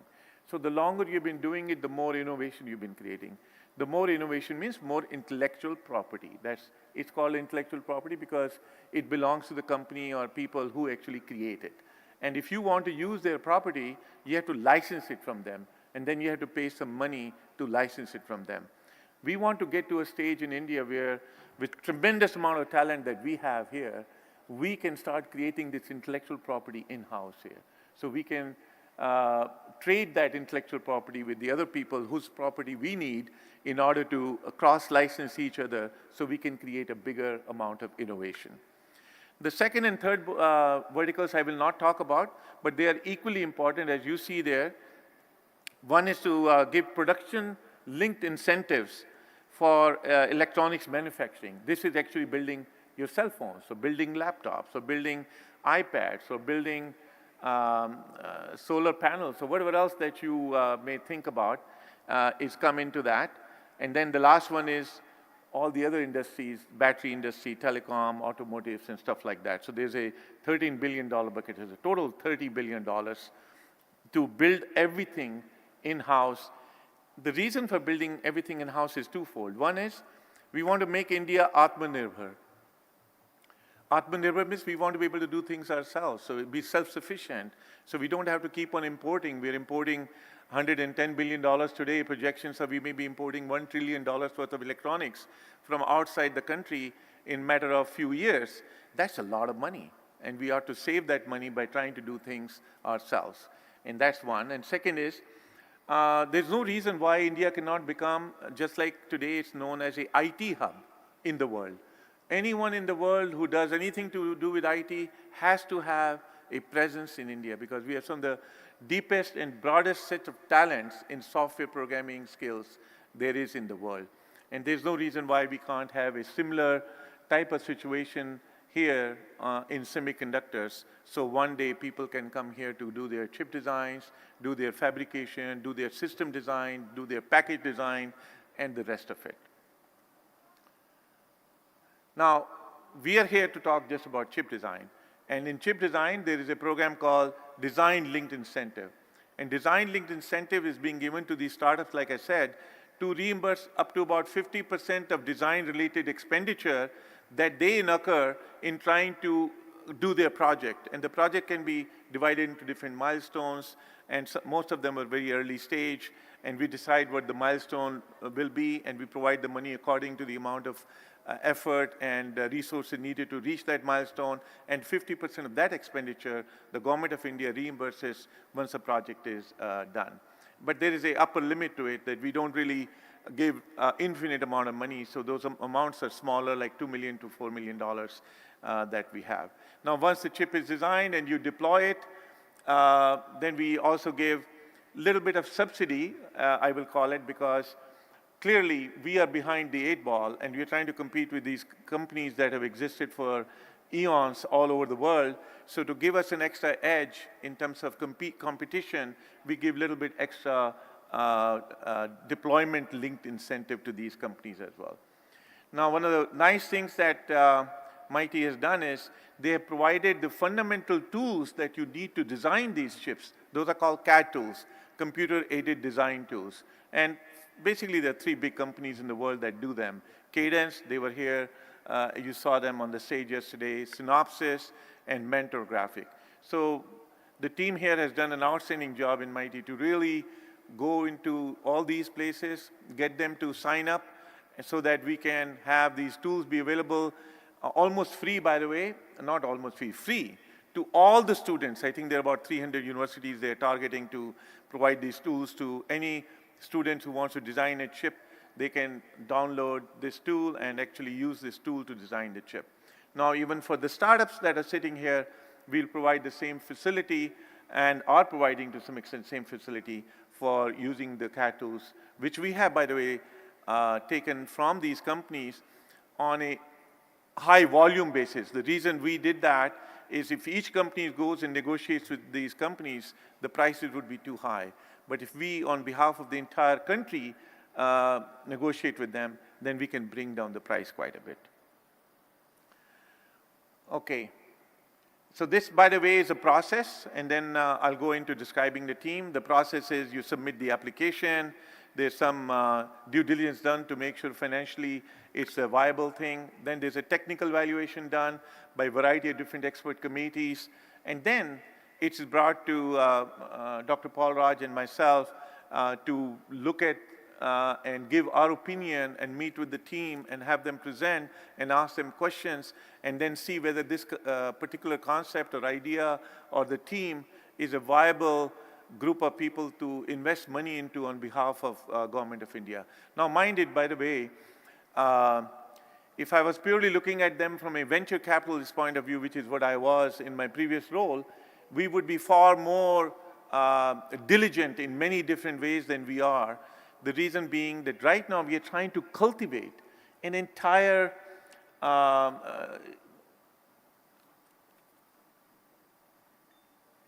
the entire system together in order to go with it. So anyway, I'll go on to the next one. So we're going to start from the other side of the screen here. We have Mr. Gautam Singh. He's CEO and co-founder of Harmonic Design. Gautam is a semiconductor professional with 2 decades of experience in IC and IP product design and business creation. I mean, like I said before, these people have all the degrees and all the education and all the experience that you can imagine, and from top schools, and they are going to be talking about some of their own companies as I give them a few minutes to talk about.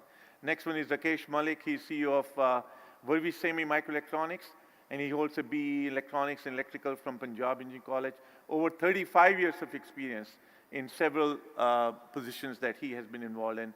Then Deepak Shapati, he's the co-founder of Morphing Machines, and he has a MS from Stanford in California. Then Jyoti Sindrabhai is the CEO and co-founder of Netra Semi. He's been building AI and ML chipsets, which is the latest and greatest technology that we're talking about. Then we have Vinayak Dalmia. He's an entrepreneur who's doing some deep tech and national security type of work. He's been involved with supplying products to US military for a variety of different roles that he has played there, and he can describe that himself. And then we have Narayan Rao, VP of Business Development and General Manager of Technology and Development with over 30 years experience in semiconductor industry. So now I'll go sit down and let them talk.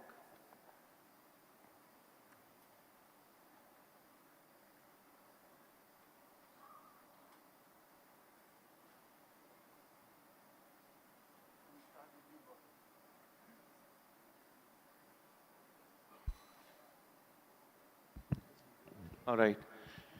So tell them a little bit about yourself briefly and give them a perspective, because the entire purpose of this session is to really encourage the entrepreneurs, young entrepreneurs, to be entrepreneurs sitting in the audience, to really get encouraged to see that there is a serious effort being made here to enable you to do your companies.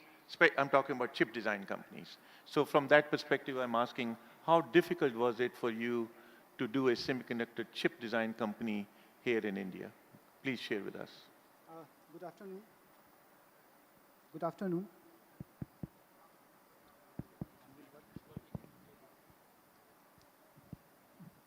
Hello. Good afternoon. Yeah. So first of all, thanks for inviting, and then also giving a brief introduction and giving such a nice small tutorial about the chip design so that people here, they understand the kind of complexity, even we being small, right, but what we deal with and what we are building.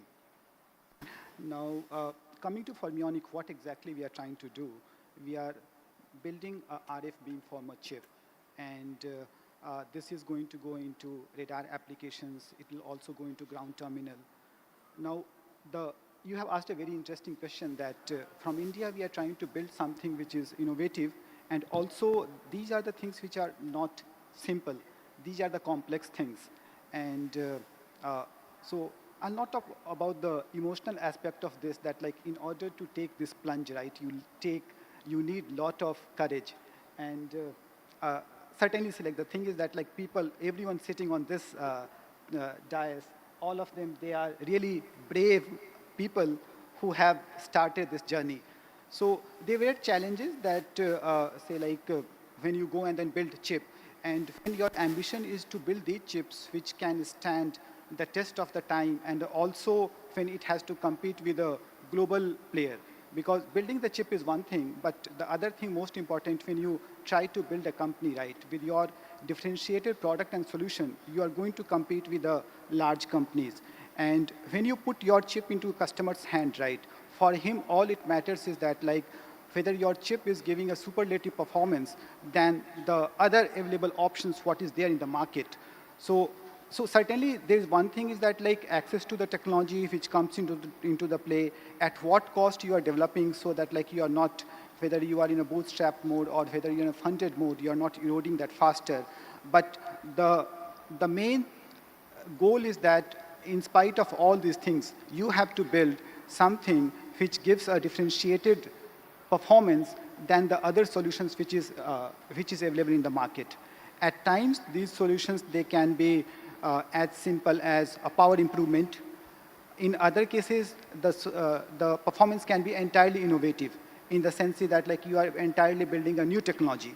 So essentially the thing is that We need to talk about the challenges. yeah. So I'm coming to that. So now the thing is that like in order, so you have an idea and then this one you are taking into the product. But in order to build it, right, there are so many steps and which you rightly put it. So say like in order to build any product, whether it's related to semiconductor or related to any industry, so you need one awesome product idea and at the same time a great engineering team and then the customer focused business team so that like you can develop and then you can put this into the customer hand. Now these are the two key things, but there are other two key business related aspects are there. One is the money to build it, so essentially that's the funding, and then the fourth one is the market. Now all of us, we know that there's a lot of consumption of electronic products in India, but those consumption has not translated into the opportunity. Okay, yeah. So certainly the one challenge what most of the startups they face is that access to the funds.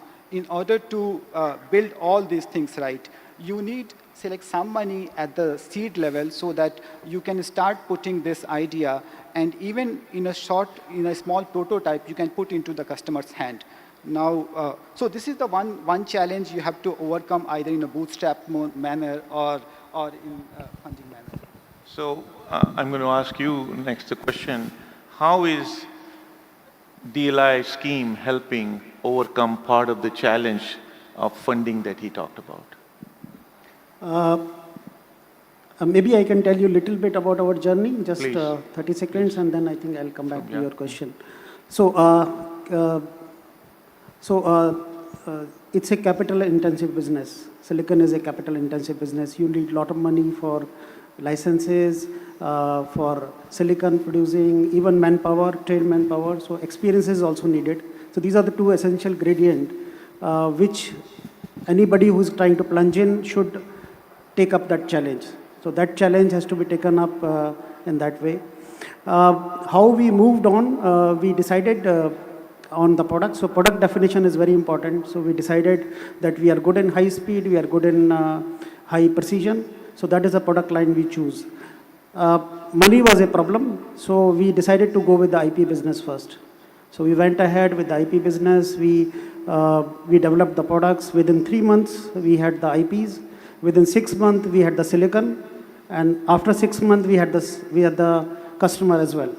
So that means from development to getting a customer acquisition was just 6 months time. And we developed some really great IPs which are into 5G domain, which are into high precision domain, which was not easily available and very easy to get the market access from that point. So these are some of the challenges that we could overcome, and these challenges is for any startup to face is a normal thing. So right choice of the product, how to execute, and how to innovate. So we produced around 10 patents during this period of time. We have US patents, we have Indian patents, and so on. So we are able to create, and not only that, we created a manpower, which is a learning organization. So that is also very important. So these kind of things we are able to overcome. coming back to your question on the DLI scheme, the DLI scheme is now we are almost ready to take up towards the product punch. So we developed some product of our own. Now we need more money, and we wanted to do something for India, something great for India. So we thought of developing MCU for the motor control business. So this is one product that could be useful everywhere, especially with the e-vehicle coming in, especially with, the battery management systems and so on. So there are, MCUs everywhere, even in automotive business as well. This scheme has been really, really useful from perspective of government because it is a well thought of scheme. I think you covered mostly the good part of it. 50% is getting covered in terms of eligible expenses, so which is very well thought of. CAD licenses are covered, silicon is covered, manpower is covered. So these are the three major things which I said that these are the challenges for us at the beginning, but they are well thought of and covered. And even later on, when we try to export, there will be a subsidy, on the export as well. So I would say it is a great scheme in terms of thought, in terms of vision, and a very well scrutinized process. It is not easy. You took a lot of time to select all of us. Thank you so much. Thank you. Thank you. Deepak, now it's your turn. Give a little brief on, you came back from Valley, right? So you have a different perspective as well.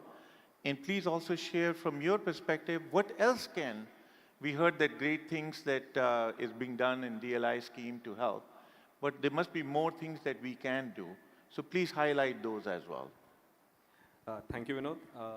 So I think, to put it up front, being a Semicon entrepreneur, pre-Indian Semiconductor mission was an exercise in masochism. I cannot think why anyone would want to do that beyond, just the passion and the technical love for it. So one of the things which I noticed first when I came back from the Valley was the difference in terms of the mindset, which was there and here. We were just as good technically, and as you very aptly put it, in terms of competency, the technical complexity of ideas, we are second to none. But somewhere, the translation of that to a product or a system or, a world-class IP, a scalable IP rather, that's where we kind of start doubting ourselves a lot. And it's a confluence of many factors which I felt led to that. One, obviously, the lack of a, fledging or a very healthy ecosystem of venture capital. I think that's it's a primary maturation tool, I feel, in the entire process. But in that sense, I felt that DLI did a great job because all the stages which you showed, it helped us answer the question, why are you making this? Where is this going to go? Whom are you going to sell this for? How much? And help us really, force fit our entire thought process, which was just a technical idea or, concept of innovation, and how to make something commercial out of it. So in that sense, I think you guys played partially the role of what venture capitalists would force you to do. And so that maturation I thought was missing in the Indian ecosystem to a certain extent. And definitely, I benefited from the DLI scheme and even the other ISM schemes in that sense. In terms of what we could do better, I think where we still have an inherent disadvantage, in addition to having access to, DLI has brought about capital efficiency, no doubt about that. It has given us access to EDA tools. It has made it more possible for us to go to multi-project wafers. That's great. But what we do not have very easy access to is the business dollar. What? The business dollar. We are in a fight against the majors, wherein our IPs need to, probably pass a higher level of conformance, check, credibility, verification than any other IP from a big name vendor. And that's only fair, I guess. But how do we kind of subsidize that process? And basically, essentially aid in the process of commercialization, so to speak. I think that would be the last domino for us, which would really... so additional help in commercializing the product. Okay. All right. Thanks for sharing that. Let me move on to the next panelist here. Jyotish, go ahead, please. You go ahead. Okay. Describe your company a little bit. And I think we heard if there are additional things that you think from your perspective that the government can do to facilitate and make it easier for the startup to succeed, please share that. Sure. Thank you, Vin. Just give a two-liner on my company. So NetRSME is the unique advantage of our company is we have a complete portfolio of hardware acceleration IPs, which include neural processors, deep neural processors, CB accelerators, and security engines and things like that. So we build edge AI chips for IoT applications. I mean, I have a correction for Gautam. So for starting a chip startup in India, it's not only your bravery, you need a very brave family and a brave team, brave co-founders, because it's not very easy. So the one recommendation I have for the government is, when I look from a startup point of view, the biggest issue is EDA tools. These are the most important infrastructure for any startup. The easiest way to kill a startup, a semiconductor startup in India, is deny them or delay them EDA tools, right? Because the VC money is very minimal here. Even with the bare minimum money, the startup founders can only think about designing. So my request to government is actually to give EDA tools without too much questions asked, right? Give it as a toy, let them play with that. And that would be my request. It is happening, I know that it is happening, but even without DLI or even without C2S, tools must be accessible for the startup community here, especially for semiconductors. Okay, I mean, if I'm hearing you correctly, what you're saying is, right now, the EDA tools are being given with some due diligence and scrutiny. Since EDA tools are the basic Lego blocks to even build anything, ideal situation would be for those engineers here or entrepreneurs who want to do chip design, give it to them free. They can just download it and start designing the chip. And at some point, when they are viable, maybe come back and have that negotiation about how to commercialize it, right? I think that's an excellent point. And clearly, my colleagues are taking note of it, and we'll go back and look into it. All right, next we want to talk to Mr. Narayan Rao. You were the new addition, the latest addition to this panel. And what I heard about what you're doing, I think really excited me. I would first like to share that with it, because it's one of a kind thing that India needs and they are working on. Thank you, sir. Just a few words about Accord. Accord is a Bangalore-based company. We are a GNSS company. In short, GNSS is Global Navigation Satellite System Receivers. So we have been designing the IP, chips, modules, and systems. So we were very fortunate very early on to start on this. One thing I would like to share with, because a lot of students are there, semiconductor business is not for the faint-hearted. Really, it's a deep technology, deep commitment, and deep pocket. So we need all these things well covered. Otherwise, somewhere we are going to get stranded. And this is not a quick result coming industry, but then it's a fabulous industry. So those who have passion, those who have dedication, certainly can do it. We are one good example of that. Coming back to GNSS, at Accord we cover all the constellations like GPS, GLONASS, Galileo. All these are different constellations, launched by different countries. Our own Indian NAVIC is a recent addition, and we are proud to say we are one of the first companies to design and develop chipset for that. And sir told about the DLI scheme, but then we started engaging with the MIT much earlier. So those days there was no DLI and PLI, so they floated a RFQ, where it is a outcome-based support, meaning once you are successfully able to design and deploy, government will share some of the burden you went into designing the chip. So that was very nice of them. So we took certainly a good advantage of that. We have designed the latest chip, which includes basically an RF, which is a universal RF. It can receive all the different constellations in different bands. And we designed a baseband, which is a 28 nanometer. It is fully taped out. Now we have launched close to 1 million chips for the mass production. The reason is to jump the curve was, last 2 years during epidemic, we saw severe crunch in the supply chain and wafer fab capacity. So we have to go ahead and press the production. And so good it is, since the samples were available very early on, we could develop variety of solutions. We are not stopping just at the chip level. We are going all the way to the applications. As you all know, GPS or an AVIC is useful in many applications like tracking, vehicle tracking, personal tracking, and asset tracking, and so on and so forth.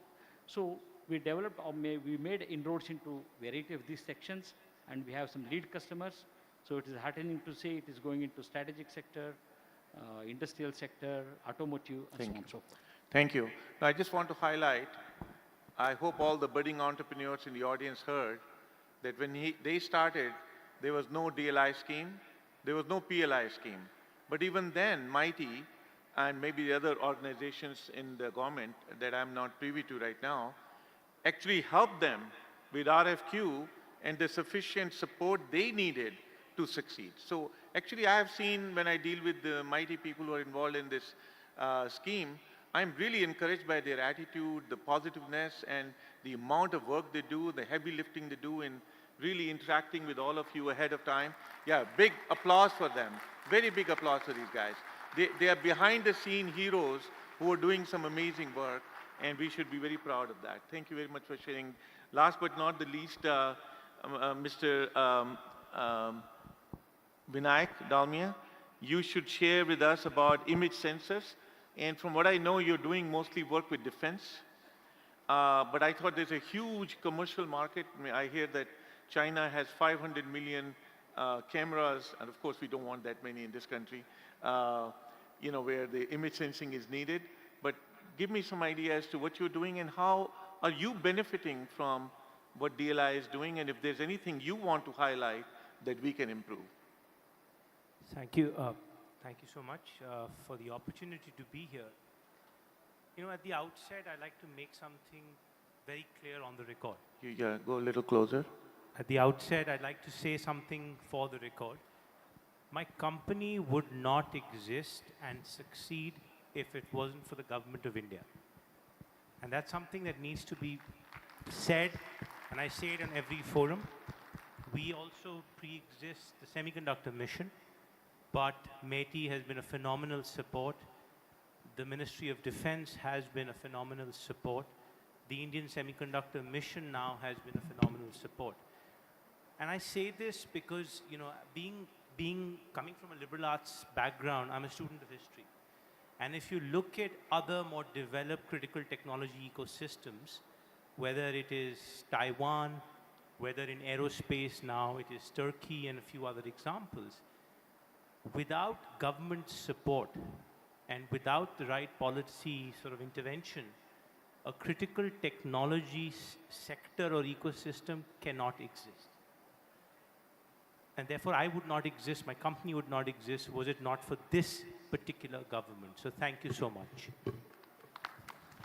If I look at, I believe India is in terms of its technology transition, I think India is in sort of the third wave.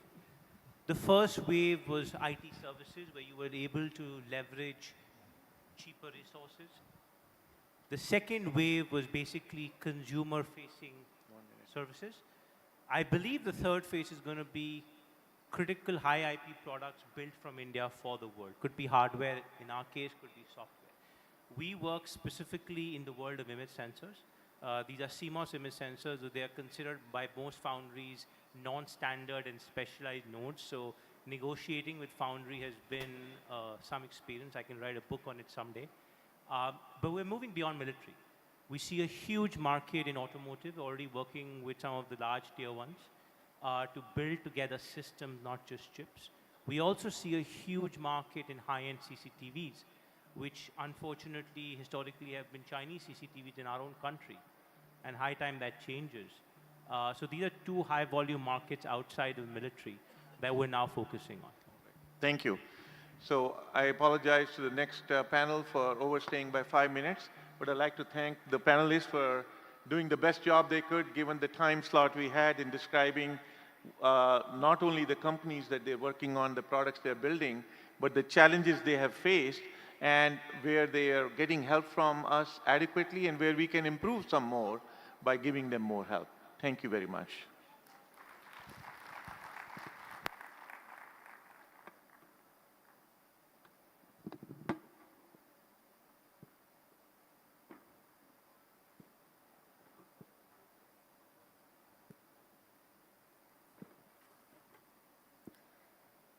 Thank you very much, gentlemen. It has been an absolute delight to hear your experiences and thoughts throughout this session.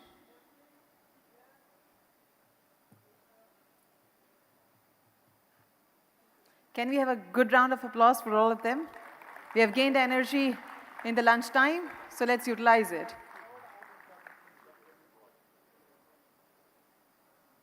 Thank you, sir. Thank you. That's okay, sir. Thank you. Thank you. Thank you.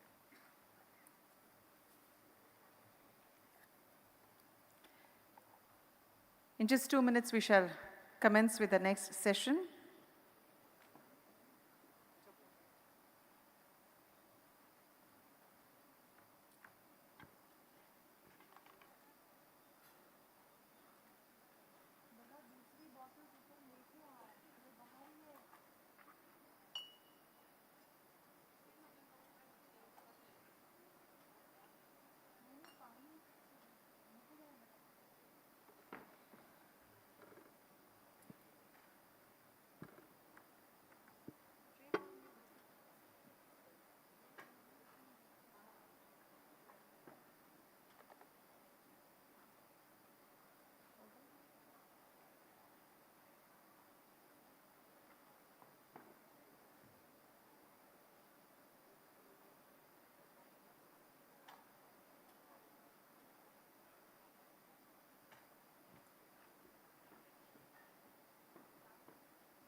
It is interesting to note that the rapidly growing, vibrant semicon design innovation ecosystem is emerging with novel ideas and new startups.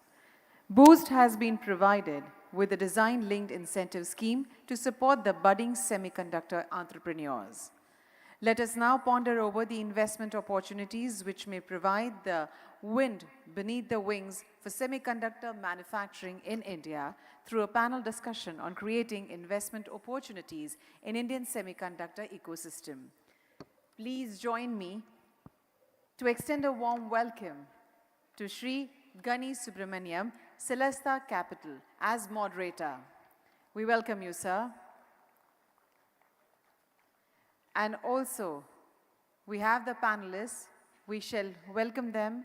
Shri Sudipto Sanigrahi, Metrics Partners, Shri Satish Andra, India Partners, Shri Rama Beth Mangalkar, Qualcomm Ventures, Shri Vishesh Rajaram, Special Invest, and Shri Aditya Sood, Peak XV Partners. We welcome all the delegates over here. Welcome, everyone. You tend to forget to clap. Why so? Okay, thank you. The moderator, Sri Gani Subramaniam, a trained engineer from the NIT Trichy, has 30 plus years of experience in the semiconductor industry and is currently a partner with Celesta Capital. He serves in the board of Hon'ble Imaging, Singapore, Cluelux, Japan, Cyril Systems India, IdeaForge India, and Galaxy Eye India. Shri Subramaniam has held senior management roles in Texas Instruments, including Director, Mixed Signal Technology Center, and Director, WLAN Engineering. I express my gratitude towards him and request him to take the panel discussion further. Over to you, sir. It has to be switched on.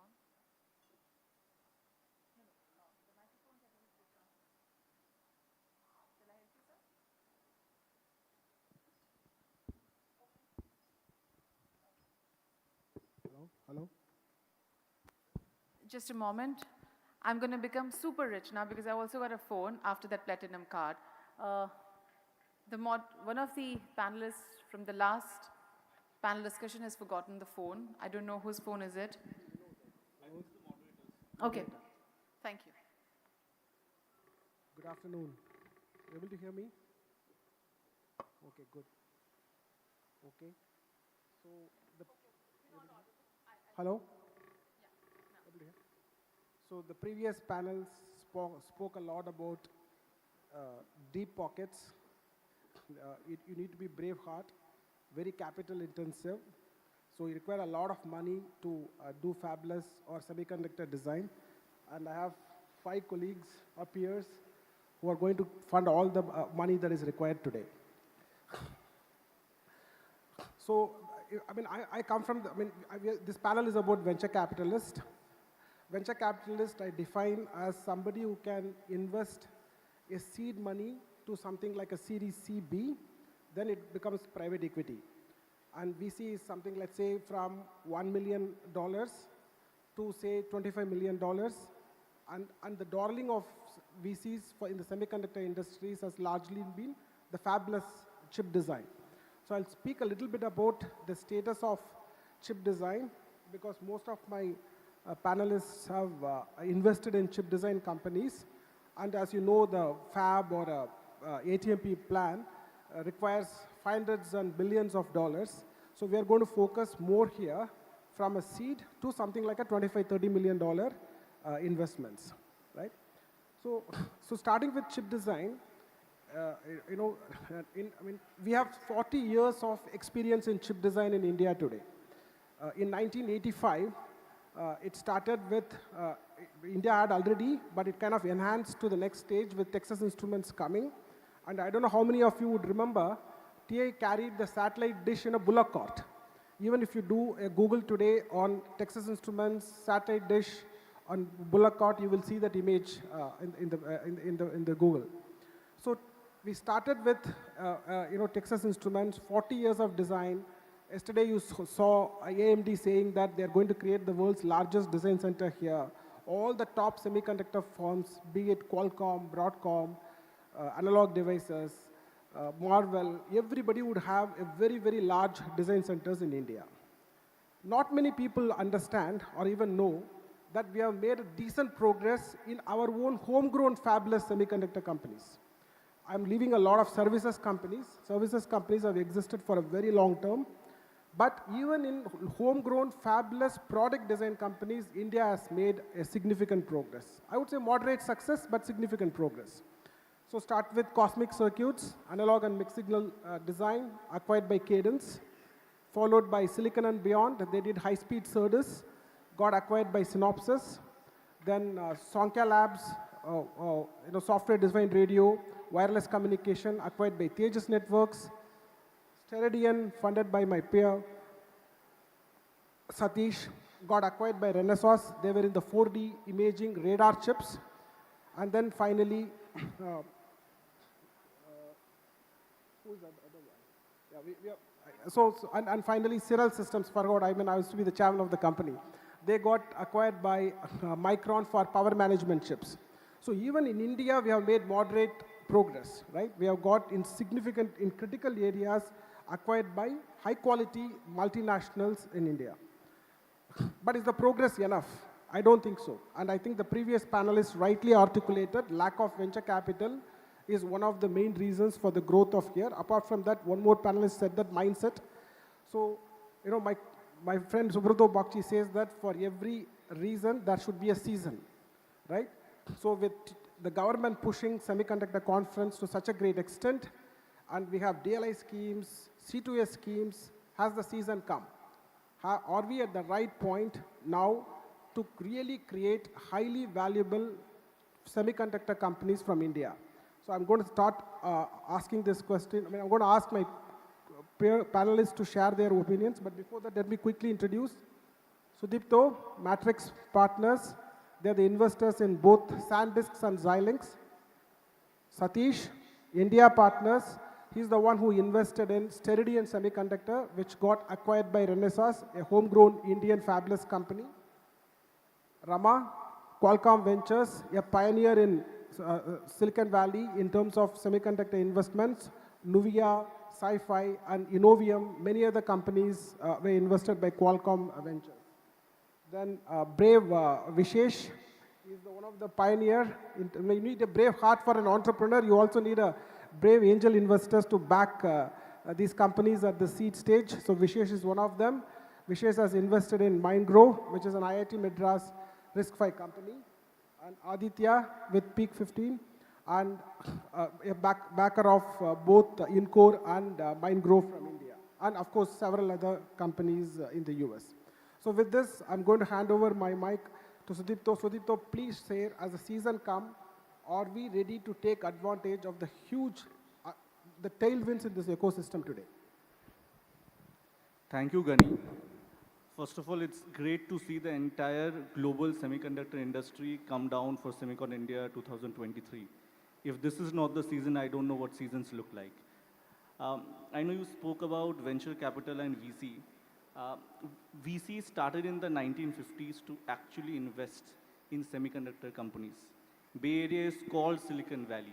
A lot of this asset class started in the 1950s to invest behind transistors. So VCs globally, especially in the US and more recently in China, have been investing in semiconductor companies. I'm Sudipto. I lead semiconductors and deep tech investing along with other sectors at Matrix Partners. Matrix Partners in the US started in the 1970s. And as we're mentioning, we're fortunate to be investors in SanDisk, Xilinx, bunch of companies in semiconductor space. However, in India, we did not invest in semiconductors. I think retrospectively, if we had a bunch of the names you mentioned, including the companies you funded or you started, potentially could have been much larger. But why did we, as an ecosystem, not invest? Because honestly, the end market was not there. And in the last 3-4 years, significant tailwinds have come, which truly makes it the season for us as VC investors to invest in semiconductors.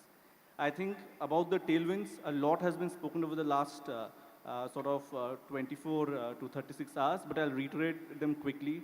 One, global realignment of supply chains and the need for each and every country to be independent on their own chips. Chips will be the new oil going forward.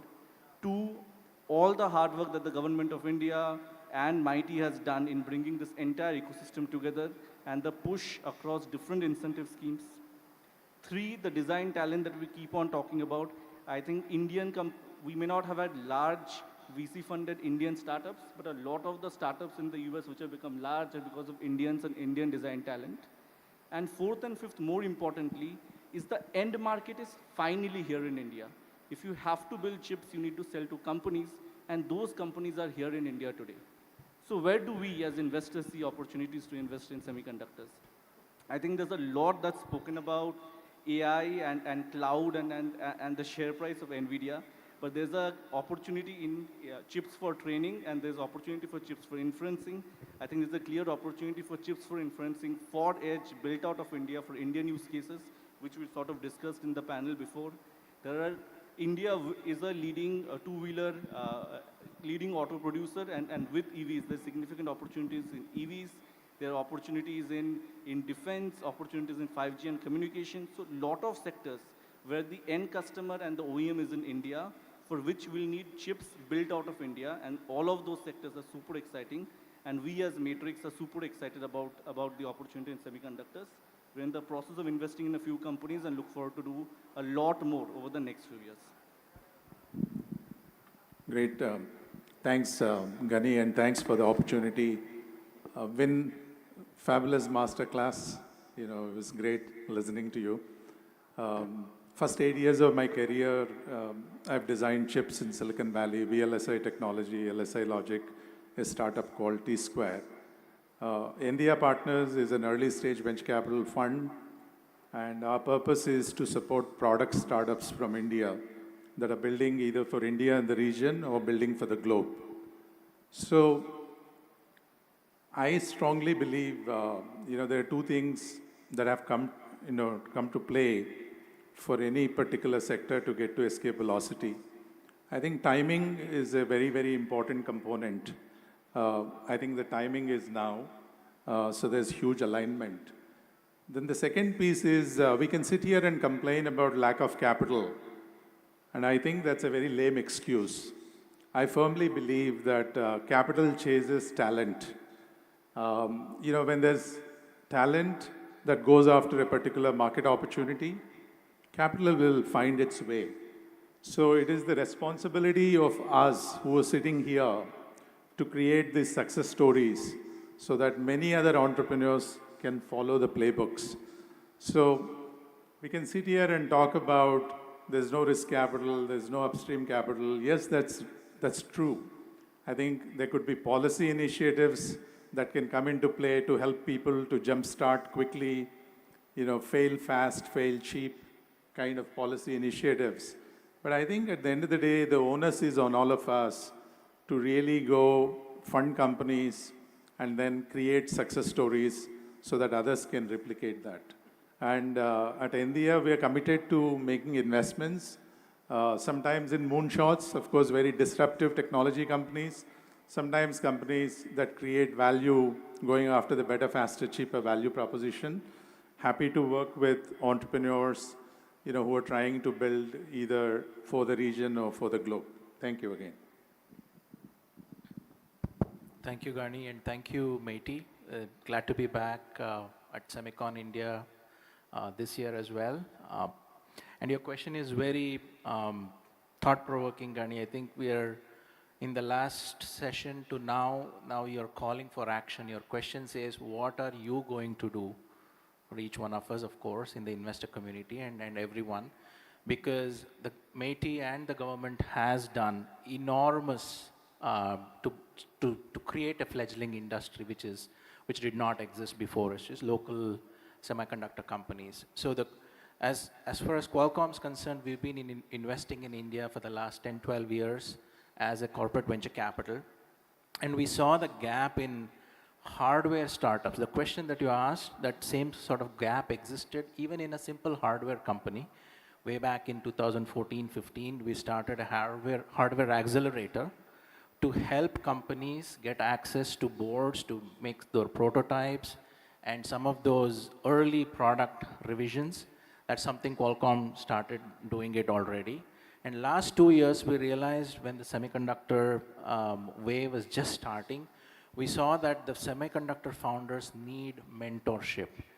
We have a country of very talented engineers, but then when you want to start a semiconductor company, it's not just talent on the chip design. You need to be attacking the right problem statements, which are market-facing, which are customer-facing. And some of that was missing in the companies that we saw. So what we started was Qualcomm Semiconductor Mentorship Program, which is anyone can apply. All entrepreneurs, I encourage you to go check on the website. And here you now have access to some of the people or resources within Qualcomm who will give their time on a voluntary basis to listen to your ideas, to the entrepreneurs' ideas, and suggest potential areas where we could add value and help them fine-tune their own business plans. And this continues even today. And we also do that in the venture group, and we enlist some of our best and brightest engineers and product managers as well within Qualcomm. So we're very committed to India. We have a very large operations in India, and we're also looking at India as a market and destination. So it's a win-win for all the MNCs as well to get a very strong, robust semiconductor ecosystem in India. Thank you. Thank you, Gani. Thanks for having us here. I represent Special Invest. We're a pre-seed, very small but very bold deep tech fund that's been fortunate to invest with founders across semiconductors, aerospace, space, quantum security, to name a few. Restricting the conversation on semiconductor, I think our colleague spoke a little bit about timing. I see that in 4 facets. One is timing from a people and talent standpoint, and as Gani and the previous panel also articulated, there is a strong base of talent. That base of talent has also seen success cycles, which means there is also strong motivation to come back and build. What has changed or what is different now than ever before are 3 other facets. One is technology, and there are themes in technology which is now making it a level playing field, RISC-V specifically, and that's an area of interest that us as a firm have been spending more time on, where we think there's an opportunity for younger companies to be a lot more capital efficient through, of course, the combination of the DLI, PLI schemes, as well as just the base open source that's available for young startups to come and build on top of. Third, of course, the policy support that has made it fairly efficient for young startups not to raise tens of millions of dollars, but to raise a small amount of money, show progress, and build on. And the last being the market, which you're no longer necessarily building for the West or for the European markets, but there's a very large and evident Indian market for you to serve. So I think it's possibly the culmination of these that's possibly harnessing more interest. And specifically for us, we are constantly looking at folks off the RISC-V platform or the RISC-V platform where we think there's an opportunity for young companies to beat the David versus Goliath. And that's what excites us. Thank you. Thank you, Gani. I represent Peak 15 Partners, which is formerly known as Sequoia Capital India. We have been tracking the Indian semiconductor trend for some time now. In fact, we have two investments over the last 2 years, Mindgrove as well as Incore, which are RISC-V companies, to Vishesh's point. In our view, there is a confluence of multiple macro trends, which makes this a very interesting time to go build semiconductors out of India. One is because of the RISC-V disruption, and which is playing out because Moore's law is not scaling as it used to. And what an open source ISA like RISC-V does, it aggregates demands across customers. So you can have design wins and the business risk for your customers goes down. So that's one very big trend that we think India can heavily capitalize on. The second trend we see is that the Indian founders and the techies, the engineers, we were always very tech savvy. But over the last 5 to 10 years, people have started building a GTM muscle, which is a very critical part of building a startup versus having a research project or a lab project or something in your university. So people think a lot about customer-centric stuff, how to do risk management, what is the wedge you are going to go have design wins with your customers. And this muscle, it probably started in software and SaaS, but people think about it a lot more, that maturity has come in the ecosystem.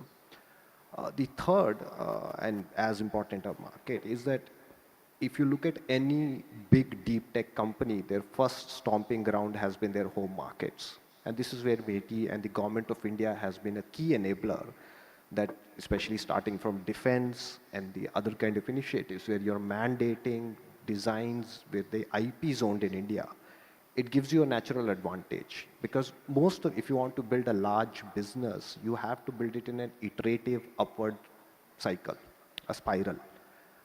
Which is where I think the questions about risk capital that, hey, we need a lot of money, I think they miss the point. You have to iteratively start from small wins and then the money would come. So I think the time is right because of these three factors playing out. Thank you very much. So, the season is very important. Once the way in which, we have seen the difference between Semicon 1 and Semicon 2, right? In 1 year, we have seen a significant progress in the awareness of semiconductor industry in India. And I believe it's a great time for entrepreneurs to start their journey, especially the semiconductor entrepreneurs to start their journey. In fact, they're going to miss out. In the next 5 years, I really request the people in the fence, especially the ones sitting in the MNC, should I jump or not jump? Should I be in the comfort zone? This is the time to come out. This is the time to come out because a lot of awareness has been created, a lot of risk capital has been created.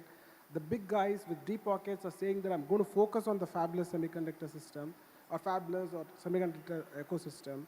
So this is a great time to come. The second point I wanted to say, which Rama touched upon, on what Qualcomm he is doing is, in terms of the experience building, a CTO of a very large semiconductor multinational company was here a couple of weeks back.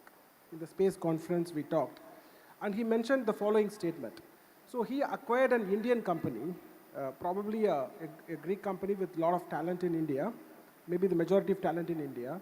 He acquired 20 people from that company. It's a small company. And that company formed the epicenter for today 800 or 1,000 people for a particular piece of business, which contributes $1 billion revenue for that company today. So a small group of Indian engineers today contribute to $1 billion revenue. But what's the problem? We're clapping that, we're contributing to $1 billion, but the point is we need to take the high value. So even if the 5 examples I mentioned today, which I continue to say is a moderate success, because there is something missing in us, which we are not converting this $100 million valuation company to $1 billion company. And for that, one is the season has come, a good awareness of India can do chip design has come. The second point is we need to increase our talent base, especially on the go-to markets. The previous panelist also said this, and I hope people like Vindam would take that. And how do we train our the fabulous semiconductor team with GTMs, and that experienced talent from Silicon Valley, etc., should be part of our the startups here. So having said this, now the question to the panelists. In US, we have seen a lot of excellent fabulous startups coming from universities. We have multiple great startups coming from Stanford, Berkeley, UCLA, etc. And of course, there is other ways, people leave Broadcom, Qualcomm, Intel and start their companies, which is MNCs. And the third is, in a model which will be unique to India is, if you look at a lot of successful, fabulous executives in Silicon Valley, they are Indian origin people. They could come back and reverse it. Previously, it would be a Silicon Valley CEO with an Indian team. Can we do an Indian CEO with some go-to-market guys in Silicon Valley? So there are multiple ways to approach it, right? One is academia. Second is the MNCs here, people leaving there and starting. And the third is some experienced guy returning from the overseas. How do you see it? How do you see the next way of semiconductor fabulous startups from a venture capitalist view? Thanks, Gani, and you sort of answered most of the question as well. I think this is a sector where we will obviously need people with deep experience, both on the technical hardware side, on the ability to build the software stack so that it's used by people all around the world, and the go-to-market customer side to build actually a really large company. And given this is a very mature industry with significant expertise already lying in large MNCs and universities where there's tons of research done, it's very highly likely that the talent will reside there. And once they leave and start doing the 0 to 1 or 1 to 10, which is getting the company off the ground, will be much faster than somebody who does not have that experience, either in terms of technical depth or the software stack or having the network to essentially start selling very quickly. So at least our sense is it will have to come from industry or from research labs in universities like what IIT Madras has done with Shakti Labs, where we already have 2-3 really great startups coming out of that program, right? So people, either universities or research labs or MNCs, which have 10, 15, 20 years of cutting edge experience in semiconductor design, as well as semiconductor GTM, because it's equally important to actually sell your product, co-create it with customers, understand customer demands, as is building a novel architecture. And sometimes we do the technical part really well, but don't think hard enough on is the software stack ready for ready adoption of the product that I've created. What am I building? Is it part of the roadmap of the customer's next set of products? So if you don't co-create with the customer and don't have the GTM outside in customer backwards mindset, sometimes it's a great tech or a great product, but it sort of does not get to fruition. So a combination of all of that. But my best sense will be, it will either be from MNCs with folks with 15, 20 years of deep experience, India or US, or research labs in top universities in India, which are focused on cutting edge sort of semiconductor research. Yeah. So I want to answer your previous question first, and then you talked about why do Indian companies get sold for less than $100 million in the semiconductor space, and why don't they aspire to become unicorns or big billion-dollar success stories?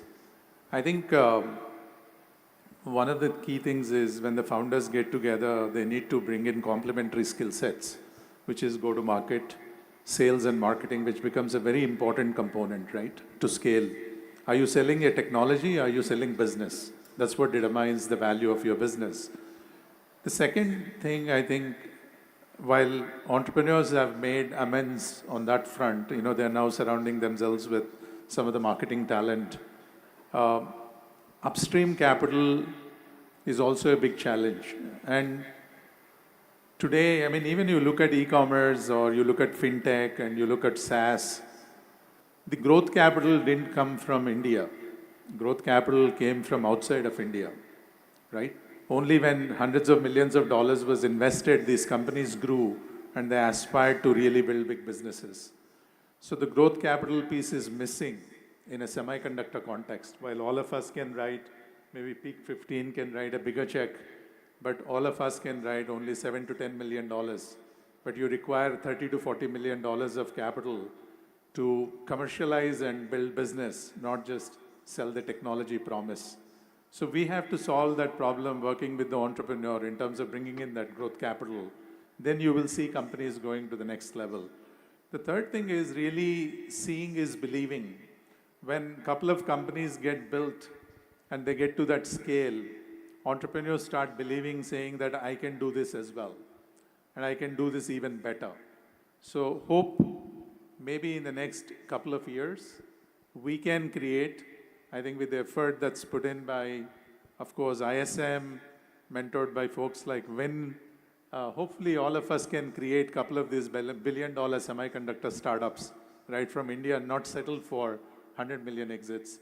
Now, question of where is the talent going to come from?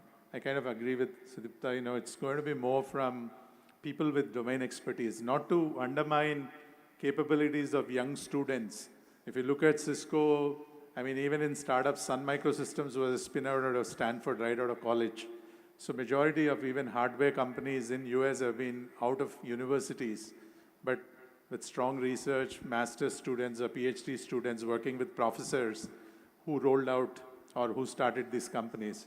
But in an Indian context, since deep domain expertise is a must, I think it'll be either people who have the industry expertise and then they see the gaps where they can go plug in those holes, or some of the returning Indians and some of the PhD students. I kind of don't see that as a big issue. Honestly, it's just the momentum and creating velocity so that many others can follow. So just to add, I think a perspective here is the semiconductor fabless companies slightly different from software and product companies in terms of the complementarities required in the founding team.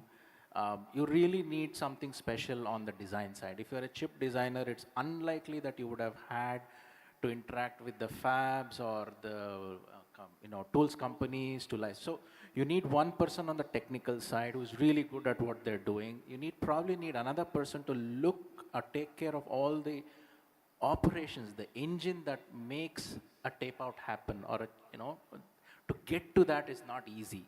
And many of the engineers who have been working at MNCs, they don't see this at all. This is magic for them, right? They're just doing their deliverables and somebody is taking care of it. It just happens. But when they're on their own, this is something they'll have to do. So I would urge founders to think of complementary skills, which is one on the design side, one on the ops side, and third and most important one is the market facing. Again, when you're an engineer, you're not looking at where your products are being used, how it is being pitched to the end customer. So that is something, another skill that the founders will need to have. Which part of it comes from where, it's immaterial. But I do think in one point where academia has to be leveraged in India is a point Win made. IP is not easy. So if you want to create some truly differentiated IP, let's go back to our universities. Let's go see what is going on and make those small changes where IP will be Indian for the Indian companies and we own that IP here. So I see a role for academia here, but I honestly see that everyone cooperating and making this happen. We need all three constituencies together. I think I'm largely aligned with what Rama and the rest of the panel said. The additional nuance I wish to add is, at least at our firm, we're increasingly seeing a lot more tech entrepreneurship coming out of academia. Be it IIT Madras, the Shakti program, or be it IIT Bombay, we have professors working on GAN, or in other universities as well. So I think we all have to take the additional effort to try and see if we can stitch up opportunities where you've got great tech coming out and you've got people who've seen the other facets of business, be it on the operations side or business side, that can come together to build something that hasn't existed.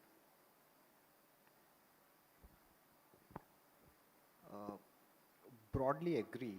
And to address your first point, actually from our fund perspective, 100 million exit would be not a good outcome whatsoever. We'd be pretty bummed. And we have like a couple of $1 billion of dry powder sitting, so capital is not really a problem if the company does scale. In terms of where we do see the advantages of people coming from, academia, people coming from industry with the relevant GTM experience and the battle scars, and it helps there. But as a fund philosophy, we are not very prescriptive about the kind of founders we want. We just want special people, very passionate people and because founders also evolve. We have seen founders who started out with knowing nothing about one area, but rapidly just teaching themselves over the next 2-3 years, just by diving into that market. So we just like to meet founders, and if they are, great and special in some way, then we would back them. So I think it's going to be a broadly mix of three, but can't be that prescriptive. So quick summary is a balanced team. India, we still see fabulous startups, largely engineering centered. Right? If you look at most of the MNCs, it's all filled with engineering talent. Not many times we have business talent residing in these companies. So lack of that has also contributed, we being very engineering-oriented startups. So it's key to have product orientation, market orientation, etc., right from the beginning. I'll give one example. I witnessed one company, maybe 10 years back, a Chinese company, and China was not that great in creating analog fabulous semiconductor companies at that time. And this CEO was smart enough to have hundreds of engineers in China.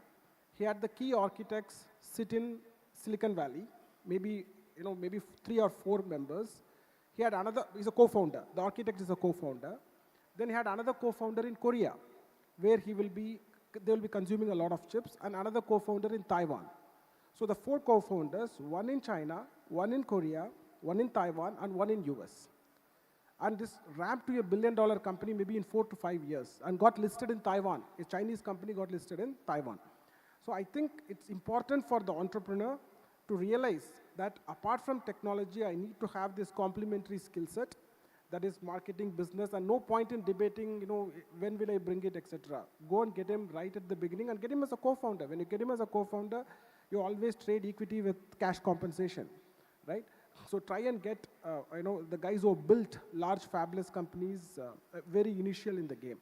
So that's one point. And okay, so probably otherwise, pretty much every one of us summarized the same thing: have a balanced team, have a market-oriented this one, and the MNCs, of course, would probably create the lot number of startups because fabulous requires experienced. But I think over the time, academia is going to give quite a number of startups also.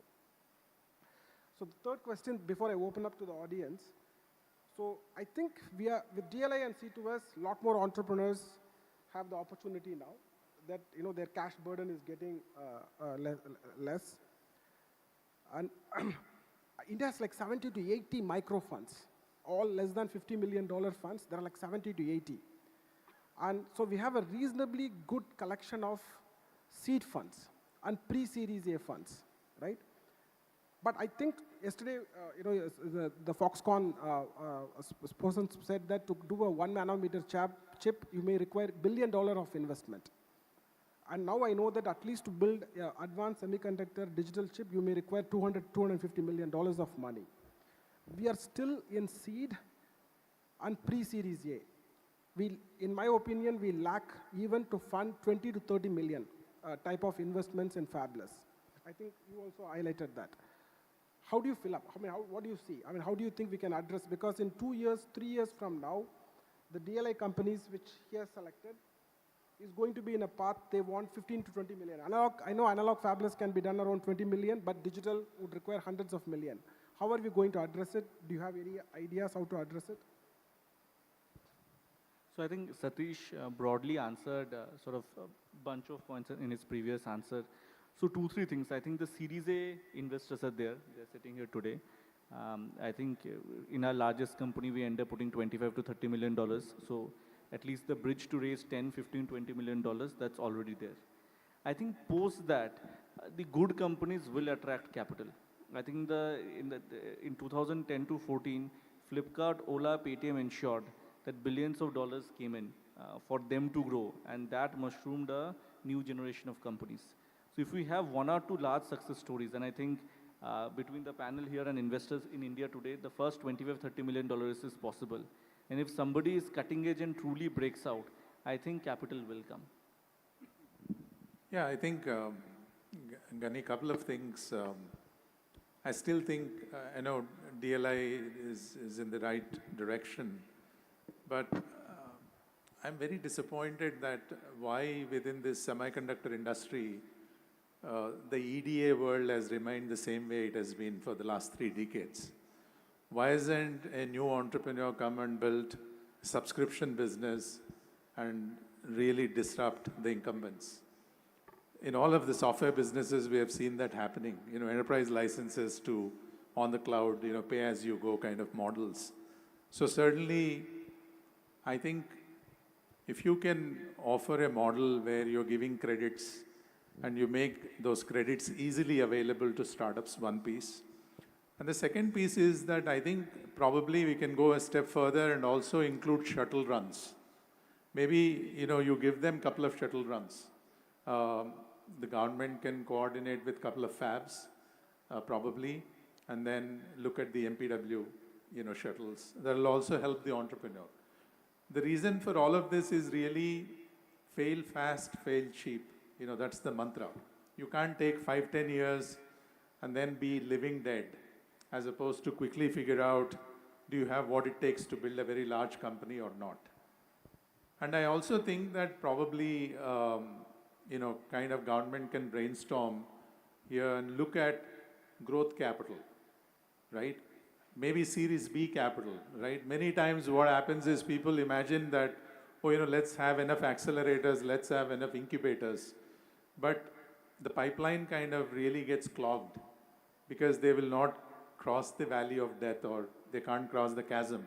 They're stuck in 0 to 1. So after Series A, if your challenge is really giving them Series B, maybe that's a solution that government can come up with, a big fund of fund to invest growth capital in this kind of startups. I think you need to jumpstart, and I'm not saying that this ecosystem should always depend on these kinds of initiatives. I think once you create enough case studies, my belief is capital from all over the globe will come here as well, absolutely. You need to just jumpstart and get it going. No, I totally agree with Satish, and we've seen this in the broader venture ecosystem, right? Sovereign wealth funds of Singapore or UAE or Qatar, they've been very active in investing in some of the late stage companies of India. I think we will get there. This is a very long journey, you know, what we are starting. It's very similar to our space mission. In a few days, we'll be landing on the moon and we'll be celebrating, but let's look back. This program started 50 years, 70 years ago. It's taken one investor, which is the government, which is, you know, predominantly held that industry, and today we have a very robust space industry. Fortunately, today it is a very different situation. We have lots of diverse pools of capital, and I do agree with Satish that government will still have some role to play. There is an infrastructure fund, NIIF, that the government has. Perhaps we can broaden the scope of it. This is building blocks for India's future digital economy. So perhaps we can look at semiconductor as an infrastructure for the country's growth and expand the scope of that particular fund. But I do think that once we set the right milestones, there are enough investors who seek returns for the right kind of risk, and it's just the market will take over. So there will be capital, but we just need to set the right milestones for our companies. I think I'm aligned. A couple of nuances to add.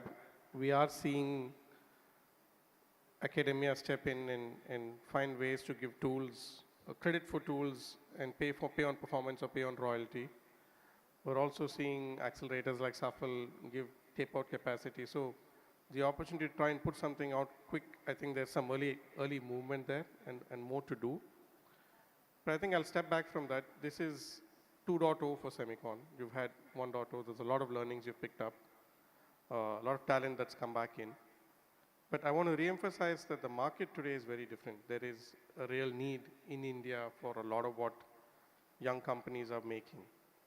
And I think that coupled with the policy will bring capital in. It's a question of showing the performance. It's a question of seeing and believing. And it's only a matter of time. Yeah, broadly agree with all the panelists here. Capital, I think for the last 10 years in India has stopped being a problem. Like when I was doing my startup back in the day, it was, you could not raise the kind of money you did in the valley. But now there's a line from World War II, which is quantity has a quality of its own. And the aggregate demand out of India, especially in defense and the other kind of sectors, creates such a large demand that your startups can bootstrap their revenues. And once that happens, and of course it's a much slower and longer grind than building a software company, but then your silicon companies also tend to last much longer, have much more staying power. But once that revenue cash flow starts coming in, capital is not going to be a problem. So just to summarize two things. One is Satish told about EDA licenses, and the previous panel talked about it. You know, if I remember TI used to do this DSP kits, and we used to take these DSP kits and give it to all universities free, because we want more engineers to be trained on DSP kits, and therefore they'll be very familiar with the language by the time they come out of the college. Similarly, I think it's important that we give more EDA licenses to the young engineers, and they will then have the ability to start designing. So I think that is one hurdle which will be there with the fabless designs, and I would request ISM to be a little bit more open about giving EDA licenses to especially the guys coming out of the colleges to have access to, so that they can start playing with it. And then you create this robust design design engineers. The second on, we need the government help till a point where a well-oiled machine. I think fabless, the fact that we have still not created a great number of unicorns, we still need help. And I think that's the help we believe has done very well in the seed with C2S, DLI, SAFL, and several others. But I think it will be prudent to plan, anyway it will be a couple of years, to be prudent to start some Series B, Series C money. At least once we have 2-3 unicorns, after that probably it's a well-oiled machine, right? We have to sustain ourselves. We can't be expecting government support for through the journey. But I think it may be prudent to plan some large capital through NIF or some fund of funds getting into the fabless companies to write this $30 million, $40 million checks. And then I think, as you rightly said, maybe when they require 100 or 150 million, largely it is coming from strategic capital.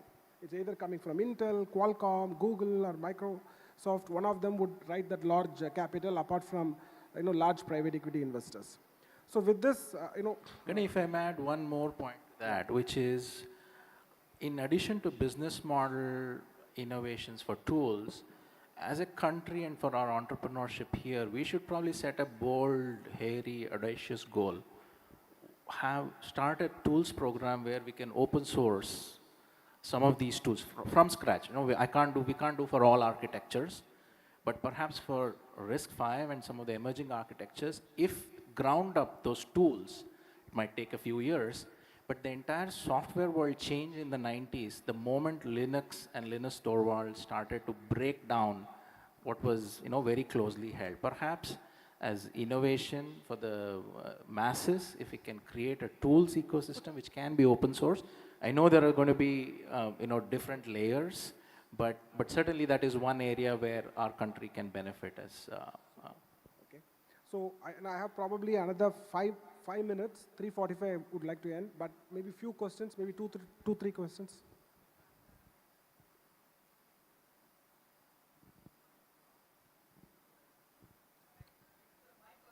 Yeah, you speak out. We can repeat the question. Speak up.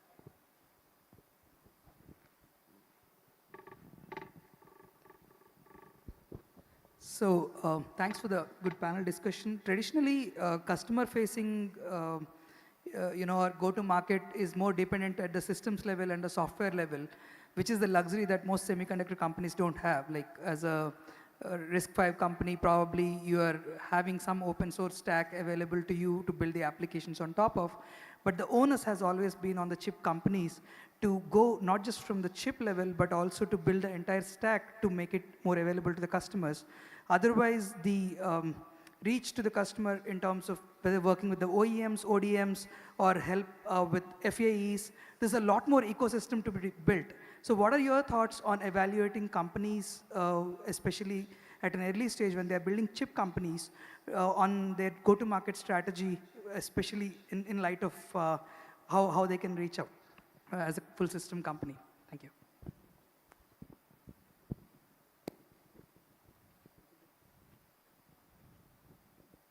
Yeah, no, I think at an early stage it's very difficult to solve for all of the problems at the same time. Probably, one way you can look at is bring in a strategic partner early on, right? So you decide what's your core and then focus on it. Depending on the vertical and the geography that you're kind of going after, it's okay to bring in a strategic partner who's going to complement. I think that's what we would encourage entrepreneurs most of the time, as opposed to boiling the ocean. And it will be a little nuanced, so it depends on what we're building. If we're building an embedded systems, in embedded systems or anywhere which is a contained system, then probably building the software is easy, and you essentially build the hardware and the software with the SDK and sell to customers. I think that's the best way to do the 0 to 1. If you're going to build something for the public cloud, right, then there's a bunch of software that you need to build for your product to be compatible. There I completely agree. Like partnering with a Microsoft Azure or AWS or Google Cloud to begin with, just helps you get off the ground much faster than building the software stack yourself. Over here. So, yeah. Can you hear me? Yeah. The question is regarding the target market which are looking for the companies which you're in. Hello. Yeah. So we see that for the consumer market, the silicon price or the rather chip price can pretty be as low as 20 cents from what we see from some of the companies in China which are driving pretty much hundreds of millions of units of volume. And the real market which is happening in India more seems to be on the automotive, on the industrial, the slightly lower volume applications. So as a VC, do you actually look at those target market?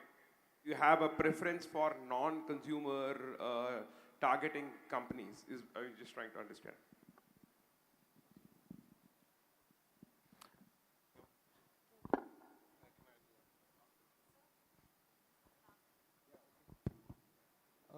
We think not a preference, but you should have the right to win in a market. It's not a great idea to go into a massive scale market where economies of scale matter.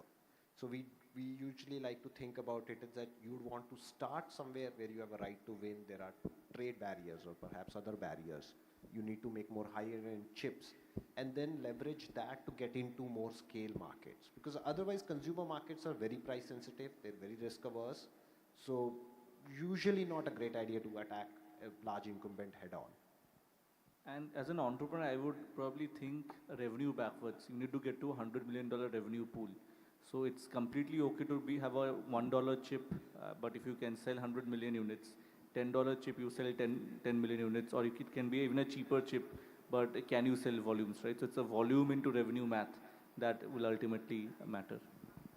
No, we do have a very large domestic system opening up for demand outside of consumer. So automotive, you have about 25 million vehicles all put together, maybe two-wheeler, four-wheeler all put together. But imagine the smart meters and smart cities program that the country has embarked. Every one of those requires chipsets as well, right? So there is volume. It is in non-consumer, but as others said, you really need to be the best and have the right to win, because there are existing solutions already. People will consider yours versus what is existing, but there is volumes in India and it will only increase. I just want to add one point and end the panel. So consumer is a large market. You've seen that 76 unicorns also is consumer unicorns out of the 108 we have now. So India would also start probably the fabulous journey in the cutthroat, cost competitive consumer market. But I just want to give one example. When voice band modem was around $10 a chipset, everybody said the innovation there is saturated. Then there came an Austrian company called Silicon Labs. They found out that the transformer in that voice band modem is a bulky and probably cost you $1 or so. So they came up with an idea to eliminate the transformer completely. Okay, and it's not easy because there's a high voltage line and you have to protect it through some isolation capacitors. But they innovated on a highly consumer-oriented, cost-sensitive market with a huge innovation, and that innovation resulted in a cost-competitive product, and they just won completely they swept the market. So it is, I think the Indian companies focusing on consumer market should be innovative enough to reduce the cost. And then only the Indian consumers are also going to move towards the Indian fabless companies. So you need to have that thought process. While the enterprise business is always performance oriented. You need to make sure that your performance is way better than what you have in market today. So again, thanks a lot. Great participation. Thanks to all my panelists. And again, thank you again. We'll be around. We'll be around for more questions.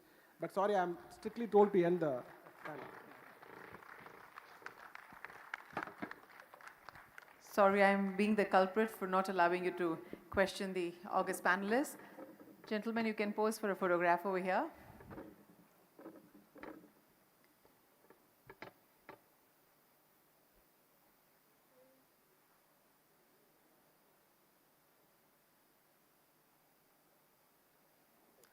Thank you so much, moderator sir, and the panelists for sharing your thoughts in this session. Thank you.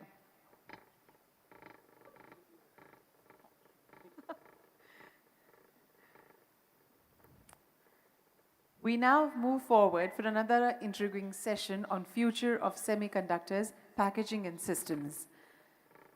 As we await the establishment of the first approved project under the SemiconIndia program, it is essential to ensure the presence of a viable and sustainable semiconductor ecosystem.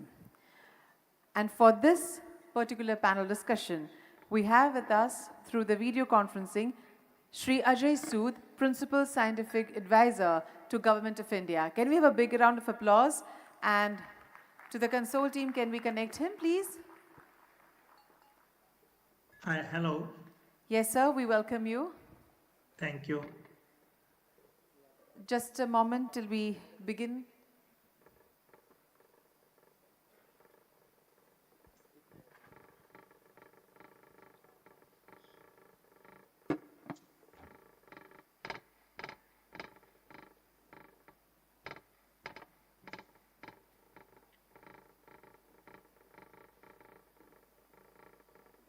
Thank you. I would now like to call upon stage Dr. Mukesh Khare, IBM Semiconductors, to deliberate the panel discussion. And with him will join Professor Tumala Rao, Georgia Tech, Shri Sri Samvedam, SVP, IMEC, and Shri Surinder Singh, former Director, SCL. We welcome you, gentlemen. And can we have a big round of applause for all of them and also for Shri Ajay Sood.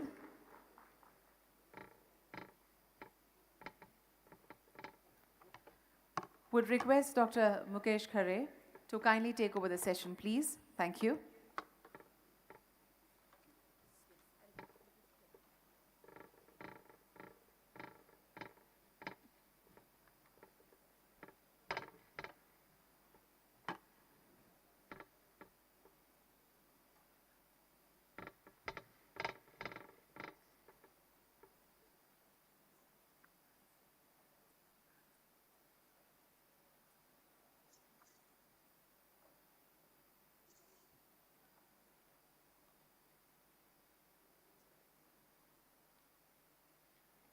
Hello everyone, good afternoon. My name is Mukesh Khare, and I will talk about a very important and very inspiring mission that we are going to talk about today. Before I start, I just wanted to make a little bit more introduction of my panelists here. Just to start myself, I'm Mukesh Khare. I represent IBM Research. I'm General Manager for IBM Semiconductors as a part of IBM Research. And along with me, Professor Tumala Rao from Georgia Tech. He is, I request all the gentlemen who are standing in the day area kindly take up your seats, please. We shall do the networking later. First, we shall attend this session. Thank you. Okay. Thank you. Thank you. Professor Tumala Rao, who is championing the packaging and the university part of R&D agenda. He's from Georgia Tech and also ex-IBM fellow. And we have Dr. Sri Samavedam from IMEC. Sri Samavedam is Senior Vice President of CMOS Logic Technology at IMEC. And prior to that, he was Senior Director of Technology at Global Foundries in Malta.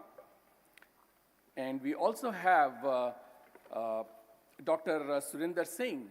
Dr. Surinder Singh is, he joined ISRO in Ahmedabad. And after that, he was the Distinguished Scientist and Director for Semiconductor Laboratory, SCL, where he led the team from 2014 till July of 2022. And we are truly honored that we are also joined on the web here with Honorable Principal Scientific Advisor of Government of India, Professor Ajay Sood ji. He is the Chairman of Prime Minister's Science, Technology and Innovation Advisory Council. He is also National Science Chair at the Indian Institute of Sciences, Bangalore. He was also a member of Prime Minister's Science, Technology and Innovation Advisory Council from 2018 to March 2022. So this is a very unique panel that you will see here. We are part of a mission that was, we are part of India Semiconductor mission. We were given a task, a small committee was created to develop a roadmap for semiconductor R&D in India.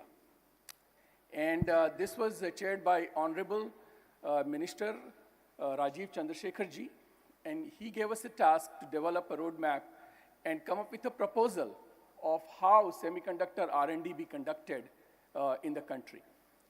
And this team here represents a small section. We have a much broader section of R&D subcommittee for semiconductors. So we'll talk about what is our findings so far. This is a status report, and we'll seek your feedback as well. So with that, I'll put up the slides one more time. So this is India Semiconductor Research Center discussion. And please, slide please again. Okay. So this is a strawman proposal that I'll talk about. Let's start with the vision. What are we aspiring to be? And it's very important that for a country to be successful in semiconductor, country must have a very strong R&D agenda.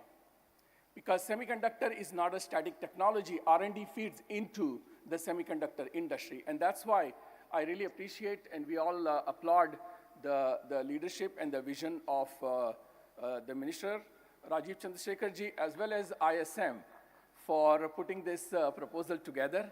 And I also want to thank Amitesh Sinha ji, who has been championing and guiding us throughout this journey. So the vision is very, very important. It's a world-class research institution. That's very important. We want to make sure it reaches the same level of capability to drive innovation roadmap in advanced semiconductor and packaging technologies, also to coordinate university research and accelerate manufacturing capabilities across India and the world. And that's a very, very ambitious goal that we have set up for the R&D Center in India. Now, I will talk about a very big picture view of what we are thinking about at ISRC, and then I'll ask my colleagues here to share some of the details as well. Now, the way we have looked at this end-to-end pipeline of semiconductor R&D here, it includes three components. Academic research and development, which is very important, and India in particular has such a strong academic R&D. Our IITs, ISC, engineering colleges, they have really very deep expertise, and they are already generating world-class research. So that's the step one. That's the the leftmost part of the three-step pipeline that I'll talk about for semiconductor R&D in India. The middle part is the industrial R&D, which is very important because there has to be a path for research that gets generated in universities to be able to get matured towards the rightmost part, which is the volume manufacturing. And it's very important that the third part also exists. So academic R&D, industrial R&D, and manufacturing, volume manufacturing. All three components are needed for an R&D pipeline to be successful. And what ISRC does, it bridges the gap between the ideas that are coming out from universities and ideas that are generating from national labs and other places, provides them a facility, a pilot facility or a path towards graduation into real commercial application for manufacturing. Now, one thing that is very important that I wanted to underscore, that ISRC will also partner with world's leading R&D institutions in this journey, such as Albany Nanotech or Georgia Tech, IMEC, Leti, Fraunhofer. So the goal will be that those partnerships are created for ISRC. In addition, ISRC will also partner with world's leading universities like Purdue or MIT so that their pipeline exists between ISRC as well as these institutions, as well as many leading companies, both in the country as well as worldwide. So that is our overall vision, looking at it end-to-end from university research in India to partnering with world's leading research institution to converting those ideas into high-volume manufacturing. Now, I will talk about what are the key pillars of research that we want to focus in ISRC. So with that, I will hand it over to my colleague, Sri Samavedam from IMEC to share 4 pillars of research for ISRC.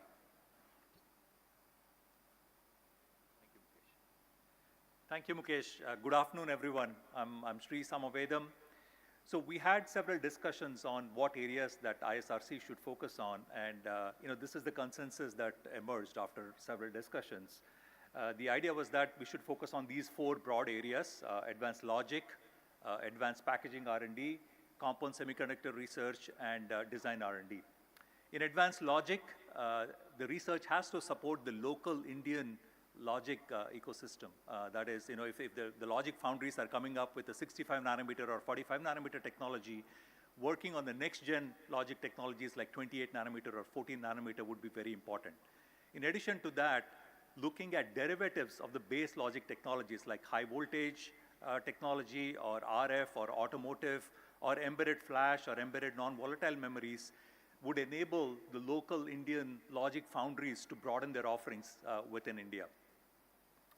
I lost the slide. Can you get the slide back, please? Thank you.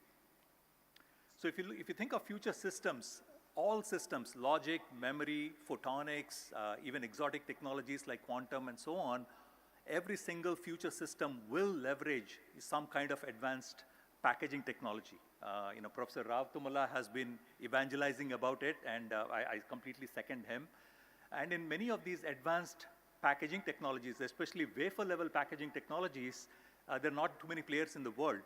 So this is a perfect opportunity for India to compete head-on and even leapfrog in some of these areas by making the right R&D investments.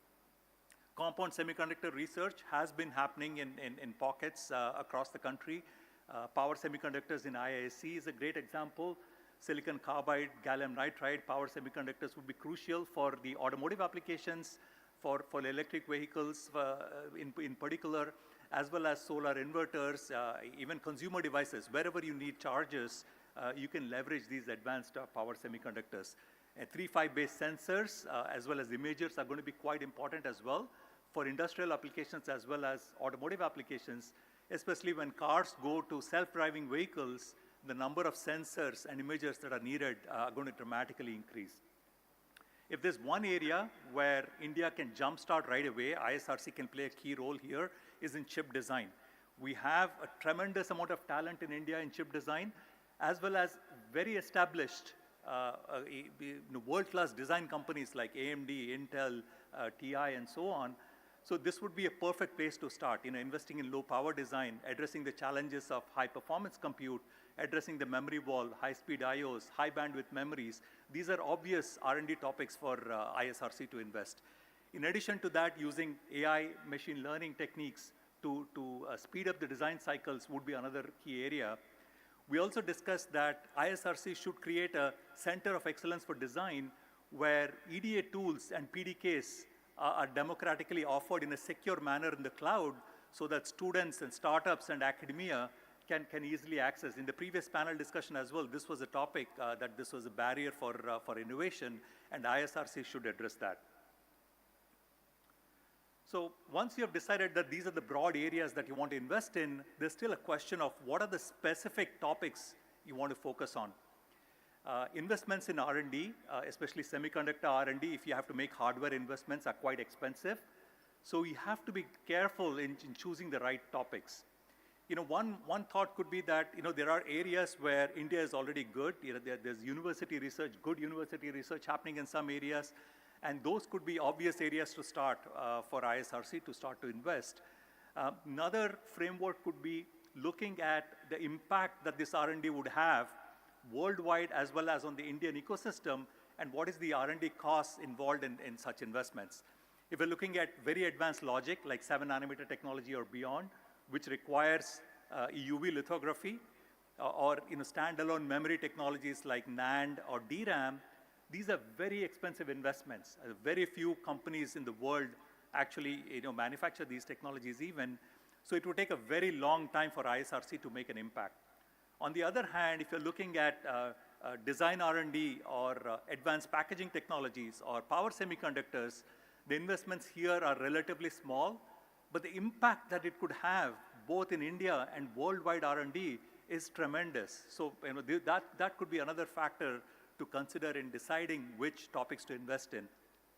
And then you have an intermediate set of topics like not so advanced logic, like 40 nanometer or 28 nanometer logic, which would still take substantial R&D investment, but the impact that would have on the worldwide scene would be limited because these technologies are already in production elsewhere. But in India, where we are just starting out on advanced logic manufacturing, it would have a tremendous impact, and I would argue that that would be a worthwhile investment, even if the investment costs are quite high. I'm going to hand over to Mukesh to continue. Thank you. Thanks, Sri. The next part, beyond the technology agenda, the part that is very important is both academic R&D as well as educated workforce. And we've been working with Professor Rao in understanding and making sure that we look at it comprehensively. So I will ask Professor Rao to share some of his thoughts on, broadly speaking, academic R&D and education and workforce part of it. Thank you very much, Mukesh. Good afternoon again. So every digital economy, as I said earlier, every country needs two fundamentals for it to grow its economy. And in my opinion, they are R&D, okay, R&D and workforce in next generation.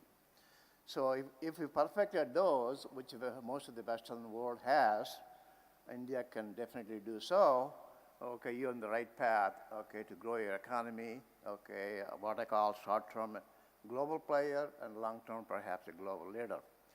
Now, what I have done at Georgia Tech, if I may say so, okay, is one thing, that even universities, most companies, at least in US, okay, and more than likely around the globe, don't really put universities in the critical path. What do I mean by that? They end up doing it, okay, on their own, completely from scratch, okay. That way they can count on what they could do inside to make their products happen. So they never think of putting the universities in the critical path for them to be successful. But at Georgia Tech, I have proven that to be wrong, to be honest with you. Okay, and what did they do? Well, okay. So if you ask yourself what can universities do? In my opinion, universities obviously could do strategic research, okay, exactly what companies need, educate lots of people in that research, okay, that ends up in products, okay, for the next generation of products for the companies. And universities can also accelerate R&D. Typical process from research to manufacturing is about 10 years, okay, for most major changes in technologies. So 10 years is a long time. So what can universities do, as I have done at Georgia Tech? Bring in what I call global companies around the globe, okay, like US, Europe, Japan, Korea, Taiwan. Bring a lot of companies to come to Georgia Tech, about 100 of them, and them working during R&D. Usually think of supply chain in manufacturing. So what if we brought them during R&D for them to contribute to R&D?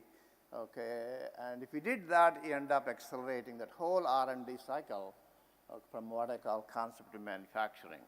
So that's what Georgia Tech has accomplished. Maybe I'll come back to that a little bit more. But in my opinion, okay, given that kind of success we have had, let's use that model and benefit India as opposed to starting from ground zero. So if you look at what does it take for India to kickstart, what you see on the left side are some of the things that Indian universities should do to get started. I'm working with many of them, as many of you know. And then the right side, what are some of the things our industry, okay, our universities could do from outside India to help with the Indian faculty in India. So some of them are basically related to research, okay, acquiring the knowledge from outside, as an example for India to quickly learn from, okay, and therefore they can create the R&D programs, okay, aiming at the next generation of technologies. So I'm a strong believer in R&D. R&D is critical, okay, for the country.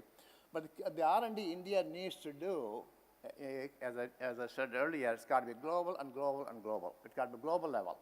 If it's not a global level, companies should not be interested. If companies are not interested, then what's the point doing, okay, R&D? Okay, you are already doing good R&D. Let's do what companies want, and that requires global level. Thank you. Thank you, Professor Rao. So what should be the structure for such a R&D mission? So here is a proposal that we have put together, which is essentially, this is the proposal for India Semiconductor R&D Center, that it will be an independent, non-for-profit organization, which should be managed like a real R&D facility. It will have a board of directors, which will make big decisions associated with the projects, funding, etc. Inside that, there will be a central facility, and we believe that SCL can be that central facility. It can play that role to essentially integrate various aspects of R&D and could become a pilot line for ISRC. And then there could be many research focal centers connected with the central research facility. These research centers could have some topical focus. As an example, a university can be leading a research center for compound semiconductors, or a national lab could be leading a research center for packaging, or some industry could be leading a research center for design, as an example. These are just examples. So those centers could be then connected with the central R&D facility. And then broadly speaking, the technical agenda for this entire R&D would be governed by a technical advisory board, which consists of government, academia, industry leaders, technical leaders, so that the right projects are part of ISRC, and it's a one unified agenda for semiconductor R&D, all the way from university to piloting and then feeding into industry and high volume manufacturing. And there could also be a university research coordination panel, which will focus more towards university agenda and how university agenda feeds into the broader semiconductor agenda for the country. So that's the proposal for how such ISRC could be constructed. Just to give you some initial thoughts or based on our discussions with the team, this ISRC could be jump-started. On the left side, a few things we can do right away. As an example, creating an R&D roadmap to focus on ISRC investment and hiring activities, leveraging existing 200 millimeter semiconductor facility, both for semiconductor and packaging at SCL to jumpstart part of piloting. Look at the full stack value proposition. Also, collaboration. One could quickly start the project by collaborating with global R&D centers like Albany Nanotech, IMEC, and others so that the project can be started much faster. Training and workforce development, those activities can start immediately because most of the constituents exist. And finally, design, and as Sri also mentioned earlier on, design center of competency and EDA can be started much faster than the brick and mortar fab that is needed also for this activity. On the right-hand side, over a period of 5 years, we'll have to build a 300 millimeter piloting capability. That is absolutely required if we really need to be successful in creating a world-class R&D capability. Start with a reasonable technology. We don't need to go very advanced EUV, but let's start with a 28 nanometer technology and then mature it to 14 nanometer technology and focus on developing this technology locally, indigenously. Develop those muscles to be able to develop technology, which is very important, and that can be done as well. Then over a period of time, develops design center and other infrastructure capability to expand from where it is now to where it needs to go. So I would like to just, before I complete this talk, sorry, 1 second. What are the next steps before I go to the Q&A part in this conversation? So based on this, I shared with you full end-to-end roadmap that we are thinking about from academic R&D to industrial R&D to feed it into manufacturing capability. What is the R&D agenda? How do we work with academia? What could be the governance structure? And how we can jumpstart this project for the country. So a few steps that we will have to take that we are working through very closely. What kind of entity it could be? Because as we know, semiconductor needs quick decision making. It needs autonomy. So this could be a Section 8 entity in the country. We need to identify who are the right stakeholders. We need to have industry, academia, government. We need to know which are the key stakeholders to create that entity. How does this thing get managed so that quick decisions can be made for this R&D center? What's the budget outlook? These investments are very high, so we want to make sure that there's a good understanding that that budget can be supported for a long term for the country. Understanding of readiness for SCL, Semiconductor Complex Limited in Chandigarh. What is the readiness, what gaps exist, and how that can be fulfilled quickly. Define the technical agenda, identify high priority items, and then make sure that we are aligning the university agenda with the broader semiconductor agenda for the country. So these are the next steps that we are working through. This kind of gives you the full picture of what this R&D committee has been thinking through. And obviously now I'll open it up for some of the comments from my colleagues here, and then we'll open up for further dialogue. This is work in progress, but we were encouraged by the minister as well as from ISM to share where we are and seek your feedback. So before I start, I would, we are very fortunate and that Honorable Principal Scientific Advisor of Government of India, Professor Sood, have joined us in this conversation. So I would like to seek his opinion and advice on the path that we are on. So I'll hand it over to Professor Sood for some of his comments. Thank you, Mukeshji. Can you hear me? Yes. Okay, thank you. The last few minutes we have seen a very comprehensive roadmap presented by you, Shri and Professor Rao. I really think a lot of ground has been covered to look at various aspects, and I will only reinforce what has been said, that we need a very skilled and diverse workforce, which is critical to build sustainable domestic semiconductor industry in India. There are no two ways about it. And for that, we need to partner educational institutes, industry, and training providers so that we can align the needs of the industry and the other players, and we need to identify the gaps. So the presentation you made is very comprehensive, and also what are the next steps. So what we need to see in this very fast moving field, how do we position ourselves so that in a very short time we can jumpstart to start making meaningful contributions at a global scale. So it is important, as was said, that we need to choose our priorities very correctly. Compound semiconductors, as was mentioned, is one such possibility. Design, chip design is of course another one, and so on.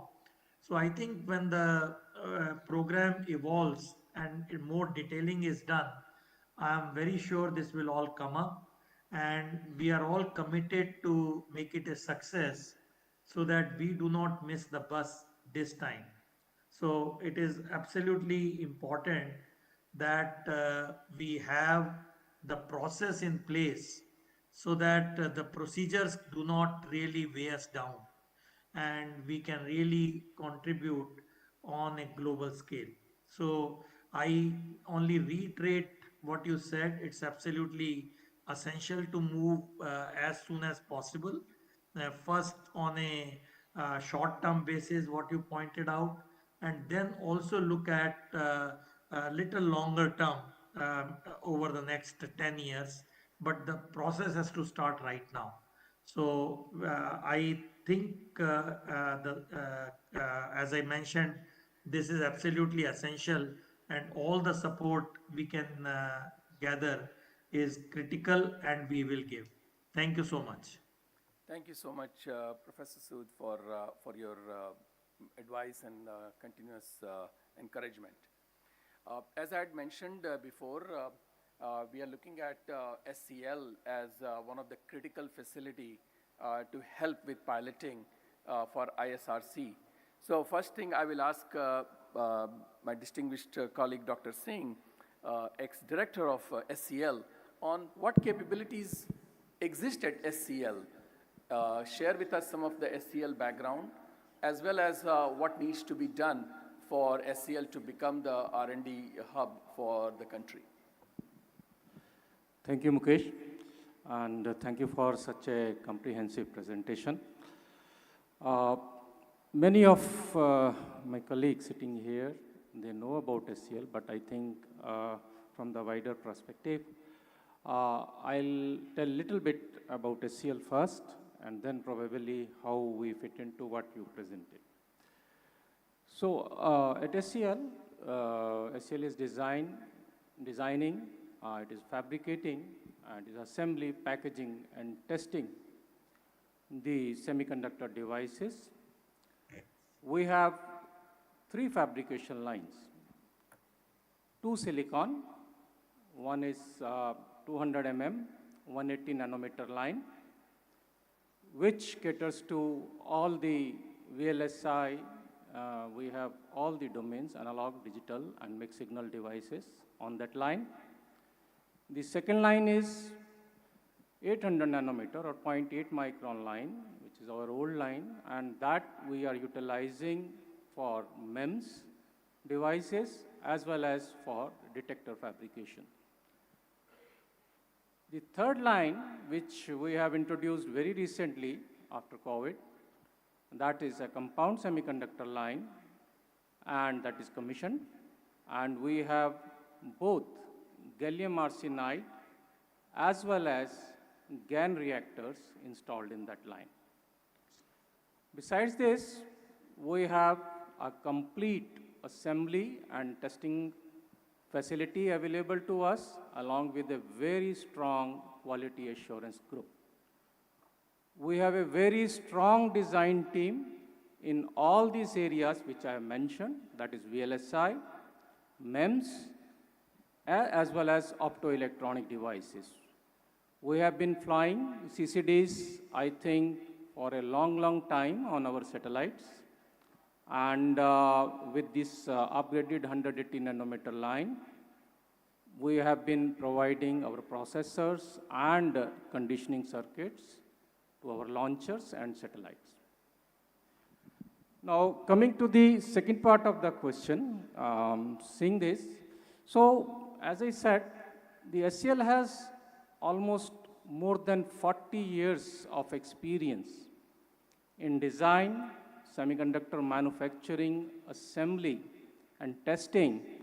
And I can see that with that experience, many of the objectives of ISRC, which are put here, can be fulfilled very quickly, and we can adapt to that immediately. Particularly, I'll say, like this has been put, the first and foremost is this line we can use for material and process development. We can use it for images and sensors. We can, with the little upgradation, we can use it for advanced packaging. And of course, the line can be very well used for workforce and skill development. As far as skill development is concerned, mighty persons are also sitting here. We have been, right from start, a part of special manpower development program, through which we have given more than 100 ASICs to student community. See, this was SMDP, particularly most of my colleagues know that this has been a program initiated by MIT with the leading institutes as mentors and Tier 2 institutes as the some satellite institution attached to those mentors. So more than 60 institutes in the last SMDP took part. So our commitment was only to give a silicon experience to maybe 10 top designs, but we saw to it that no, all the designs which are worthy of fabrication will fabricate and give the silicon experience to our students and researchers. We have been giving, somebody has pointed EDA and in the last session that the licenses should be available, but at the same time we have been proactive in providing our PDK to across the length and breadth of the country to more than 100 institutes, and we have hand-holded them to have design experience using that. With the modernization already planned for SCL with the 300 line, I think this all process will be strengthened further, particularly advanced packaging. And of course, the prototyping, which was mentioned, to have the silicon validation of all the innovations being carried out at our research focal centers. I think, Mukesh, I'll stop here. Thank you. Thank you for a very comprehensive view, Dr. Singh. I would like to ask Professor Rao to share some more detail about his experience at Georgia Tech on building a public-private partnership. So he's got some slides that if you can put up, I would like to share that.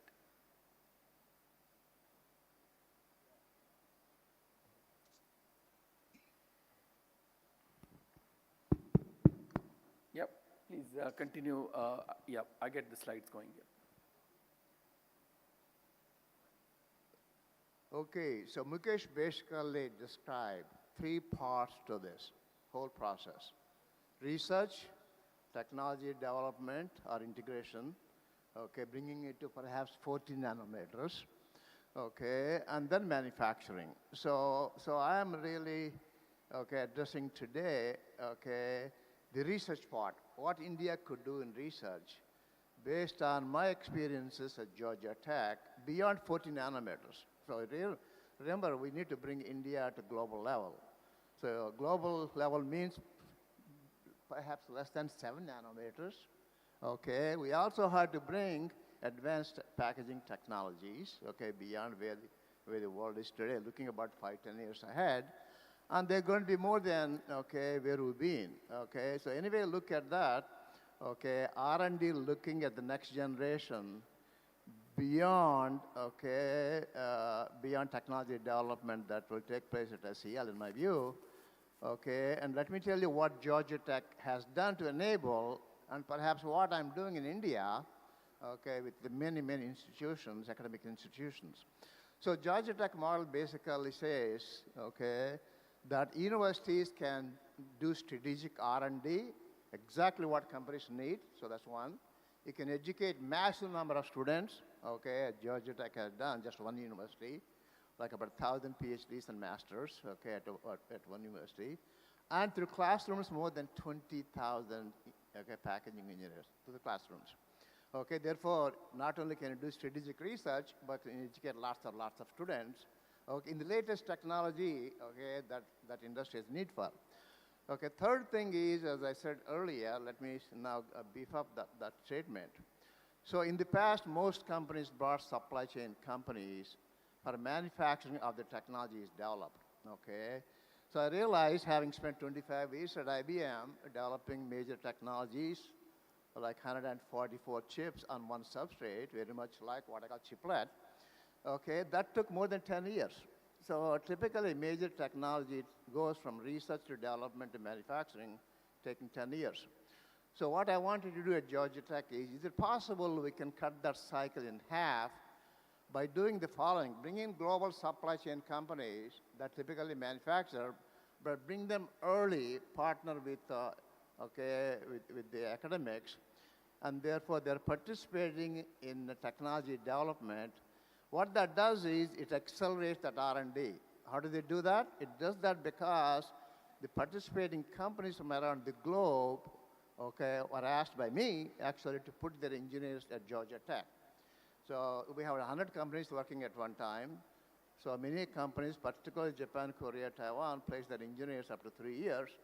And so they began to actually take the advances from the faculty and students and begin to design and integrate, so I call what called D&D, okay, design and demonstrate module technologies, integrated module technologies, okay, and that's accelerated to a level where I end up developing the entire next generation of packaging technology beyond silicon interposers, which is now going into manufacturing, okay? So that's my experience, and that's what I'm trying to do in India, okay? I made a lot of progress in my view, so I don't have the time to go into the details, but thank you very much for that. Yeah. Thank you, Professor Rao.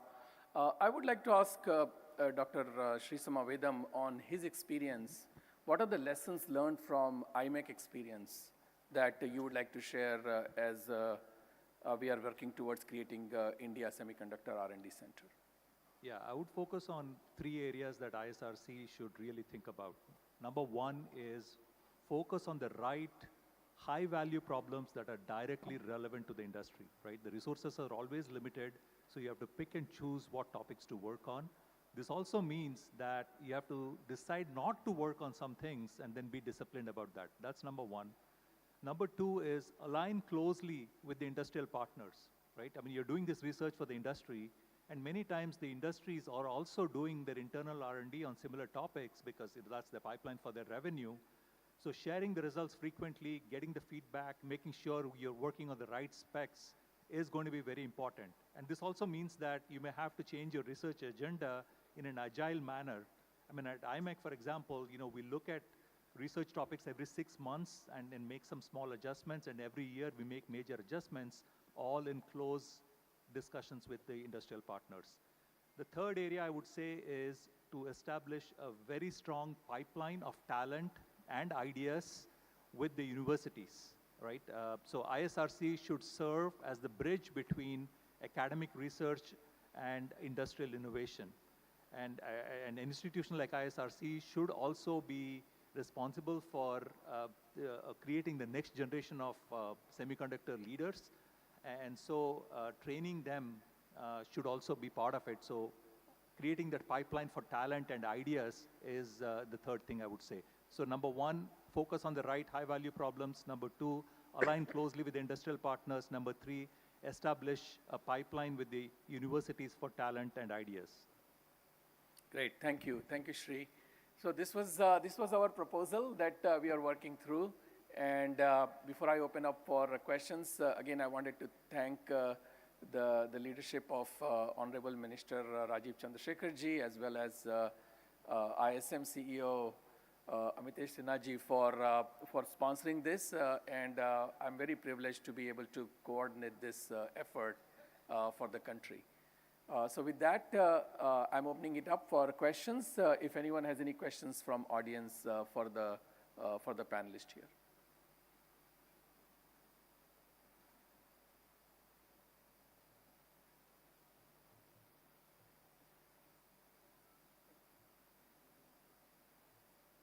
I'm sure it's a lot of new content that we've created. As you know, we have been working on this for a long time as a very strong team. So maybe a little bit of time to absorb. Looks like there is a question from back. Everyone, I'm Jay Patel from Ahmedabad University. Not going into complexities, I would like to ask a very simple question. Considering recent large investments going towards gigafactories, EV projects, mobile manufacturing, gaming, and other industries, which according to you will require highest semiconductor supply in a decade or beyond?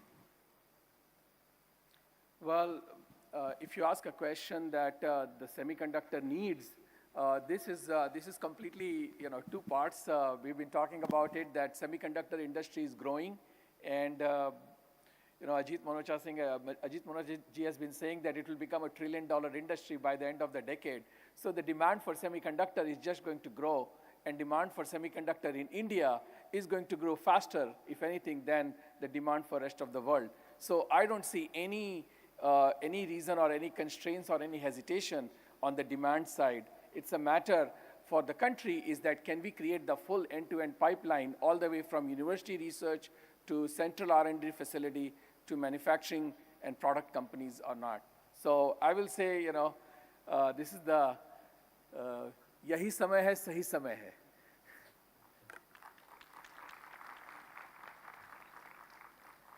I find flexible electronics and biomems and biomedical applications missing in the scope of research center. Am I right, or will it be added on in the 6-month or 1-year review? Yeah, good question. I think we had looked at some of those things. We'll have to, as Shri said, we have to prioritize. And we have to pick the biggest impact items first. Obviously, that's an important item, and eventually the technical advisory committee will have to make a prioritization decision. So I will say nothing is eliminated, but we identified 4 pillars to focus on right now. And obviously more ideas will come, and then the technical advisory committee will decide how to make progress. Okay. All right, with that, thank you very much for joining, and thank you panelists for all your support to reach us where we are now. Okay, bye.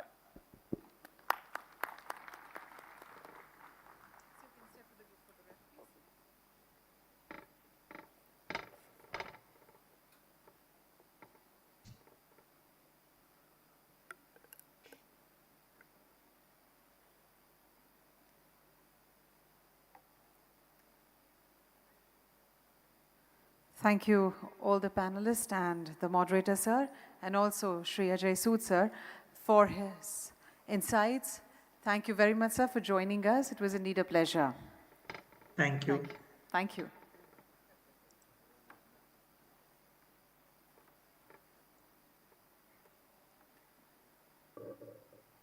While research is an important facet of the semiconductor ecosystem, the role of the equipment which help in manufacturing tiny but critically important chips cannot be ignored.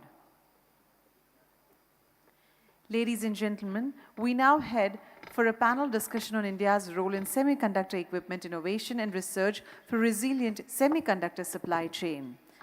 We shall wait for one moment just to set up the dais.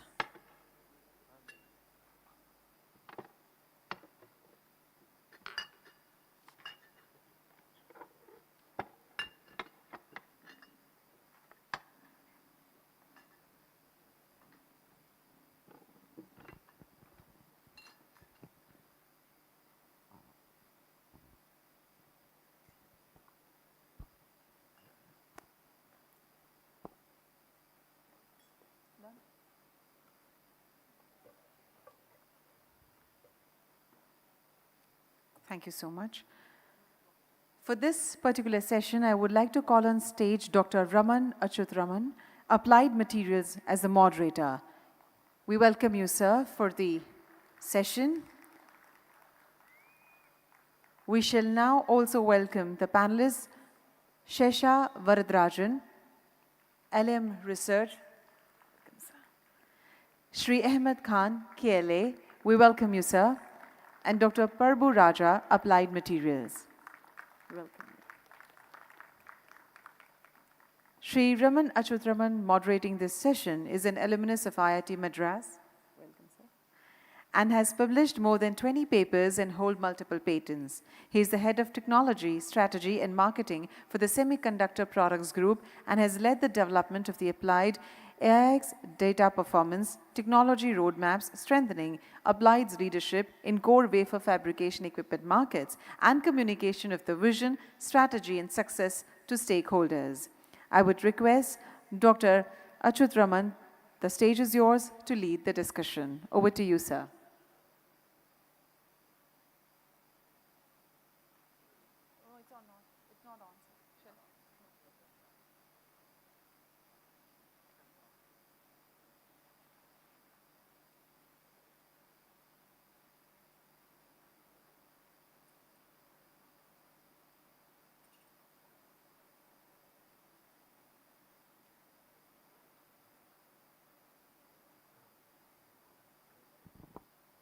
Good evening. I'm very honored to host this panel. We have preeminent leaders from the industry. What I want to do is I want to do a quick intro of the panelists, and then I want to a little bit set up the topic. I was walking around the booth. I saw there's a lot of content about chip design, but how semiconductors are made, the driving force is equipment. So let me start with the first panelist, Shesha Varadarajan. He's the Senior Vice President of Global Product Group at Lam Research. He's been with Lam over 20 years in various different roles, business and technology leadership.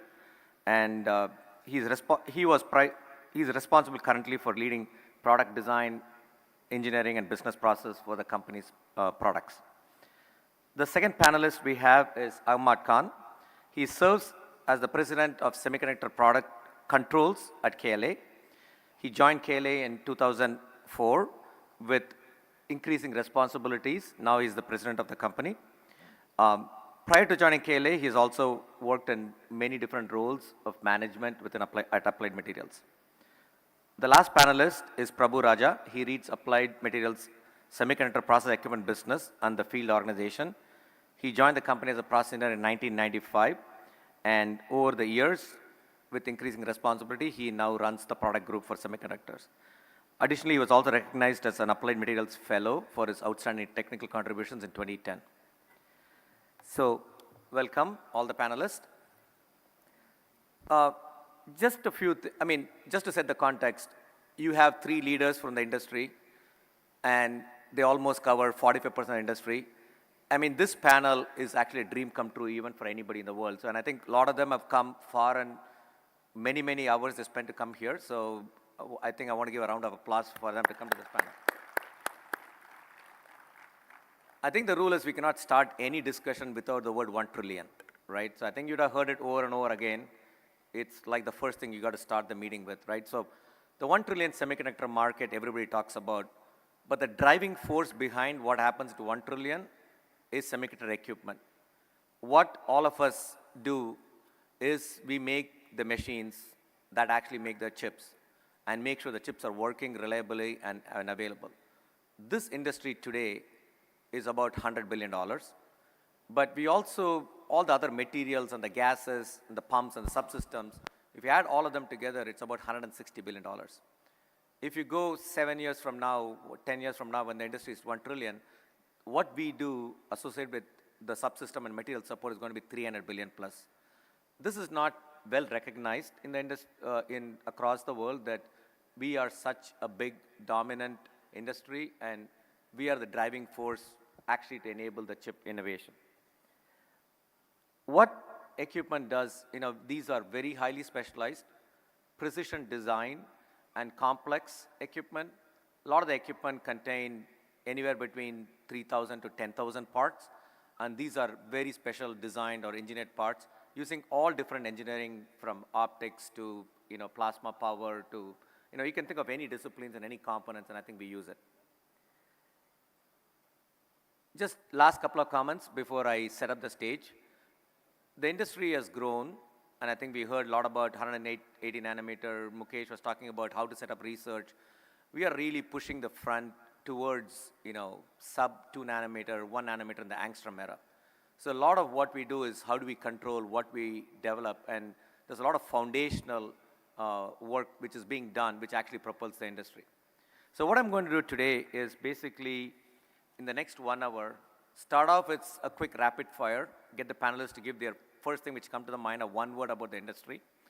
Then I'll get into looking at the back, the past history of what happened, look at what are the challenges going forward, and kind of see how India can play into this ecosystem and to actually drive and be a global player, which is enabling not only India's semiconductor ecosystem, but actually a player in the world. So first, let me go from, I'll start with Sesha. What's the first thing which comes to your mind?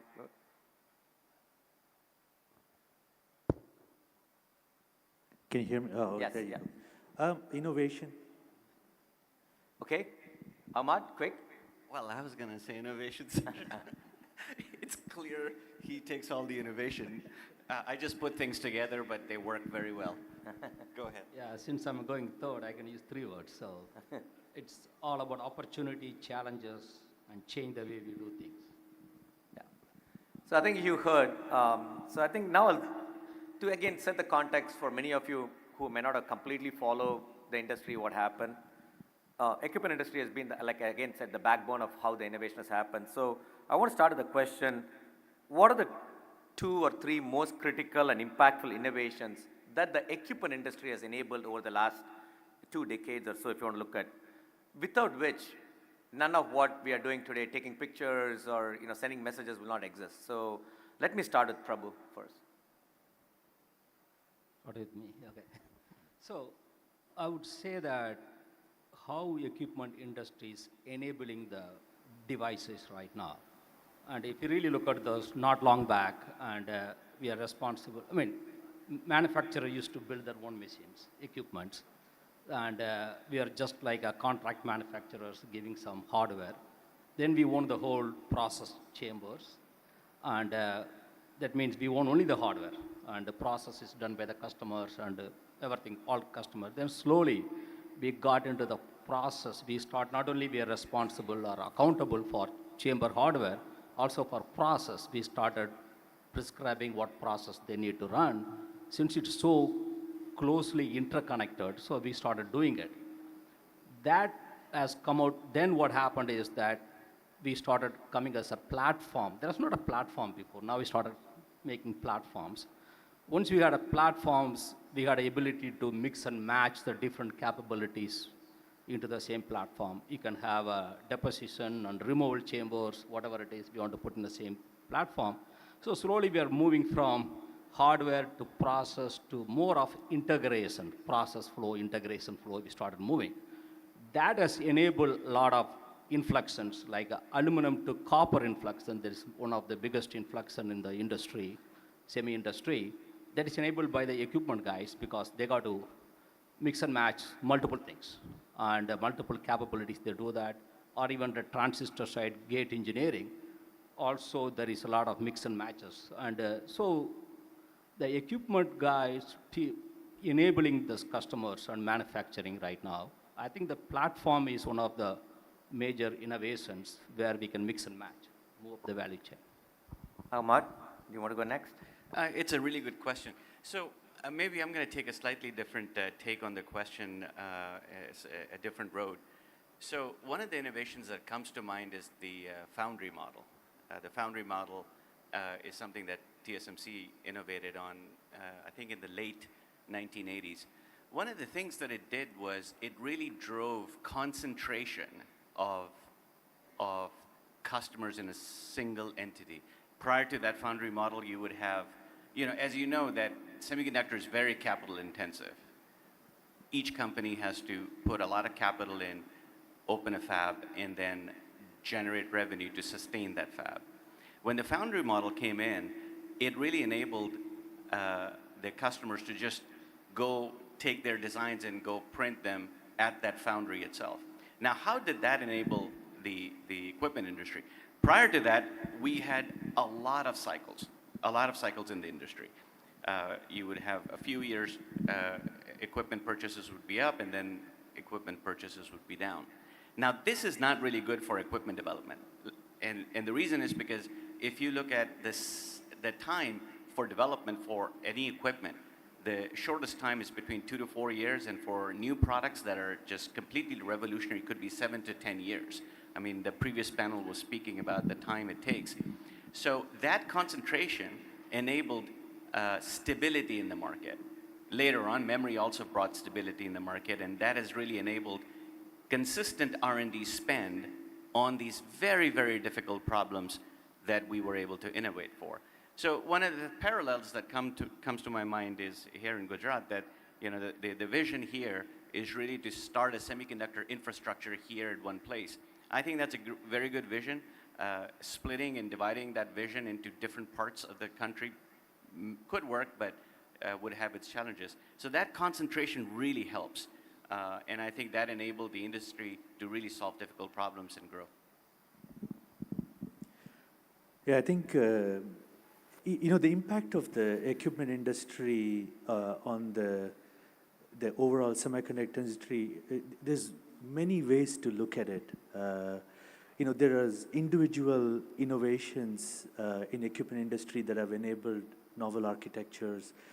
There have been business model impacts that my co-panelists talked about as well. So if I reflect back at my own career, I would say one overarching theme, the maniacal focus in managing cost of technology, whether it's through productivity or it's through improved capability.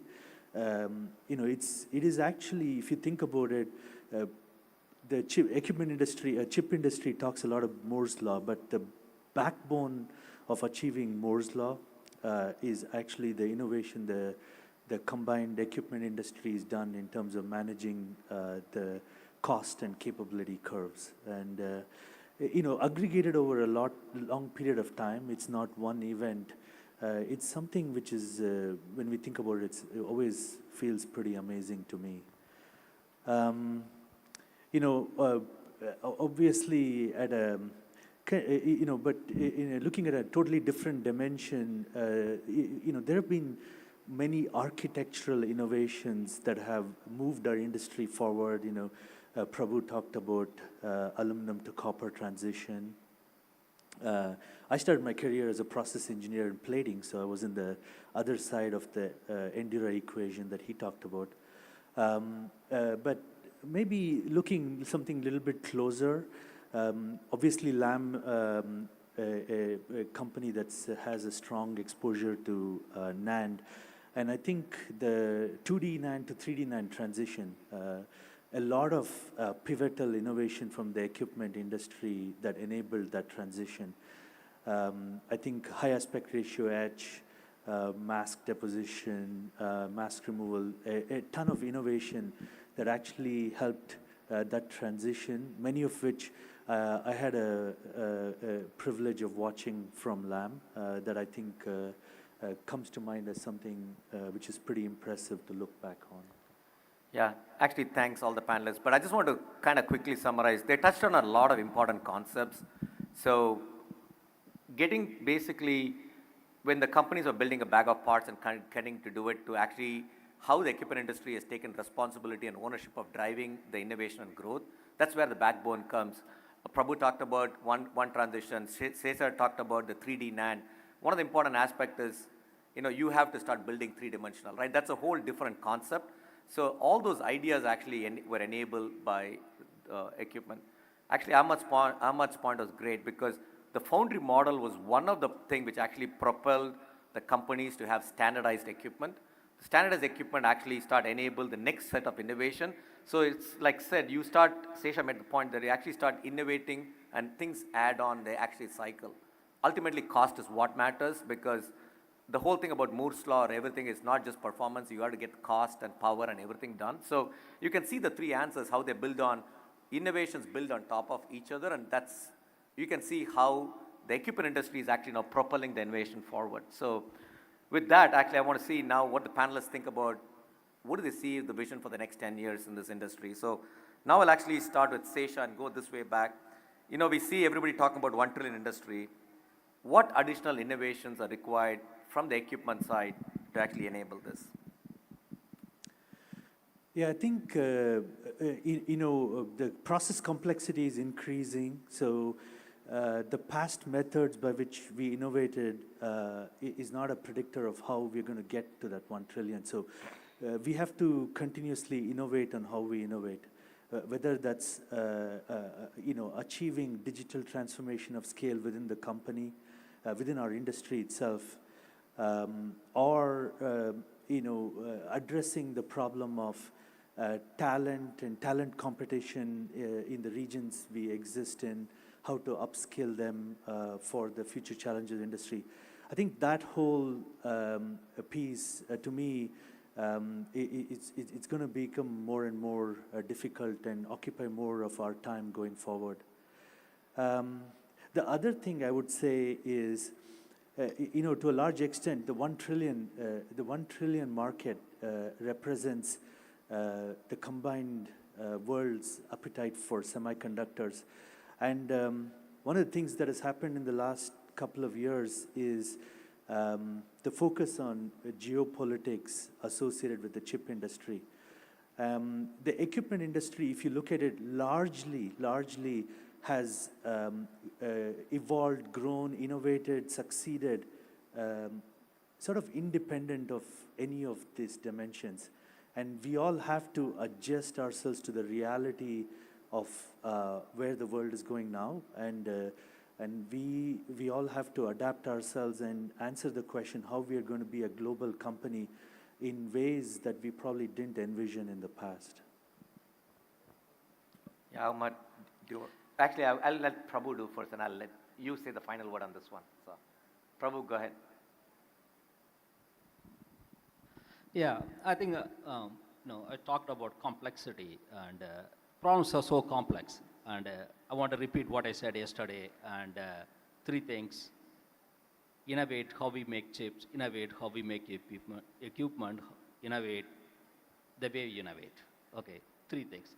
The first one, that you need a lot of innovations in equipment and process technologies, metrologies, and also materials. You need a lot of innovation, what goes on the chip. Really look at those. The problems are so complex, no one can do it alone. We repeat, either equipment companies or customers or universities or the suppliers, partners, no one can do it alone. You need, everyone has to work together. So that is very important. Doing that is that a lot of innovations need to come from there. That's one part of it. The future is going to be more on collaborative, everyone coming together to innovate. That's the only way to do that. And end of the day, all what matters is power, performance, area, cost, and time to market. And if you don't come with a node within 1 or 2 years, and it will take 10, 15 years if you don't work together. That's the only way it's going to happen. And the same thing with that, innovate, what goes into the equipment is a lot of technologies, component level technologies. We call it architectural elements. That is a real key, even in terms of material, chamber materials, or you're talking about chemicals, materials, and e-checks, plasma sources, and optics, everything. Really, it's very difficult. That equipment companies and suppliers, we need to work together along with the universities. That partnership is very, very important. The future is going to be all about how industry is going to come together. I think as to industry to move forward, we need to all work together. On the top of it, there could be a competition right now. That's where the industry is moving right now is, we all have to move in the right direction. On the top of it, there could be a competition. There's going to be, that's what it is. So it's not, those days are gone before the customer tells us that, these are the specs you need to meet. Right now, they don't know. A lot of, right? And our suppliers are expecting us to come and tell us that these are what they need to do. We don't know. We need some of them, we don't know. We got to work together to figure it out. We know where to go. We may not know how to go. So as a work together, and we got to find a way to reach there. That's where the industry is going to be more and more partnership across ecosystem. So the sequence was going to be him, then me, and then him. And then he realized that my answer was collaboration, so he gave it to you first. So before I go into, I want to talk a little bit about collaboration also. But before I talk about that, I think that 1 trillion doesn't happen simply by the whole world going towards leading edge, right? I think it's pretty obvious. Leading edge is going to have a pretty large aspect of growth. AI, machine learning, all that stuff is there. HPC growth, mobile growth, compute growth. I think anybody can take a bet that in the next 10 years, 20 years, there's going to be more compute need than it is today. So I think that's going to happen. What has happened in the last few years, that we have started to see that this non-leading edge is a significant portion of the market in the world. Electrification is going to happen in a huge way, right? I mean, the current methods of generating energy, retaining energy, and consuming energy is just not very, very good. I mean, global warming is here, and we know it's pretty real. I don't know which party you're part of, but I think it is real. So I think electrification of the world's going to happen. I think there's a lot of room for innovation and playing in there, and I think semiconductors is going to grow in both of these directions. I do want to talk about collaboration. It's near and dear to myself, to my heart, because I think it is very hard to make any semiconductor device by any one group of people. I mean, we represent the equipment industry, which is critically important to make semiconductor devices, but silicon wafer manufacturing is very important. Packaging is very important. Customer is very important. So the two aspects that I focus always on is that we have to create an ecosystem where everybody feels that competition is okay or co-opetition is okay, but more importantly, collaboration is important, because if we slow each other down, the industry just cannot proceed forward. So collaboration closely with the customers to understand their problems. If they don't articulate the problems really well, we will come up with the roadmaps wrong. I said two years for substitutive products, 6 to 8 years for revolutionary products. You got to be really, really aligned that you're going in this direction. Otherwise, there's a lot of capital wasted, a lot of R&D wasted, and it just doesn't work. And it's the whole chain. OPC has to work. Design has to work. I mean, everybody has to come together for these things to work. So collaboration is crucial. I mean, if you think about it, just these two guys, right? One deposits, one etches, and then one measures, right? I mean, and at customer one, he may have layer 1 and layer 2, and customer 2, he may have layer 3 and layer 4, and another customer is completely flipped. So it's not like I can go to customer 1 and design the process, and that process is replicable at another customer. So it's a lot of complexity. It's very difficult, but we know how to do it because we've been doing it for years, and I think we can keep doing it for many more years. But collaboration is very important in all aspects. Government collaboration is important too. Funding resources, creating space, power, infrastructure, all of the readiness, talent, universities, all collaboration, all across the ecosystem is what's going to make us successful. So that's what I would say. No, thanks, panelists. I just want to summarize. There's a lot of stuff there, but I think just to summarize complexity, I want to put some color behind it. The leading edge chip has more than 1,500 process steps, so it goes through 1,500 different equipment. Some of them may be the same, but it actually goes through, it takes 2 to 3 months, and some of the new ones could even take longer the way it's done. So just to put in perspective, complexity, this is one of the most complex, I would say, thing made, right? It's truly a remarkable engineering feat of what gets done. Second thing is to put things in complexity is, you're talking about angstrom era, right? You're really talking about things which are very, very, very small, right? A human hair is 60,000 angstroms, right? So you can think about what's done. And then Sesha touched upon before is, because physics starts limiting when you make things small, physics is not your friend, you're starting to go in the third dimension. You're building, multi or skyscraper buildings with parking lots at the bottom, right? So you're actually getting into making really small things and really tall things. And so you can think of how complexity is coming. And the last piece about collaboration is, we compete with Ahmad's company, KLA, on many things. But a lot of the tools they develop are actually in our labs. We use it all the time. So this cooperation is actually, we do it today. It's actually real. It's not something we had to reinvent to go do it. But that's essentially how we have our strengths, and we need to rely on each other to go do it. So just to give a feel for all of you that the scale or the magnitude of the problem is different, and that's one of the reasons I think coming together and really start looking at fundamentals and how do we work together matters actually. And I think somebody said about the cost of a fab, a leading edge, a gigafab for 2 nanometers or something is about $20 billion, just one fab, right? So you can think about the cost of fab. The cost of R&D, if you want to go build a chip, it used to be 500 million, it's probably crossing $1 billion to actually get one device out, right? So you can see the complexities coming, why collaboration is key.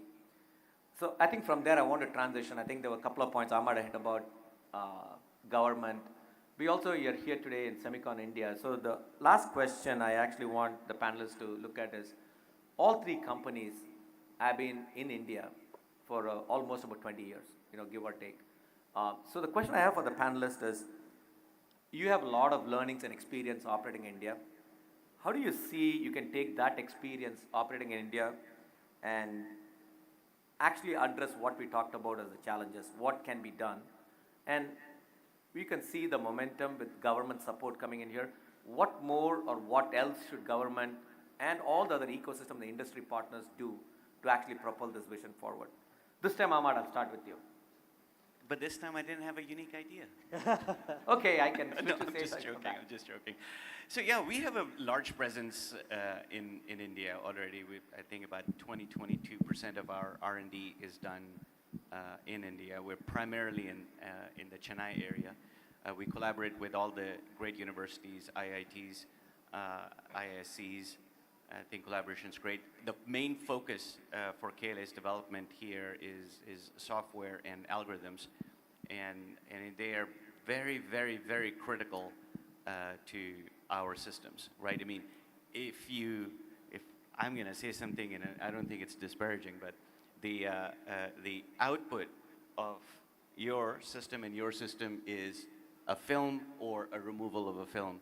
The output of a KLA system is ones and zeros, right? That's what we do. We don't deposit anything, we don't remove anything. We just take some light, interact with whatever they have done, and then we compute what happened. So software algorithms is unique or very critical for the success of our company.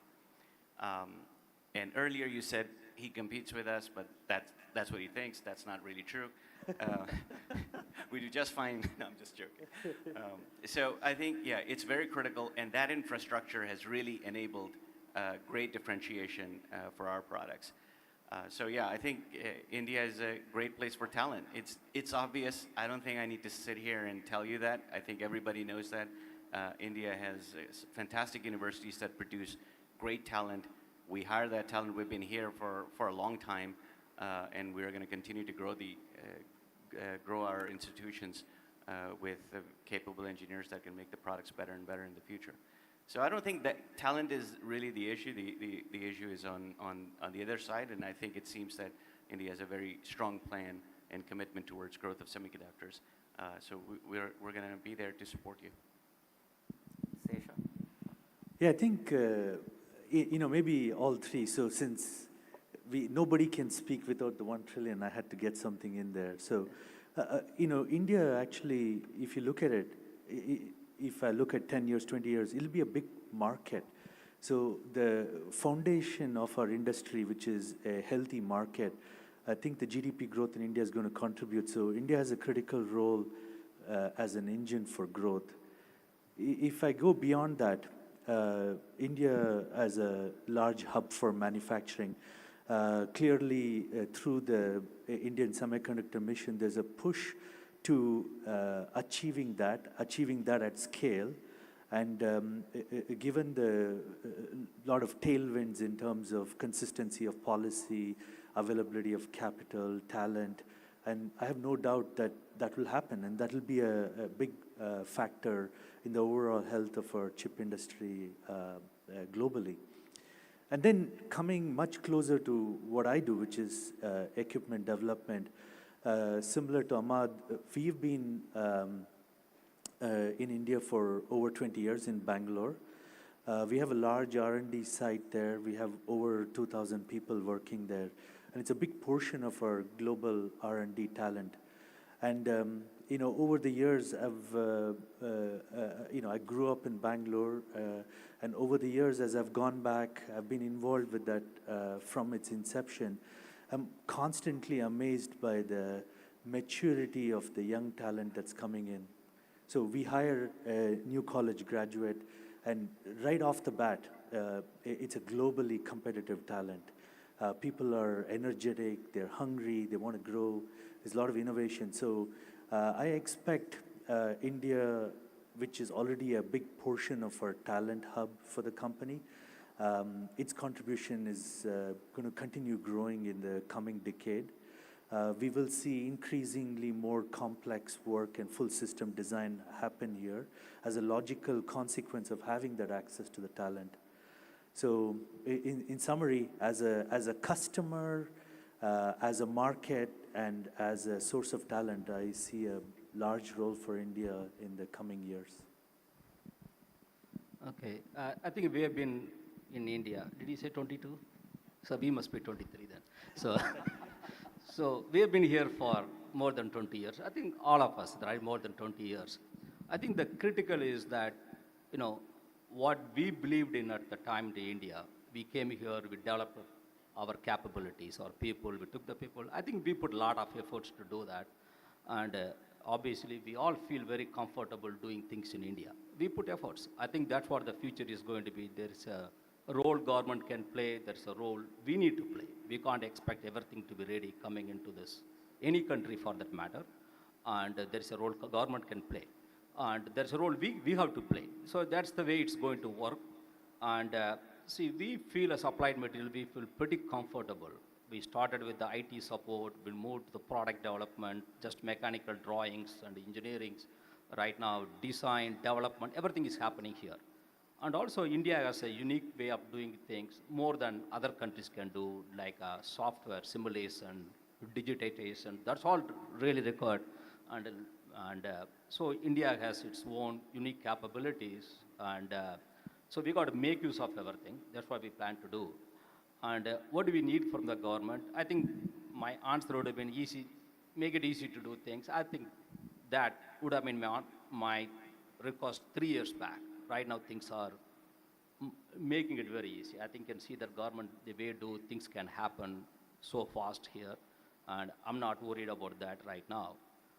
That we need a lot of people and training with the people. There could be a training beyond what we can train. There has to be a training process you can do. And also even go to the schools and the semiconductor as a matter of training right from the schools. The students can be trained in the semiconductor. Those are things we need. So we can't forget that for semiconductor industry to move on, only you need so many engineers. You also need a lot of technicians. So you have a lot of ITIs in India. There could be a big pool of people coming from there, because even if you look at we don't have all engineers. We have a lot of technicians in the lab, and the future is going to be a lot more technicians, because we talk about artificial intelligence. That means you have that things can happen anywhere. And now somebody in India can run what in a lab in the US, somebody in the US can lab in India. So the request from the government is training the skilled workforce, and also training right from the colleges. One other thing I would like to add is during lunch break in California, it's most of the time basketball or something else, but here we can have some cricket also. So that's the other advantage of India. During lunch breaks, we can play cricket. Yeah, thanks panelists. We have about 5 minutes so we can take maybe 1 or 2 questions before we wrap up the session. So there's a person I can't see that. Can you get a mic to the person there? Yeah. Meanwhile, I'll let the panelists think of the closing sentence. Each of you, if you can think of what will your takeaway be. Hello. Go ahead. Hello, my name is Vijay. I'm semiconductor professional for last 20 years. One of the important ingredients in this particular making semiconductors is certain critical processes like photolithography and so on and so forth. And what I understand is there are only few critical companies in the world who holds the intellectual property in that particular space. And there are only a handful of those. So what do you think the impact of those in overall India's semiconductor mission per se? So I'll take it and then the panelists can add. I think the industry has gotten very specialized. There are definitely leaders in many of these capabilities. And a lot of the time there are probably only one or two companies which can do it. I mean, today litho is an important, and there are maybe one company at the leading edge which actually has almost all the share. But it's fair competition. They work with everybody. We don't see a barrier to work with anyone. And I think from the governmental relationship level, I think there is good alignment. And I think from the business level, I think there is no barrier to work. So I don't think that is a barrier for us to do. I don't know if any of you want to add any comment to it. I think you've covered it well. I mean, the access to the equipment is there, and it's not just them, right? It's not just ASML. There's other suppliers that make trailing edge scanners as well. So I think it's not a concern for India Semiconductor. Yeah, go ahead.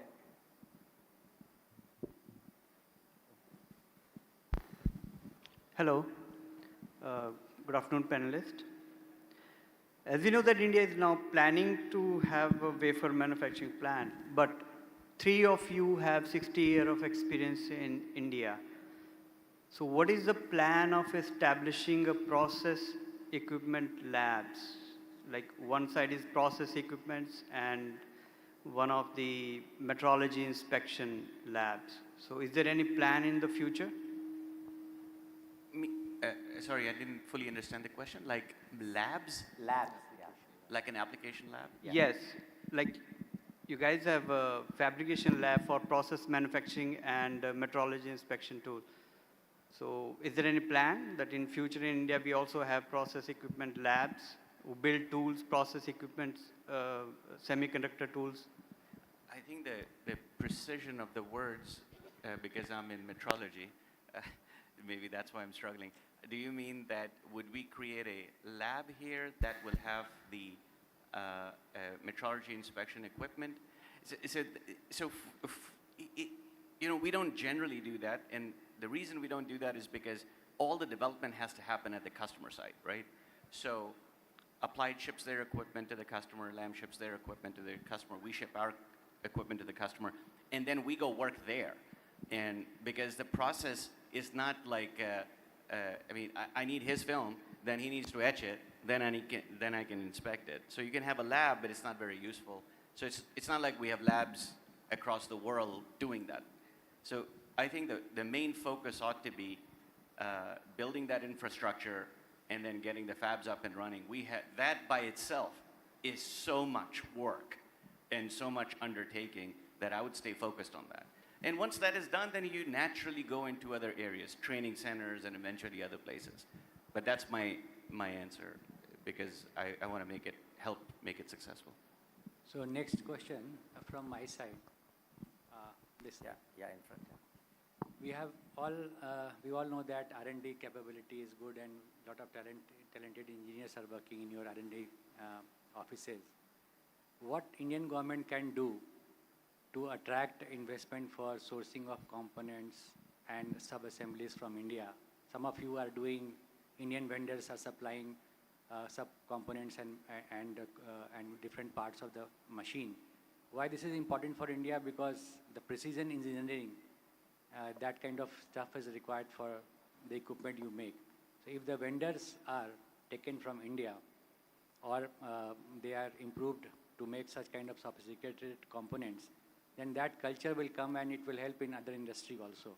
So do you have any plan or do you need anything from government to facilitate that kind of thing?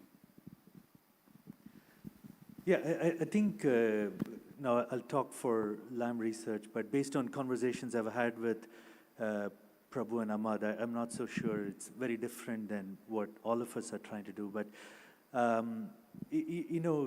sourcing equipment for components for our equipment industry, there are many dimensions to it. There is the capability of the supplier at a part level. There is the capability of the supply chain at the scale level. And there is also the whole dimension on handling the logistics associated with fitting that into a manufacturing cycle. Just in time, timing, so on and so forth. So there's multiple dimensions to it. So I think at LAM, we are taken a steady step in the evolution in terms of our presence in India, and we are actively working with tens of suppliers at this point in terms of trying to build that capability up. In terms of governmental support, I would say the continued commitment on logistics, I would say, is a critical factor. For us, we've had these conversations before. The landed cost of the component makes a big difference in the viability of what we do. And almost all the parts that we source, we are a high mix, low volume industry. So it's almost all air shipped. So getting that whole logistics chain. And this is obviously a big focus for Government of India, and a lot of positive work is being done on that. But I think continuing to develop that aspect of it will help our industry in being bolder in terms of sourcing things globally from here. Prabhu, do you want to add? Here. Let me put it in a simple way. All we need is speed and cost. Speed is very, very important for us. So everything falls under the umbrella of speed and cost. When we have to do in India, our suppliers are willing to come, again, all about speed and cost right now. So anything can think of government can help in terms of speed. Speed means the innovation falls into the bucket, training people, everything falls into the bucket of speed and easy to do things. And other one is cost, is another big factor for us. Because Moore's law is all about cost. Somebody was asking about question about litho and other thing. It's all about if it is too expensive, industry cannot move forward. We know that. And we can all try to make as much as money as we want, and industry doesn't move forward. It's no future for anybody. It's all about cost in the end. So again, I'll go back to two things. Whatever it takes, that impacts speed and cost in a very simple way to think about that. Yeah, I just want to add, I mean, we had talked about setting up a collaborative engineering center. So partly is actually getting, it's not only components or whatever it is, actually how do you work? Because a lot of these components actually interact with each other, so it's not you develop one to make it work. You actually have to, there is the interplay between different components you got to actually go test. And so that's the focus, I think, when we talked about setting up a center to go work on things here. So like Cesar said, I think we see the possibility. We have, as an industry, we have done this before in other countries, and I think we see the possibility. There's a lot of growth about precision components for other industry over the last decade in India, which has come up a lot. So I think that's going to enable. But the requirements for our industry are slightly different, but I think the capability is there, but it's just a matter of, like Prabhu said, just speed, cost, and to go execute. So I think there is a strong hope, and I think it's definitely possible to go do it. Yeah, hello. This is Sai Krishna from Coherent. I just wanted to understand whether you plan to do any Make in India. I mean, product development is very complex for all you guys, but even if some sub-components are sourced from India or made in India, probably it will help the semiconductor industry. Yeah, I think we've answered. It's a different way of asking the same question. Absolutely, it's already happening.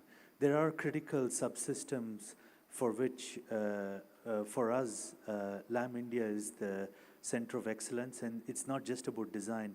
We're also prototyping and sourcing from here. Hello. I think it's happening today already. the Make in India is happening today. So the scale is a matter of scale. How much more we can do here? Hello. Yeah, one small question. I am Mr. Nayak, CEO of GETEC Hyderabad. There is a concept of minimal fabs is also being discussed these days. How these three big players of the equipment industry planning to meet the requirements for minimal fab? Because that will offer fast and economic development of new chipsets. Yeah, so the question I think is, how do you optimize the size of the fab? Can you make mini fabs so you can do something faster? I'll answer the question. Already the minimal fab concept is already being floated around. It's already there in the way. Can you repeat, sorry? Work on a small equipment and do all the processes on a 200 nanometer wafer, but one wafer at a time. Okay. Sorry, we couldn't hear you. Can you repeat on the mic? Yeah, it's a minimal fab is a small equipment fab which completely does all the processes done by a batch process equipments, but then that reduces your development cost as well as and a fast development cycle. And this concept is already there being discussed internationally. Yeah. Minimal fab. I think let me just make sure. Are you talking about very, very small lot processing? Correct. Yes? Yes. Yes, that's what he's talking Yeah, about. I can take it. I think we work with all our customers. The way they transition from R&D to actually go to high volume, there is always a pilot line, which is kind of a small scale. It's called single line, pilot line, whatever it is. In our terminologies, we use wafer starts per month, and gigafabs run 100,000 wafer starts per month. Pilot lines are 1,000 to 5,000 wafer starts per month. It's called a pipe cleaner line. You know, you try to fix the problems as you go through, ramp the yield before you go to volume. So that concept exists, we can go do. The point we made before is the only thing is how do you make it economical? So when you run 1K fab per month on certain technologies, it may not be economical. On some technologies, it could be economical. So it's that equation on what's the economies of scale you want to be able to drive, right? So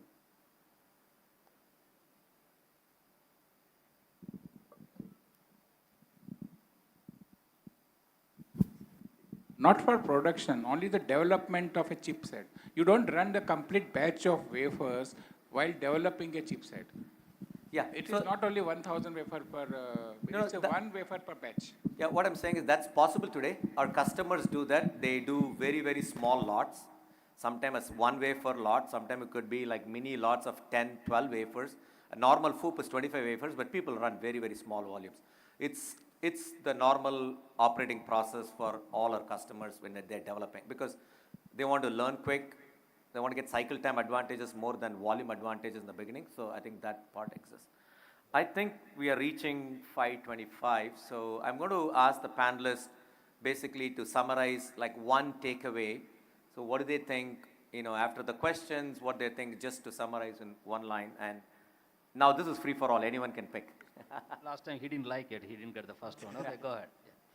No, I'm really excited to be here, and I'm excited to see the energy in Semicon. So I think this is going to be an interesting journey. Looking forward to watching the future with you.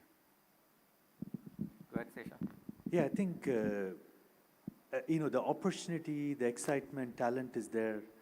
The determinant of success is going to be persistence and hard work. So I think you know, focusing on objectives and having the kind of the tenacity to persist with that, I think that's going to be the critical factor here.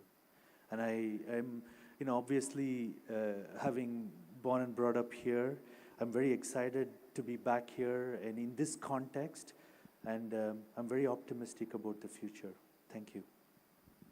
Yeah, I would make it simple. Innovate how we innovate. I think there's going to be a lot of innovation on how we innovate. Yeah. Now, panelists, thanks. I just want to let the audience, I think you heard a lot about it. The one main key takeaway, if you want to take, is we are the foundation of how chips get made. And if our industry, you know, we just want to make sure everybody understands the importance of what we do. And I think Prabhu highlighted, I think we talked about the business models. We have now become the drivers or the enablers of the industry. So if you want to get to 1 trillion, the 3 people in this panel basically are the drivers who are going to actually make that happen. And again, I just want to repeat, because normally it's not understood. It's funny when you go fill up a form, they ask you what's your job category. It'll be software and hardware. We're not really hardware from hardware say, we're not software from profit say. It's like there's not even a job category you can even fill, but what we drive, we really enable, I think, the whole machine to work. And again, I want to say a round of applause for the panelists. And if you have questions, you know how to reach us. All of us have offices in India. Like I said, we've been here 20 years, and this has given broad exposure to everybody. So thanks for listening.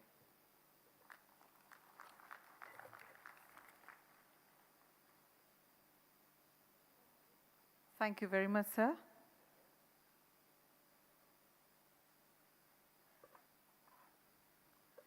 Thank you, moderator, sir, and the panelists, and also the audience for participating in this session.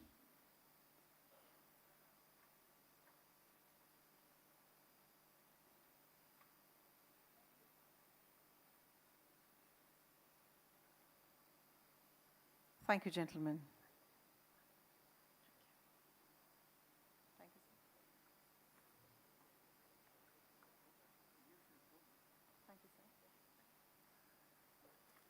We now move towards the last session of day 2. Manufacturing, as we are aware, is intertwined with the aspect of collective development. India is developing a robust, resilient, sustainable semiconductor ecosystem.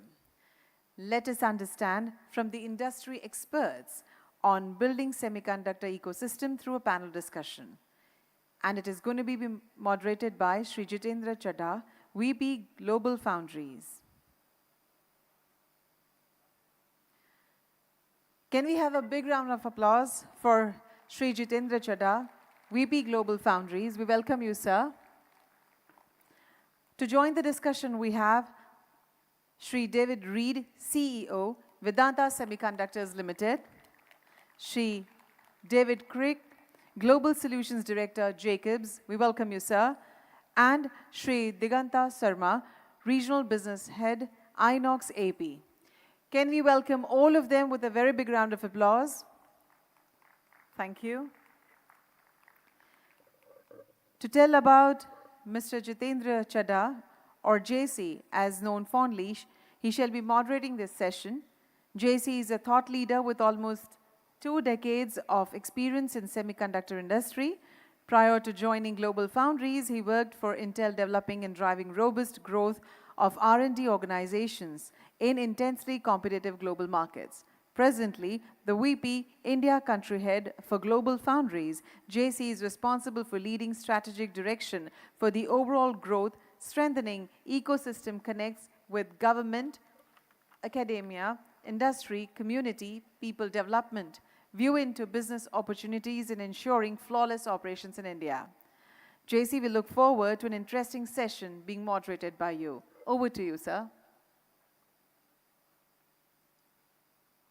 Can you switch it on, please?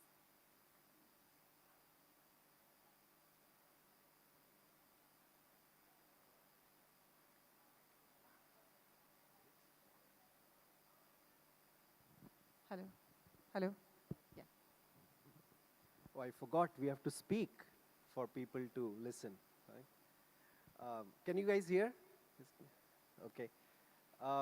You know, this is the last session of the day, and people who have stayed back, I should say thank you for staying back. It's not easy. Actually, we were in the morning when we met together, we were kidding that we will only have family and friends left, you know, by the time you know, our session starts. So thank you for being the family and the friends here. So thank you very much. Now, you know, this is about manufacturing, building manufacturing semiconductor ecosystem. And I was just thinking, you know, how this panel is either strong or different, or where do we have the gap? So let me tell you what this panel brings to you. We have Mr. David Reed, CEO of Vedanta, Semiconductor Limited. So he is trying to, he will be building a fab in India, right? So David will be building a fab in India. We have David Crick, Global Solutions Director at Jacobs Engineering. If you see his credentials, I was just reading about him last night, he has all the expertise to help somebody build a fab. So, you know, he is the right person here who can help advise and build the fab. The third one, we have Diganta Sarma, who is Regional Business Head of Inox Air Products. And his company and he has all the expertise to supply the materials, the chemicals, the gases, and the know-how that is required to run the fab. So you could not have had, you know, a better, you know, panel to talk about how to build the semiconductor manufacturing ecosystem in this country, right? So I'll not take, you know, much time. I wanted to give that background so that you understand where, you know, these three gentlemen are coming from and the strong strength they bring in this space of semiconductor manufacturing. What I will do is I will just start with, you know, if each of you can tell a little bit about your company and your interest in the semiconductor manufacturing for India, and then I will have some follow-up, you know, questions after that.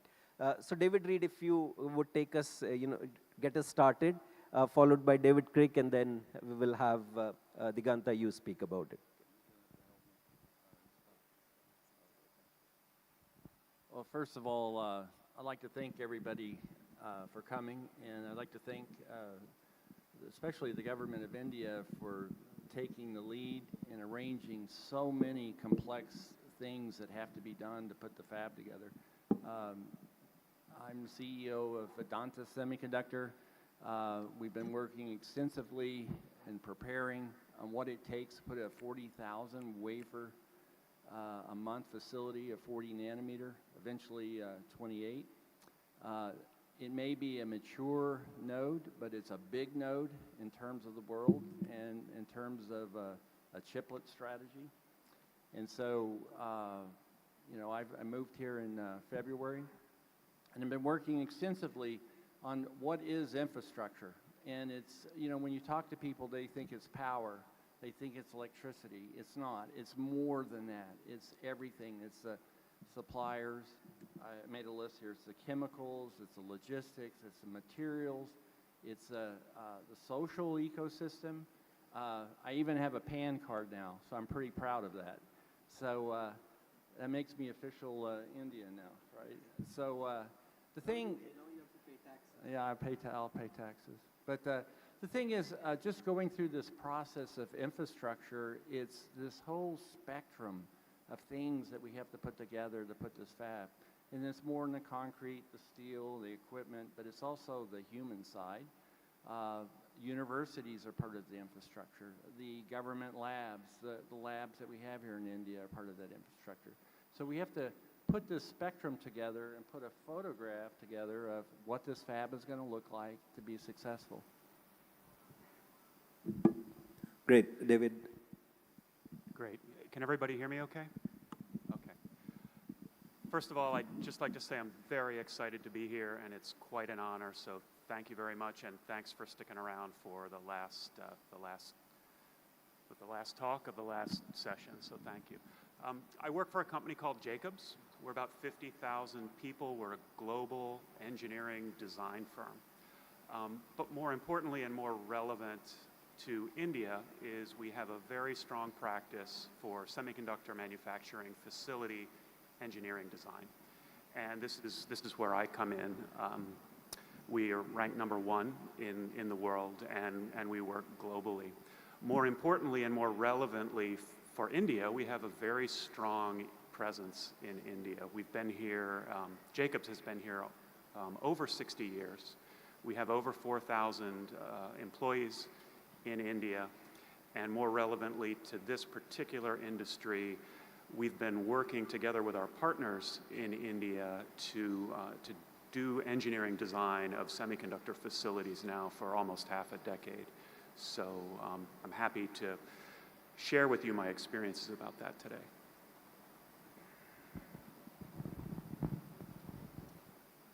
Thank you, David. Thank you, JC, for having me. And first of all, a big thanks to the organizers, ISM and MITI, for inviting me here, and it's absolute honor.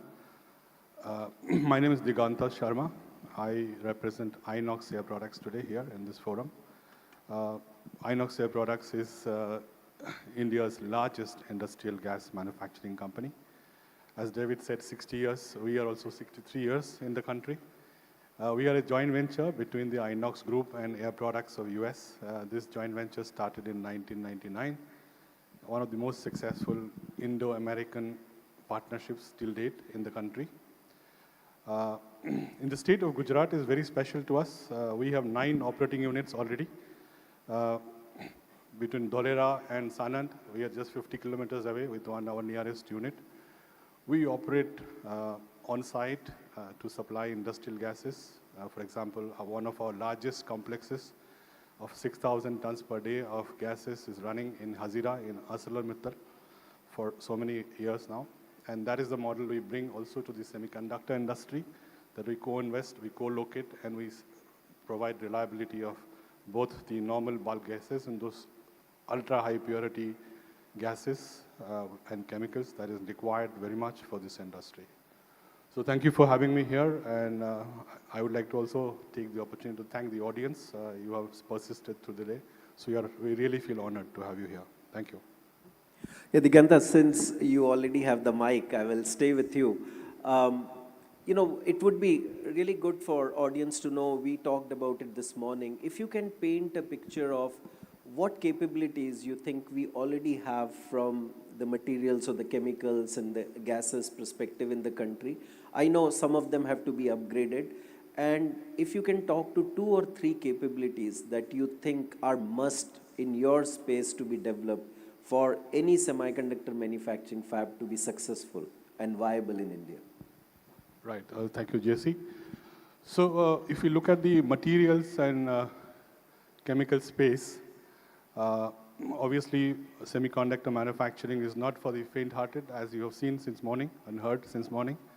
So there's a question of uninterrupted supply chains. There's a question of reliability in quality and very high standards of controls of so-called impurities in the gases.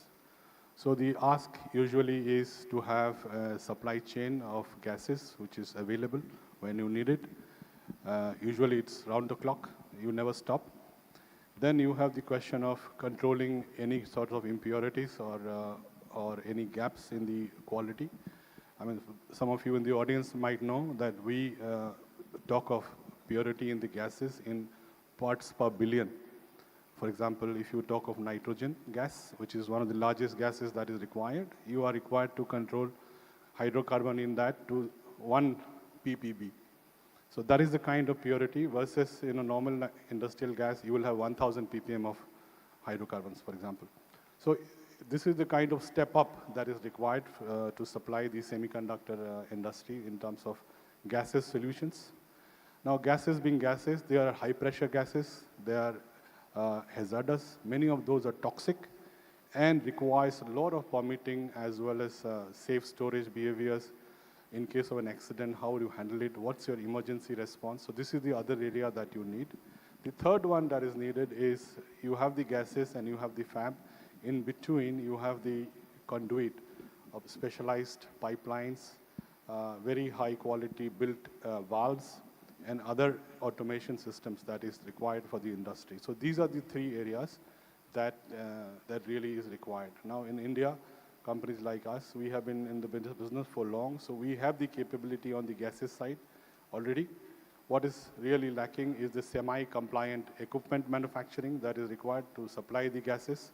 And second is the regulatory, let's say, upliftment of the standards, as well as the process of getting the approvals required. Because many of these gases, like disilane or NF3 or even high purity HCl or other things, is still not manufactured in India. So it has to be brought in from overseas sources through shipping and then storing, then peso licenses and customs in and out. So this is the other part of the game. So all of these put together, obviously you need somebody who understands the whole chain, can support fab and can scale up within the timeline that is available. So I think this is a very short description of what is really needed, JC. No, this is very good.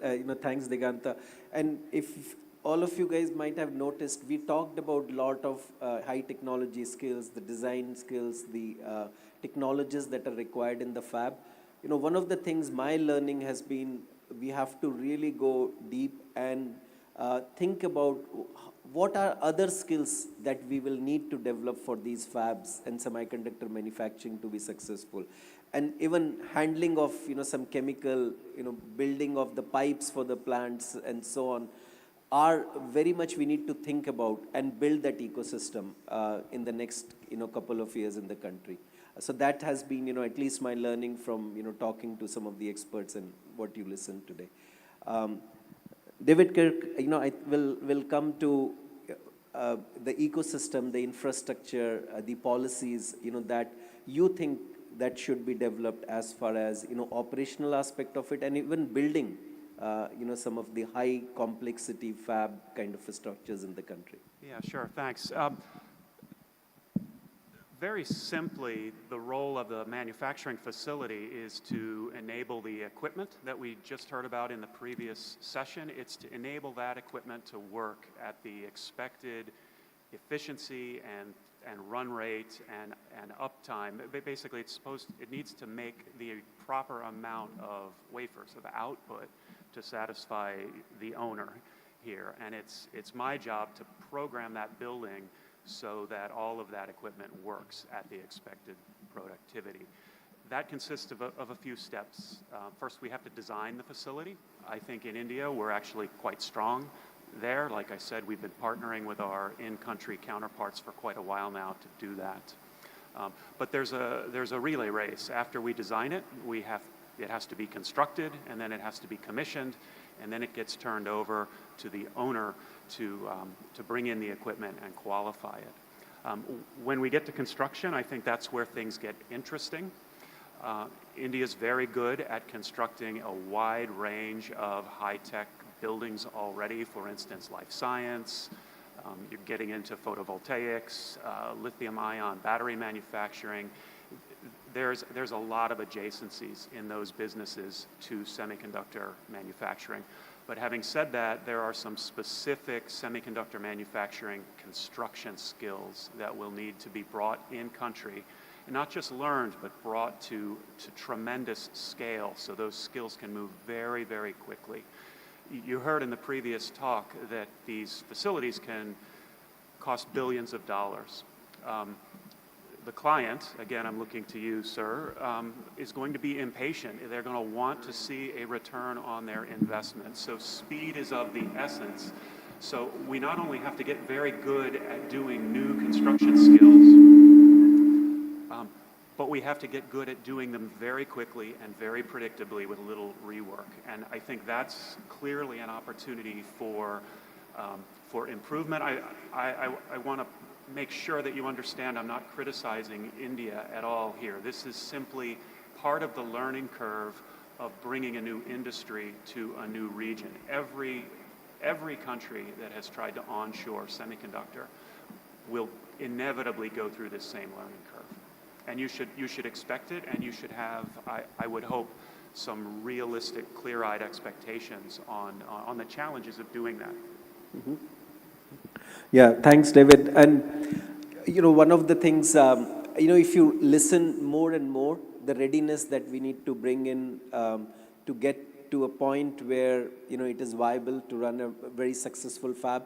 One of the recommendations that as a panelist we were thinking in the morning, and Amiteshji, this is, something that we can, take is, we have some runway where, we will start now developing, for the fab, preparing for the fab. Can we have some kind of a readiness task force, which looks at not only from the supply chain side of it, but also regulatory aspect of it, the immigration aspect of it. David Reed brought in, before, and, that readiness task force should be equipped with decision makers from various parts of the government and also the industry association, so that we can move faster and be prepared before, things start to hit us, right? So something, we should take it forward from the government side of it at least. David, we are hearing, from the material side of it, chemical side of it, our ecosystem has to get ready. David Craig also talked about, from manufacturing side of it, what we need to do. How are you preparing for it? And what are 2 or 3 things, that you think we need to do really fast, do it now, and also, get ready with? So what's exciting, this factory will start off with a lot of foreign or non-Indian chemicals, materials, people. And so what we plan to do is hire as many people as we can right now, and that's what we're doing. And those are the experts we bring to the factory, okay? The second part of that is you put $8-point-something billion of building there and equipment. You can't take risk with somebody that has never run semiconductor before, be it the skill set or the chemicals or the suppliers. So one of the things we're going to do is pair the Indian contingent to the experienced, okay? So like these equipment suppliers, we're gonna sign multi-year contracts for their expertise to be in the factory. And immediately we're gonna have like 400, 500, 600 Indian engineers glued onto them, and they're gonna train them, because eventually the equipment people are gonna go home. They're gonna go somewhere. So my objective is to build a Indian best-in-class engineering, technician, and supply chain. So this is also very important. You have to have a incentive for the non-Indian companies to come here, all right? So and I'll give you an example of 2 things that you think don't matter, but they really do matter. One of them was, in one of my factories, someone installed a stainless steel screw that it may have been counterfeit. We don't know. But what we do know, we scrapped tens of millions of dollars of material because that screw was in the furnace area and it contaminated the silicon. The second one is a carbon electrode. I won't go into it, but 3 suppliers deep, supplier of the supplier of the supplier, changed the recipe on how they made the carbon black particle. And it didn't show up for months. And we had a factory full of compromised material. So what I'm excited about, we're going to bring in all these suppliers from Japan, Korea, Europe, even India, and we're going to pair them with an Indian company. Because in the long run, we want an India-based supply chain, chemical chain, material chain, and technical chain. And it will take time, but we'll do this pairing and let the supplier that's come here work out the financials, be it a JV or a partnership or whatever. But we need to get the Indian contingent up to snuff on semiconductor grade. And I'll give you 2 examples of this. I have to buy bulk hydrogen peroxide. And everybody says, well, I make hydrogen peroxide. Well, but is it semiconductor grade? And has it ever been run in a factory? And so we're going to have to import hydrogen peroxide, get the factory up and running, and then find a local source of hydrogen peroxide that matches what we started with. Another one is something as simple as an O-ring, okay? So if we have to have somebody supply an O-ring, if it's on an applied machine, a LAM, or an ASML, I have to have that supplier with technical service, a warehouse, training center, engineers, software, the whole contingent. I don't want this sitting in another country. I want it sitting in India. And so we have to get these suppliers in here. And I think this idea of a task force or a clearinghouse of the obstacles, work visas, PAN cards, warehouses. How do I ship liquefied gas from the port to the factory? Okay? So I'm super excited about India because it has the chemicals, it has the materials, it has the suppliers, it has the financial oomph, if you want to call it, to go make it happen. We just need to pair it together with this task force. So I'm kind of excited about the idea this morning about that. A long speech, but I think, folks, we need to think past the factory, because if you look at it, why are factories so important? You have one person in that factory, you're probably generating 7 to 20 jobs in the supply chain. And the lift that this factory would give, if we can build these supply chains and this infrastructure, will have a tremendous impact on India. And also, you can build more factories. Because right now, the number one reason, and I've just got back from Taiwan and some other places working on some stuff, the number one reason is infrastructure. Infrastructure, infrastructure. If we can have the plan for the factory, which we have, and we have the plan for the infrastructure, there's nothing that can stop us. Great. Yeah, thanks, David. Hey, if people have questions, they can think about it. I'm reading one question just came up on my WhatsApp. I'll not take the name here. But, the question is about, are we getting enough support from the government to move fast on this, in this space, right? What has been the experience? Can any of the panelists share? I'm in the middle of it. This project is so big, and semiconductors is about, I think one of you mentioned speed and money. And this project is so big, it's scary. It is. I mean, it's a lot of money. It's big decisions. It's a democracy. It's not like some places where I just send a tweet and say, I want this tomorrow. I mean, you have to have a process. It has to be transparent. It has to be fair. No, I think the government has done a very good job. I mean, it's a very technical thing. We're competing against people, we're compared to people who have been doing this for 40 years in a cluster. And we're trying to compress this into 3. So I'll say from Texas, you got to cut some slack here. And that's like, they're moving. And I applaud them for it. Yeah, and I think the crux of this is doing it right. If it takes little more time, I think doing it right, because you don't get many opportunities. Doing it wrong, it will set the wrong precedent. So I think that's what I'm hearing from what you're saying, David. You want to come in, David, or yeah? Yeah, I just want to add to what David was saying. Can you hear me? Yeah. So we have seen government in action here, and this today event is one of those examples of how the government can move and make things happen.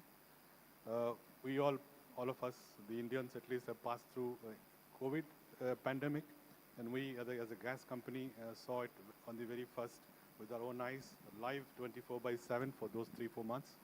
And we saw how the government of India and the state governments and gas companies like us, Indian Air Force, railways, all of us worked together to save lives. So government really stepped up their game and to unbelievable levels. And I think the same thing is needed for this mission now. This is a time for semiconductor. As somebody was saying, time hai to abhi hai.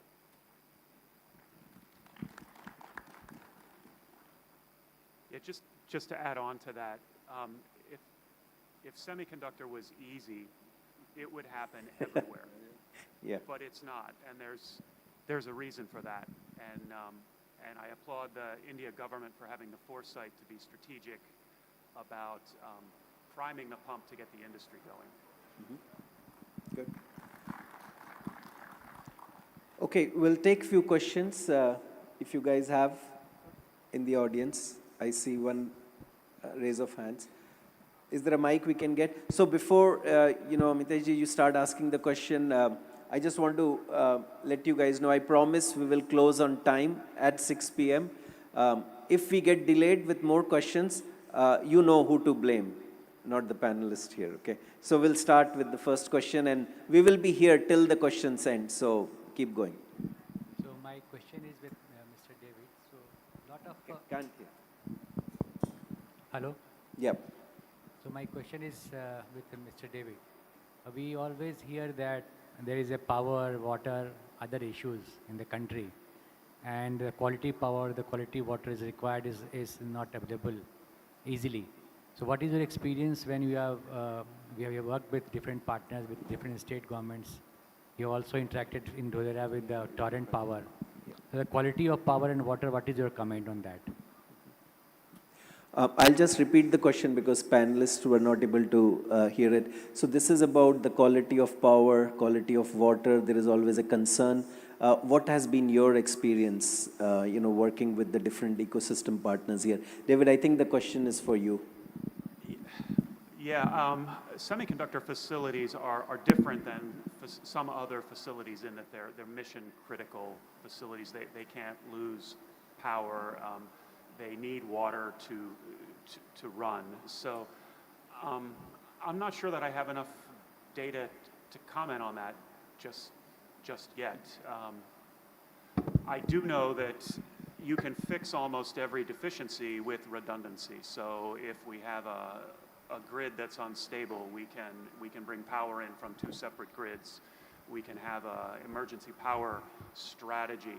We can fix all of those deficiencies in an engineering design, but then that gets back to adding cost, and that's going in the wrong direction. So I think these are things we're going to figure out over time.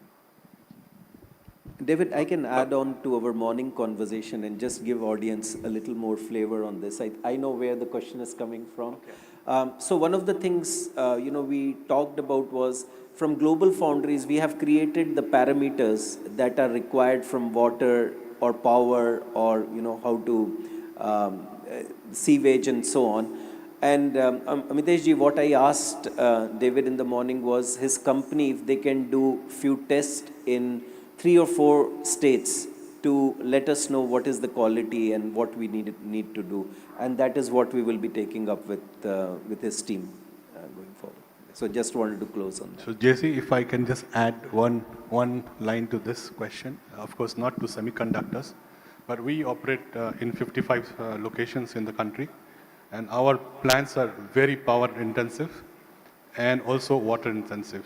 Just to give you example, to make 200 tons of liquid oxygen, you need 7 megawatt power every hour, and you need 305 KLD of water every day. So that's the amount of power and water we consume, and we also have very high standards for the water purity, hardness, TDS, and so on. And wherever you operate, and we operate now in 23 states in India, and each state is able to provide this power with the right harmonics, without interruption, with 230 or 220 kV or 110 kV lines, and the required quality of water. So at least we have not faced issues in normal operations of our plants.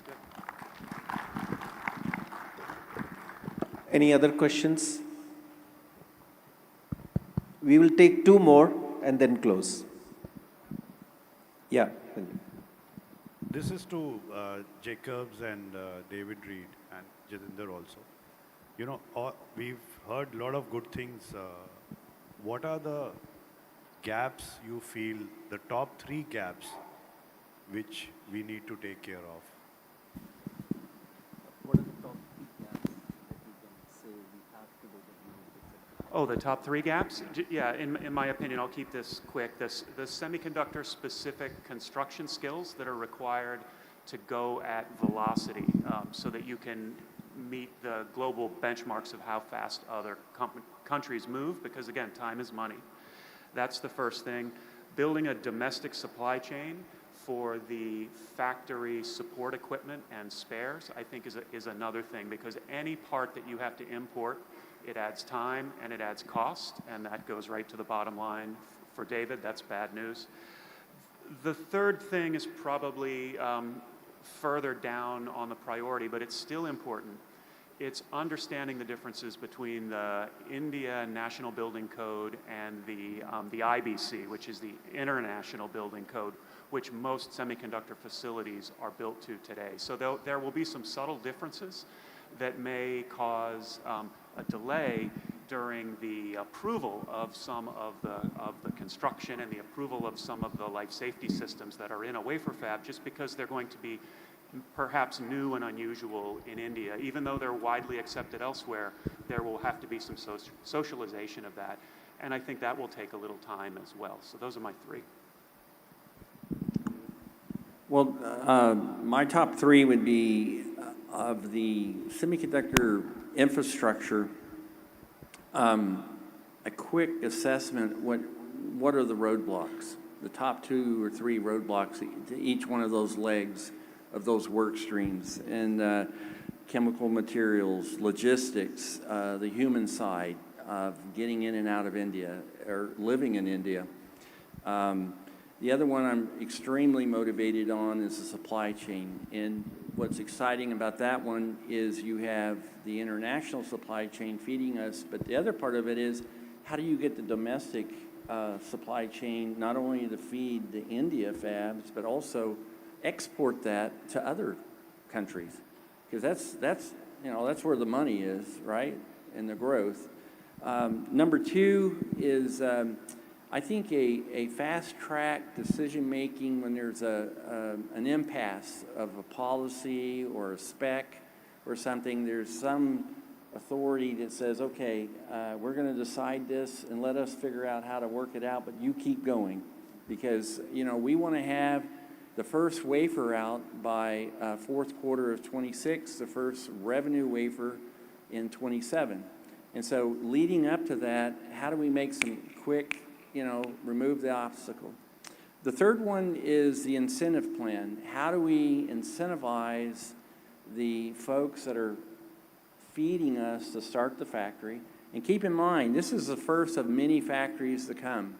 So if we grease the skids on this incentive plan, again, I'll tell you, it'll be an exponential flywheel, because everyone will want to come. It will come. If we can show them on this first fab, we learned our lessons, we cleared the road for you, here's the track that you have to follow, and just get going. So that incentivizing, and incentivizing is more than just money. It's the ease of doing things. So, and I think you suggested maybe a small white paper we should put together on this infrastructure task team and incentive program, something very high level we can hand to them and say, okay, this is what we're kind of thinking. Yeah.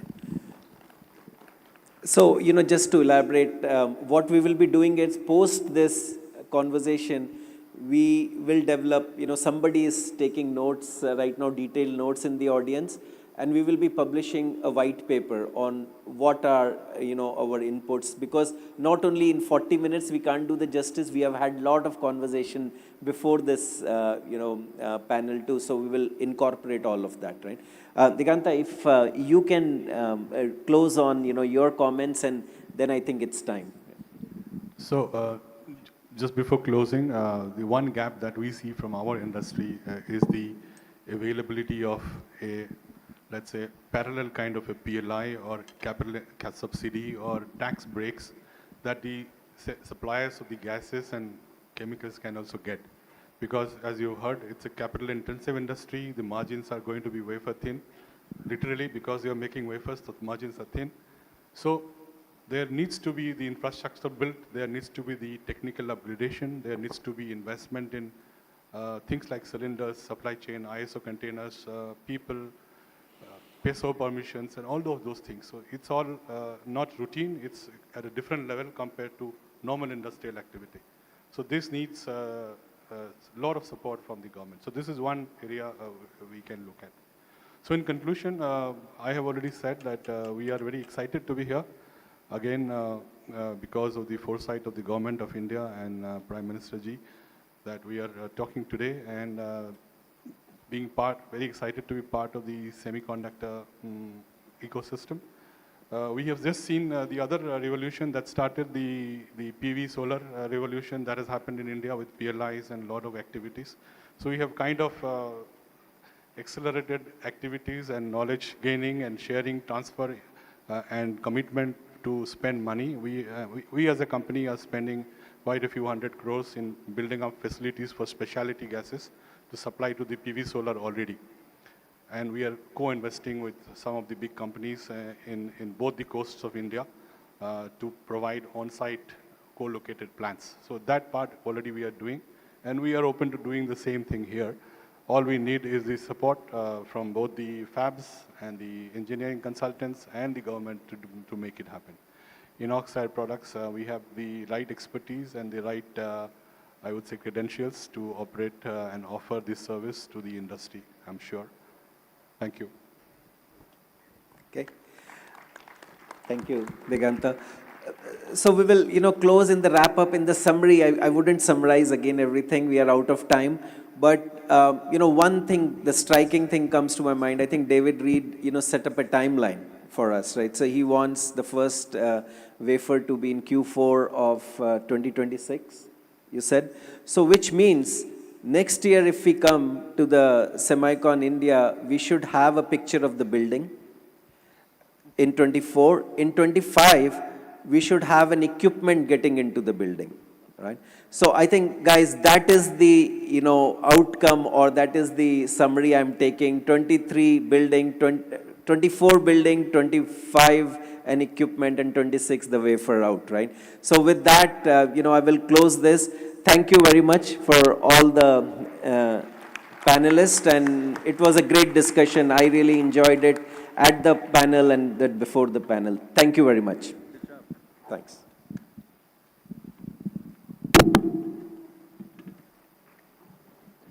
Thank you very much, JC, and all the panelists for the healthy discussion.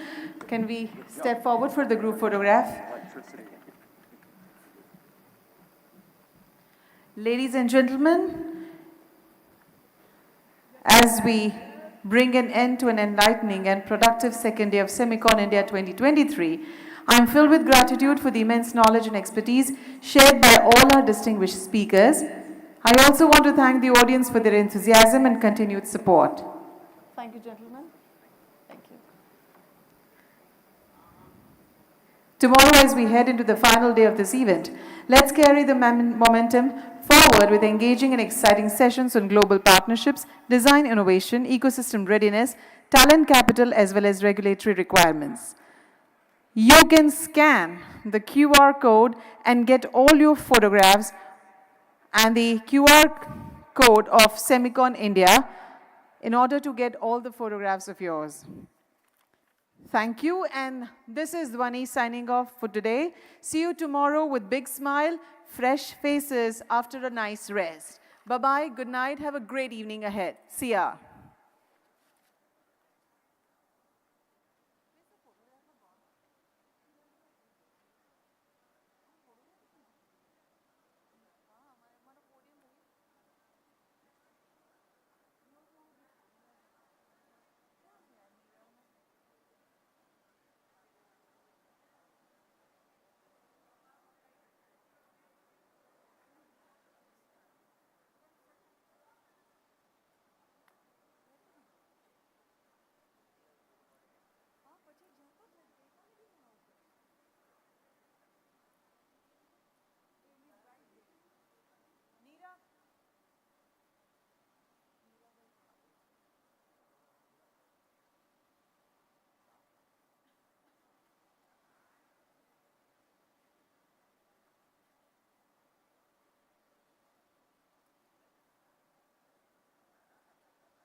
signature.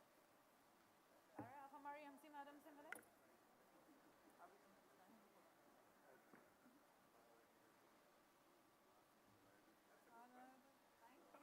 Thank you. That's my signature one. This is Vani. Hi, Vani, Rohit. Hi. Hi, ma'am. Chandan Chandan. here. Hi, Sam. Yes. What was your signature pose? Signature pose, yes. Okay. We will try as well. Okay. Chandanji is very fond of pictures.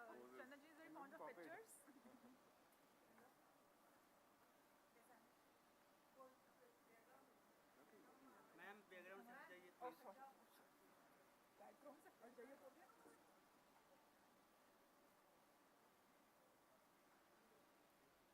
नहीं हटने के लिए नहीं आप बोला